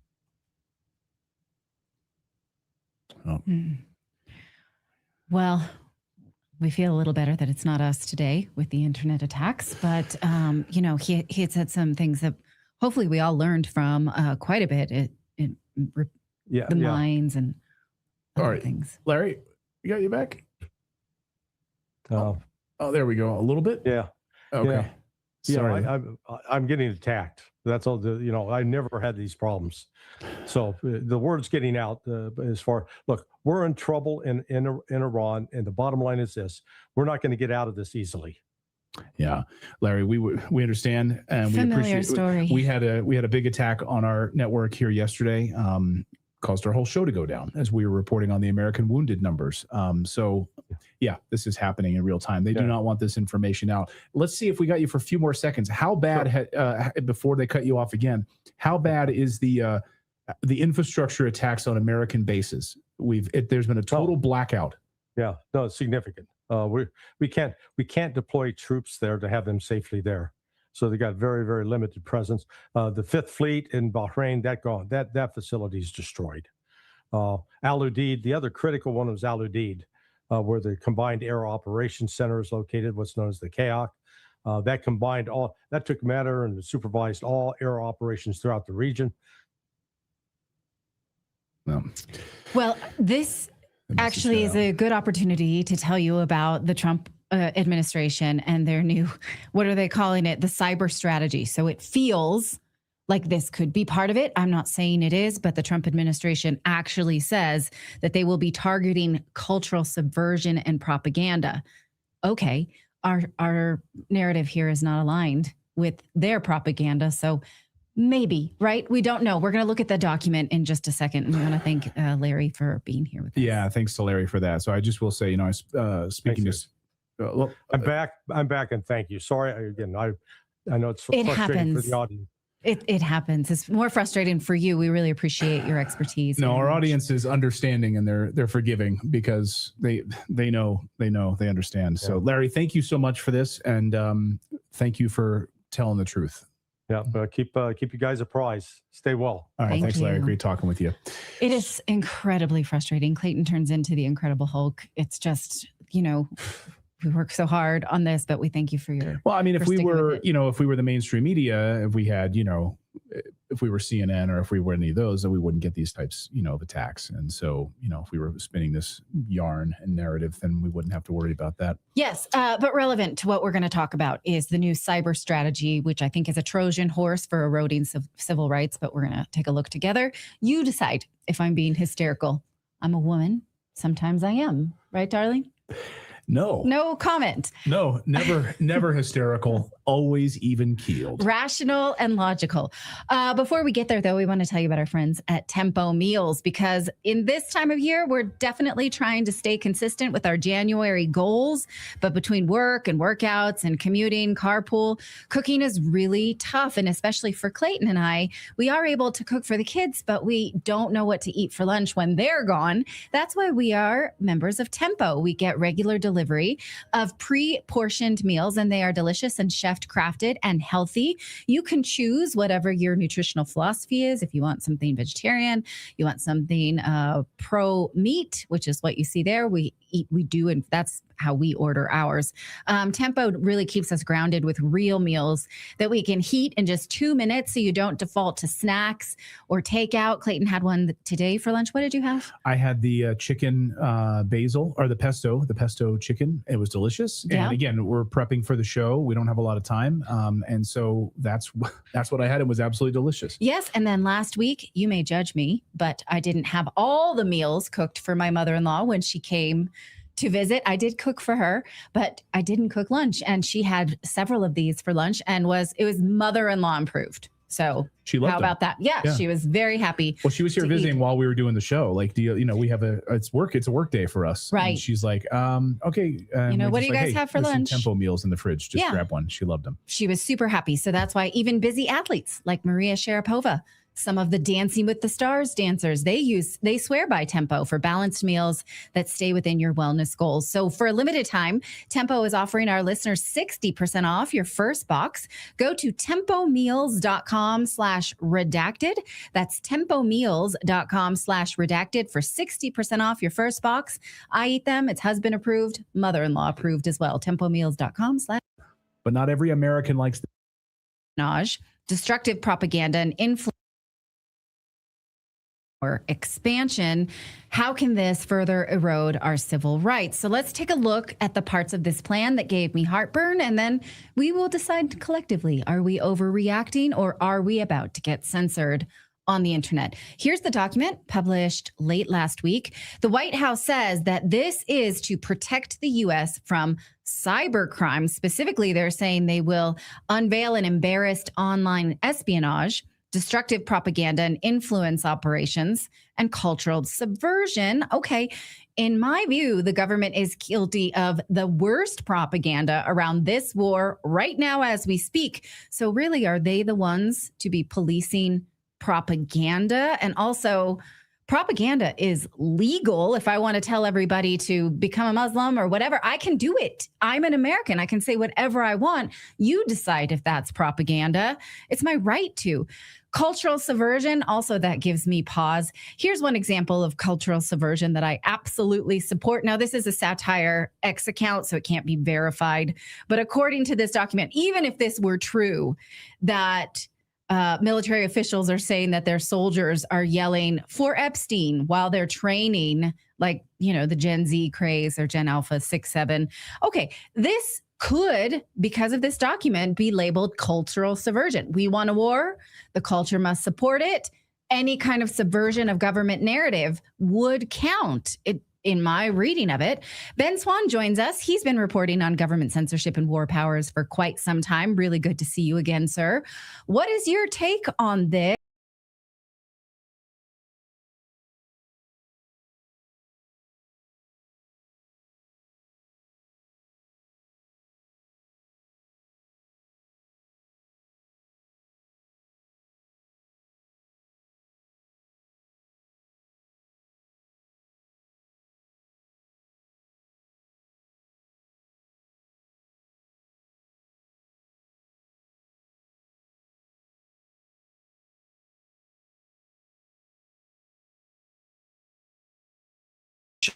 Khamenei. They've also done it to respond to the over 15,000 ceasefire violations by the Israelis. So there's a multitude of reasons. But what Hezbollah have done during the last couple of days, a lot of people are referring to this. A lot of analysts are calling this a miraculous comeback. And first of all, I'm going to give you all the facts. I'm going to show you what has actually taken place on the battlefield, and then I'll give you the analysis. Okay. But you can see on the map, I've manually, personally, spent the last days mapping all of these flashpoints, skirmishes, bases that have been struck all over South Lebanon, all over the Syrian Golan Heights, all over the north of Israel, all over Tel Aviv and Haifa, every single point. And you'll see when we get to the analysis why this is so utterly significant. I'm going to try and go base by base or skirmish by skirmish, but I've broken these down into a couple of groups, right? So the first thing I wanted to start out with is the skirmishes, okay?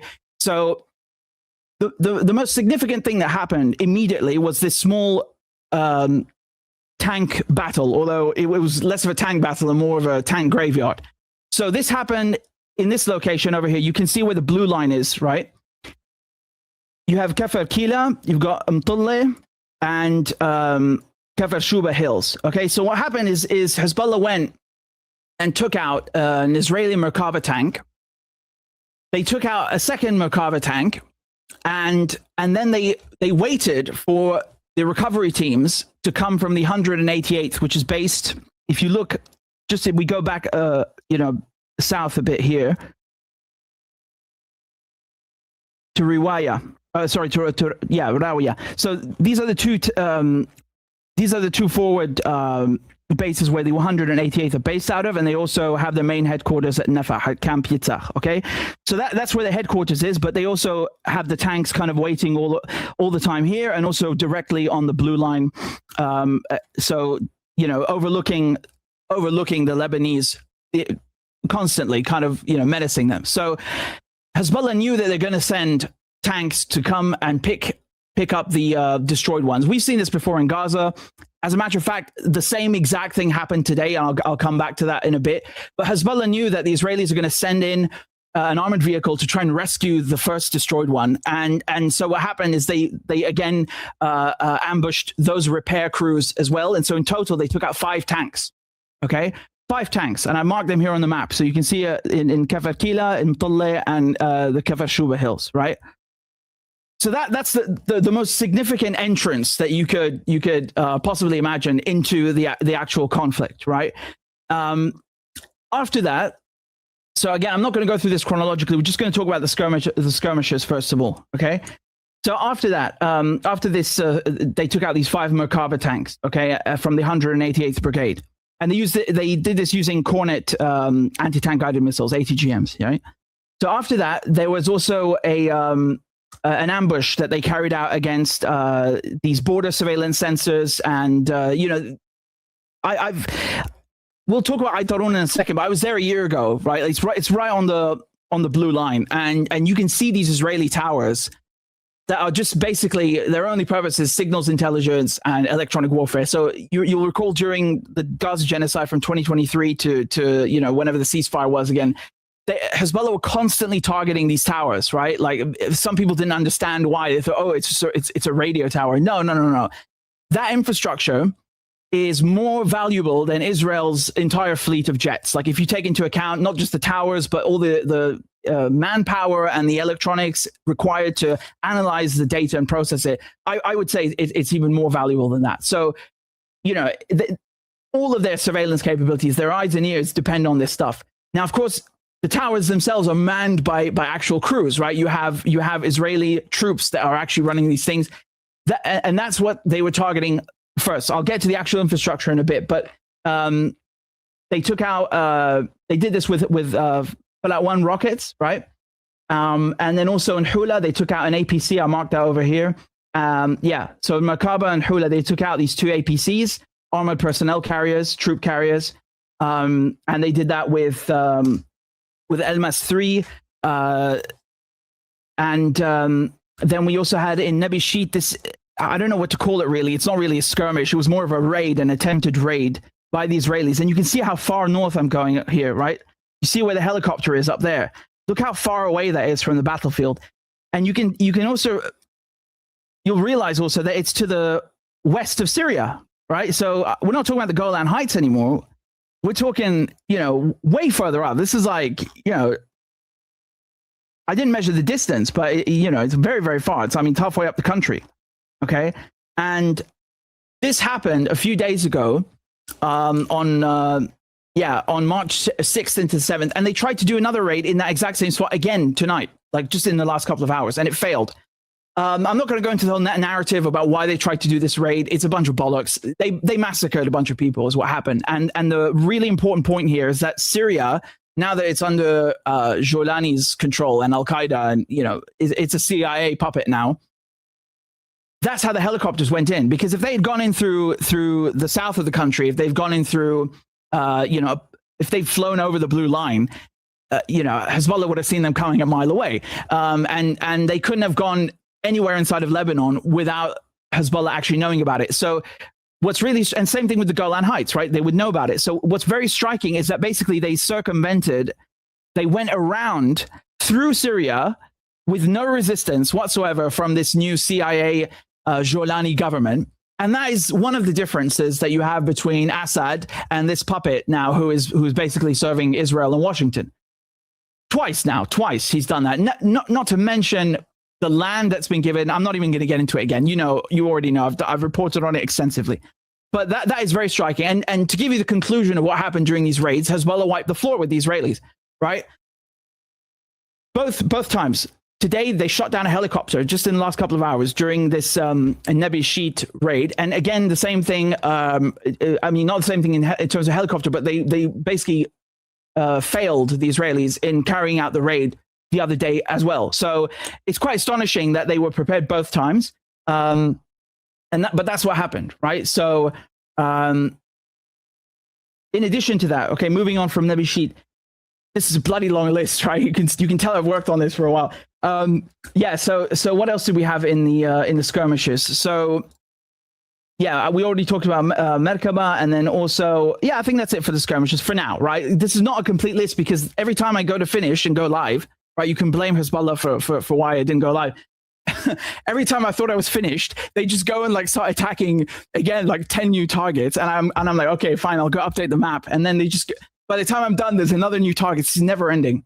Okay, so I'll talk about them more afterwards. But moving on to Group 2, what is Group 2? Group 2 is about the sensors, right? It's not about the skirmishes. It's the infrastructure that Hezbollah been trying to target and why that's significant.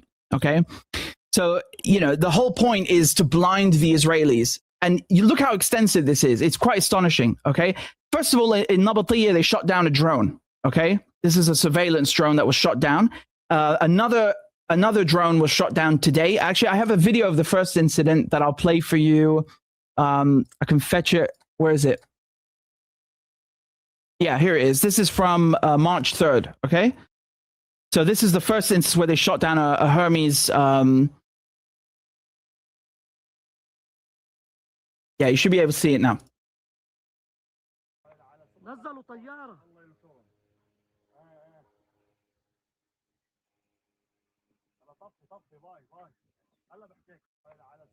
Yeah, you can hear those things when you're in South Lebanon or in Gaza, and the thing is like right above you. You can see it, you can hear it, and I think it's intentional, of course. There's a whole psychological warfare aspect to this, and also there's the aspect that they just don't care because they're terrorists. So anyway, sorry, I'm supposed to be neutral, right? So anyway, going back to the map.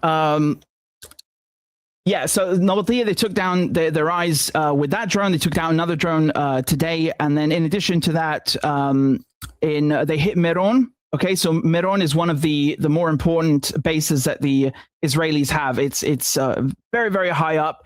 Until they capture Mount Hermon in Syria, this is probably the most important one. It's difficult to explain, but basically all of their northern command and their air force rely on this base, right? It's the crown jewel. And Mount Hermon is more of a newer addition, okay? But this has been a long time piece of their infrastructure because they simply couldn't capture the other one in Syria until recently. And they serve slightly different purposes, right? But this is the one that Hezbollah struck, okay? And in addition to that, they also struck here in all the way in Haifa, okay? They struck this maritime monitoring station, right? It's called Stella Maris. And they also, so this is basically the eyes and ears of the Navy, right? The Israeli Navy. They also struck just nearby the Iron Dome radar over here, okay? And they also struck Haifa Naval Base itself, but I'll come back to that in a bit because it's not, we're talking just about the eyes and ears right now. Over here, there's another piece of Israel's eyes, surveillance and SIGINT that they struck. Sometimes it's difficult to read these names because what the Israelis do is they take an Arabic name, they bastardize it, they turn it into quote unquote modern Hebrew, and then they write it in Latin. And so it's like it's gone through 3 meat grinders. And so even though like I would know how to say it perfectly, I'm just looking at that and like, what the hell is this? Okay, so sometimes I just can't. I'm not even going to bother pronouncing some of these things, right? But I know exactly where the coordinates are. Okay. That's one of the towers that they took out, okay? And what they did here is, again, they targeted border surveillance sensors, and they used Falak 1 rockets, I think, if I'm not mistaken. Yeah. So, hold on. In addition to that, what else did they get? Yeah. So they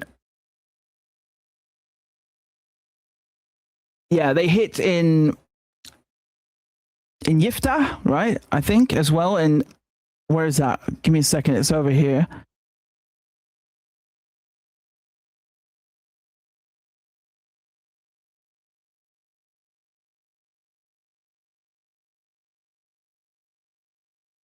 Yeah.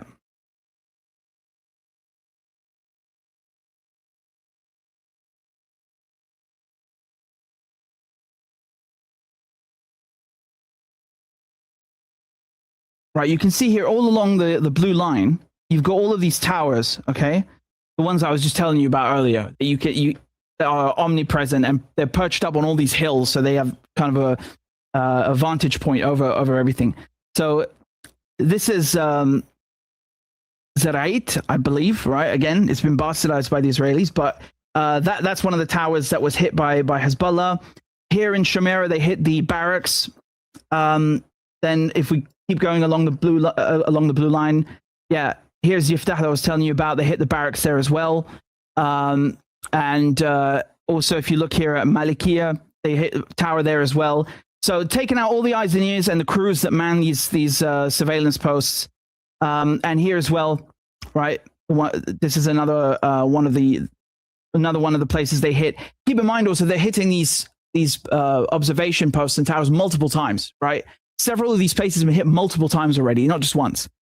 So after that, right, we move on to more strategic targets, right? Not these strategic targets, but I'm talking more about command and control. So, the commanders, the headquarters, that are actually running these outposts along the blue line. So Hezbollah hit, for example, Camp Kel'a, I believe is the right pronunciation. Okay, so this is, if you look at the blue line here, we are still in the Golan Heights, but we're in Syria. Okay, so this whole area here is the Golan Heights, the Syrian Golan Heights. Okay. And it's littered with bases. I mean, like what you see on the map here, these are just a few. It's not even half of it. It's not even half of it. Believe me, I had to limit what I show you. Like I started putting on all of the things just for fun, right? But I had to limit it to actually what was just struck. So they hit this one over here, Camp Kel'a, okay,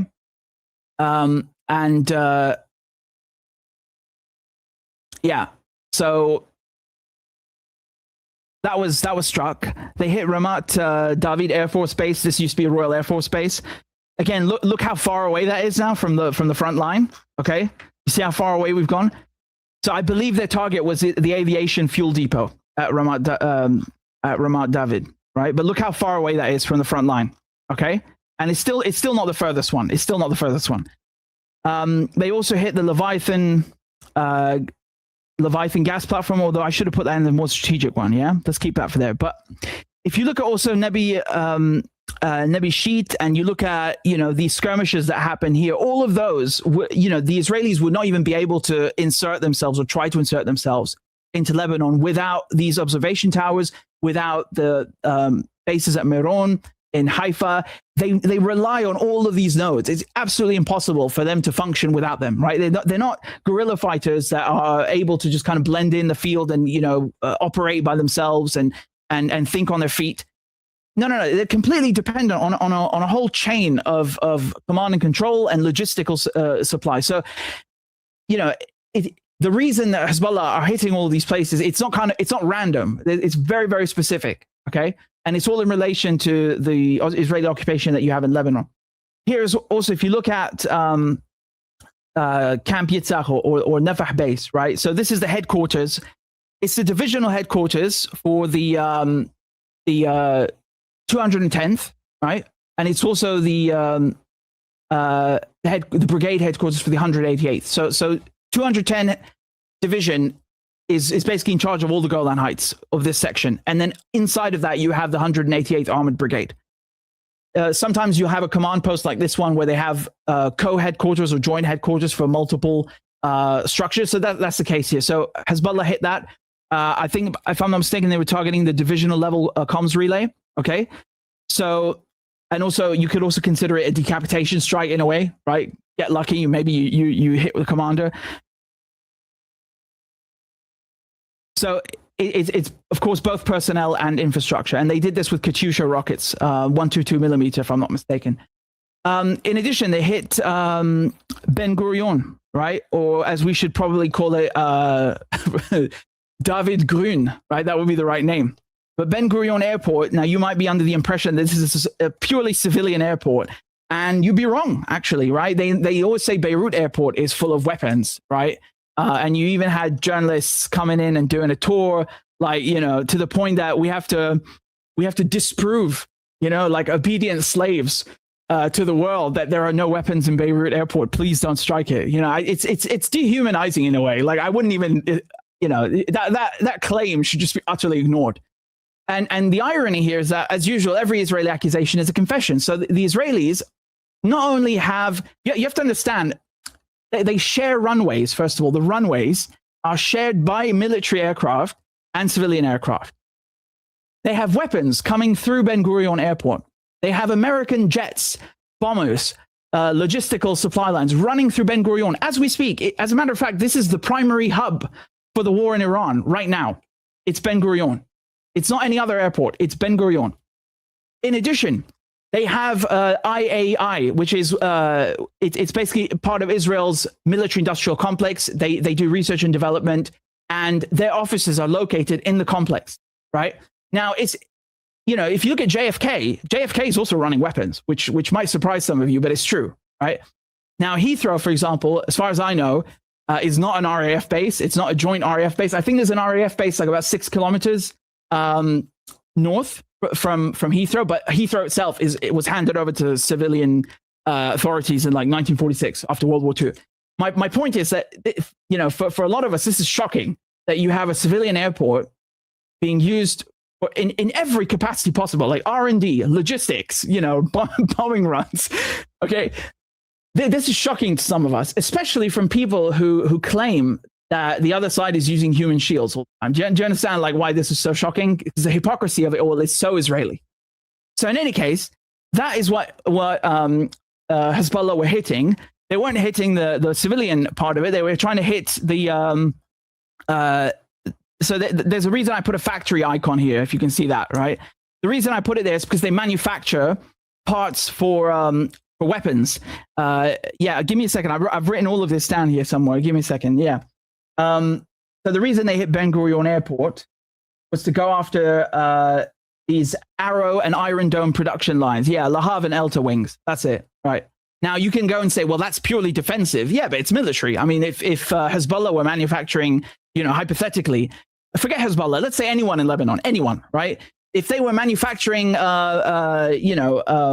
plasters or like band-aids for the army in Beirut airport, the Israelis would use that as an excuse to bomb it. Don't come here and start blurring the lines. Anyway, that's the reason it was struck. Okay, you can disagree with it. I'm not here to tell you that it's right or wrong. I'm just pointing out the Israeli hypocrisy and the reason why it was struck. That's all. So in addition to that, the Israelis, what else? What other targets did Hezbollah hit for them? Yeah. So of course, Rawiyah base itself was struck. Right. I told you the 188th Armored Brigade are based there. Let me pull that up on the map again for you. So some of these targets, as I said, were hit twice. Right, and they were hit for different reasons, targeting different things. Right. Sometimes they're targeting the personnel. Sometimes they're targeting the vehicles. Sometimes the logistics. So that's the reason. Yeah, here, give me a second. Right next to Kal'a. So, yeah, there you go. So there's, by the way, two bases. There's a Rawiyah base north and base south, but they're right next to each other, and they're both in the Syrian Golan Heights.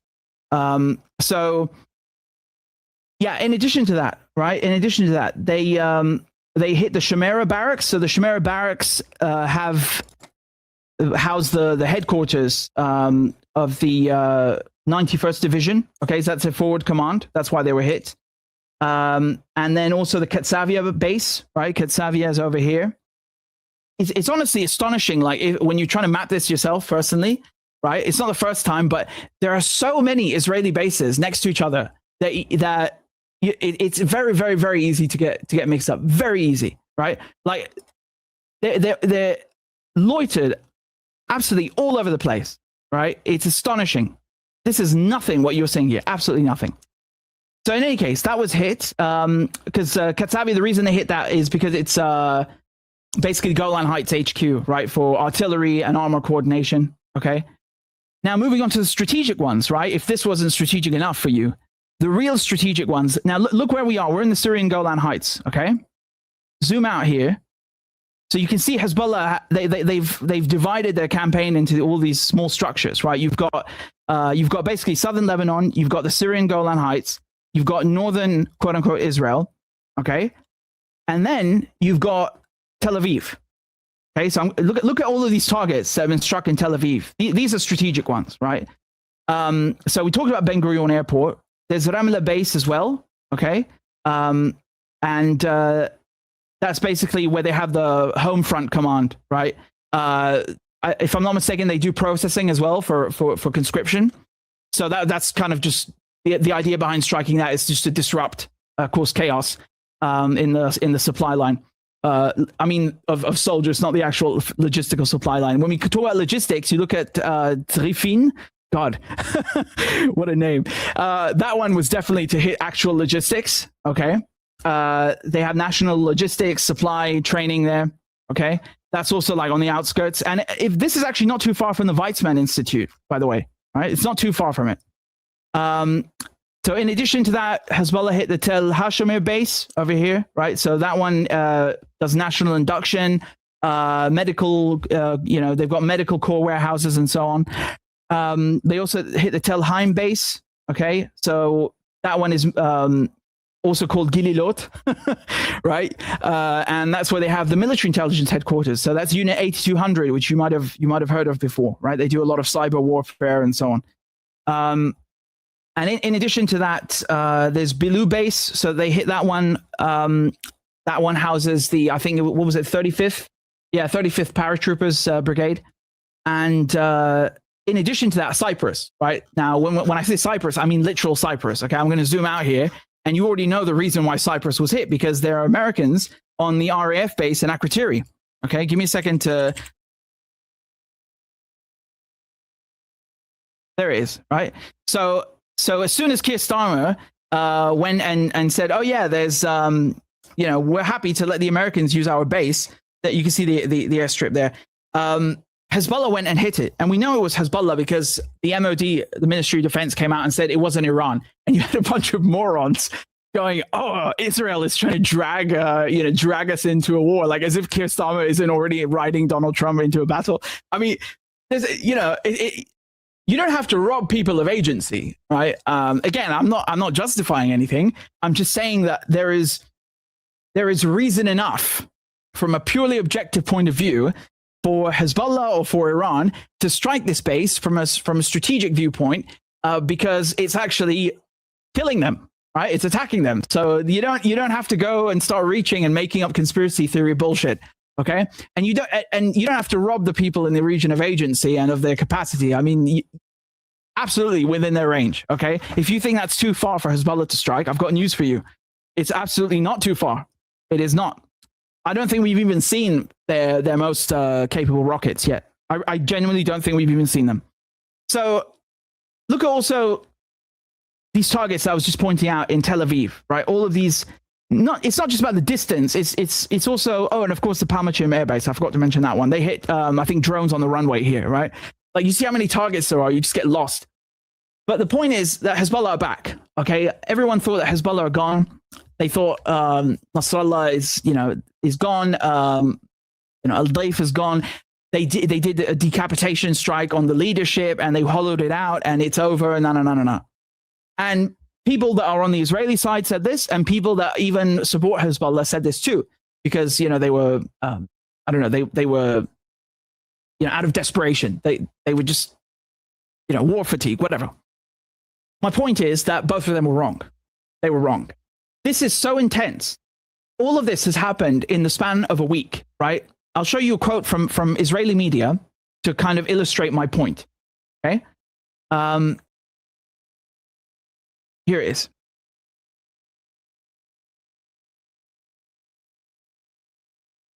Okay, so on the first day of Hezbollah's entry into the fighting, 10 attack incidents. On the second day, 20 incidents. On the third day, 36 incidents. On the fourth day, 25, and then 23 on the fifth. Then on the sixth day, 64 attacks. You can see the pace is increasing, right? If we compare this to the, whatever you want to call it, the Solidarity campaign, when Hezbollah entered on October 8th, if you want to compare it to that, this is way more intense, right? Like, I know because I covered it. and I got in trouble for it. So I do remember. But that was very low intensity. The whole point behind that campaign was a support front for Gaza. It actually worked because the idea was, let's draw the Israelis away from Gaza. And in the end, you had 1/3 of the Israeli army, of active troops in the Israeli army, sent up north to deal with Hezbollah. So it worked very well, like from a strategic point of view, and it very, very well saved lives, I'm sure.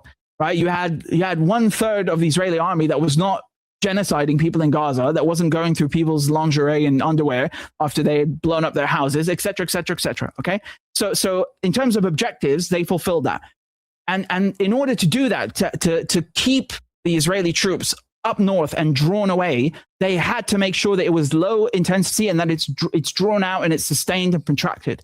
Right? This here is not about being protracted. Right now, what we're seeing in the Middle East is something else.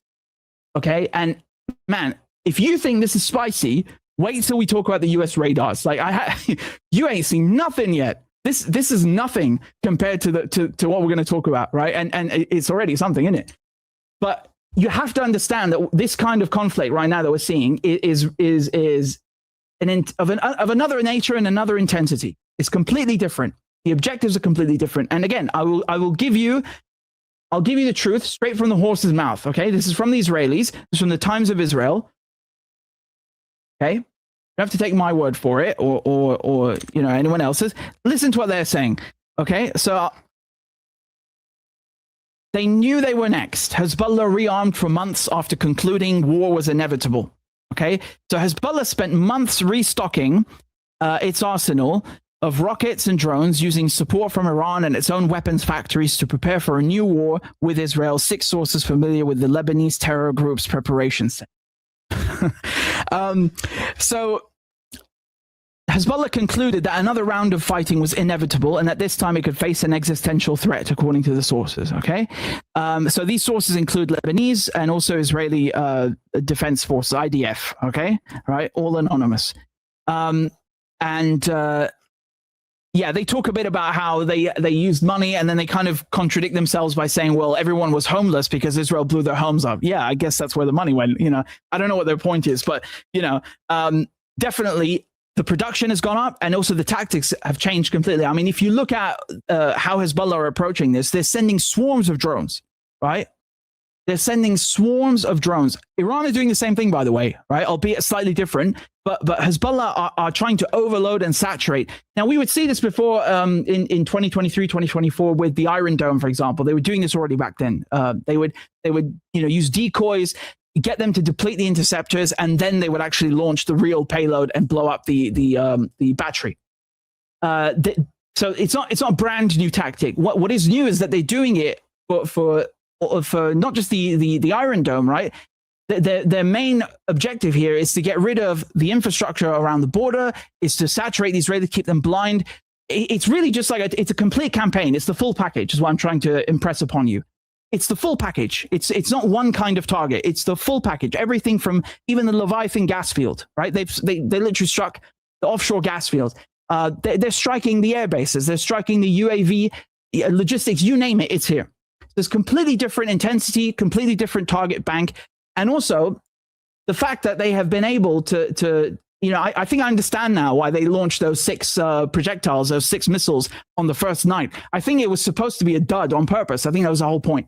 And it's very interesting reading the Israeli reaction, not just in the Times of Israel, but in other places, because it's so funny. It's like they're offended that Hezbollah knew their game, right? And kind of beat them to the punch.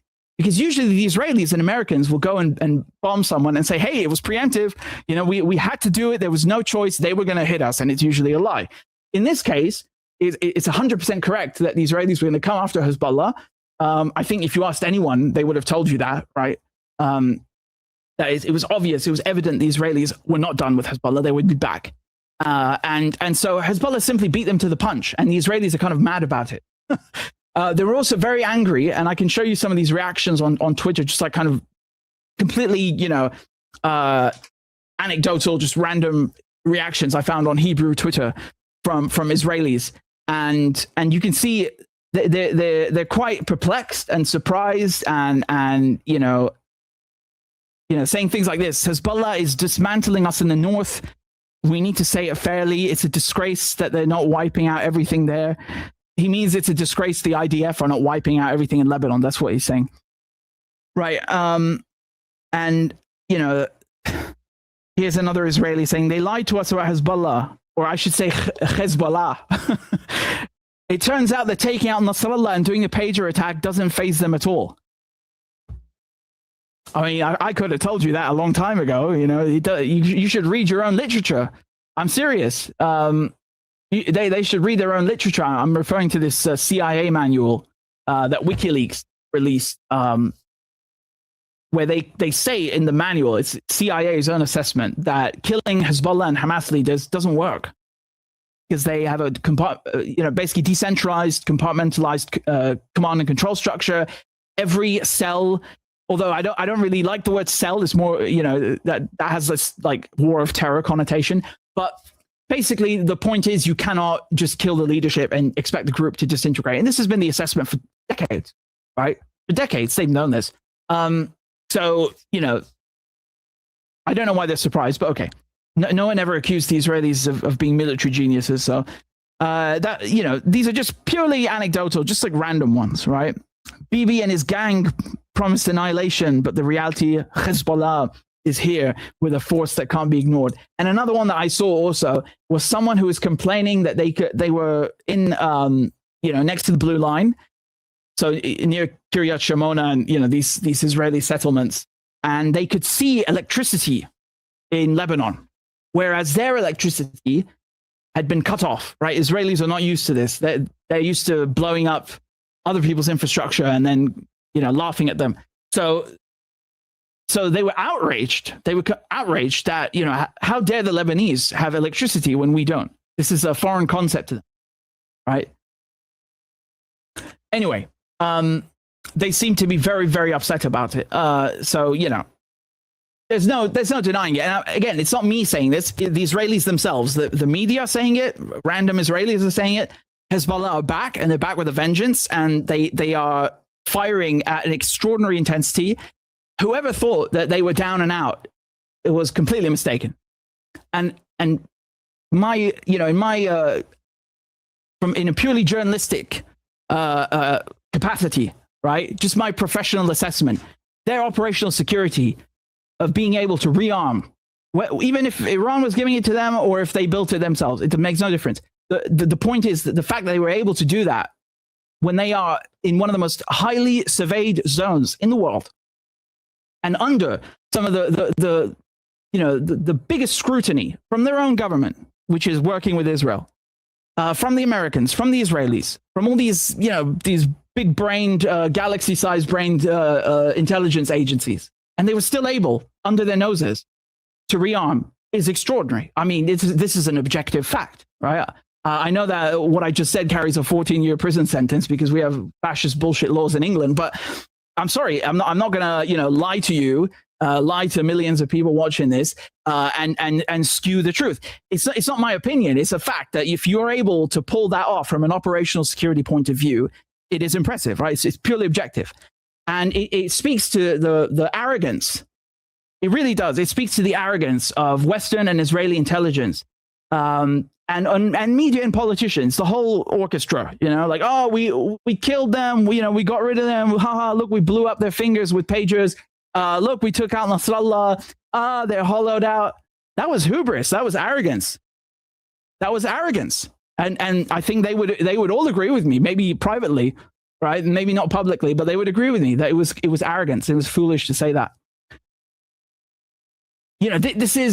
This is how it is with guerrilla movements. You can't. There's one side that owns this land, and there's another that does not own this land, and one of them is always going to fight harder than the other. It's just the way it is, right? It's just an objective fact. Whether we're talking about Vietnam or we're talking about and the French, not even the Americans, or we're talking about Algeria, or we're talking about Lebanon, it makes no difference. It's just the way it is. I don't write. It's not me who wrote history, and I didn't invent these rules of warfare. I just call it how it is. So they're definitely back. And I can guarantee you, by the time this live stream is done, there'll be more targets on that map. I can barely keep up. It's really a lot. And one last thing. The Israelis constantly issue these evacuation orders, right? They'll tell like a million people in Gaza, oh yeah, pack your shit and just go south. Like they're asking them to go on holiday or something. They do the same thing with Lebanon, right?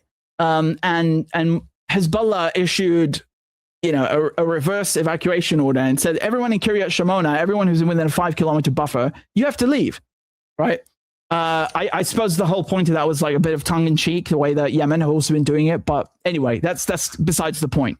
I think the real, the Israelis right now are scrambling to figure out what the hell is going on, and their eyes and ears are being taken out. And, this is not just Hezbollah is back. This is Hezbollah is back, and they're back stronger than before. Coffee. Follow me.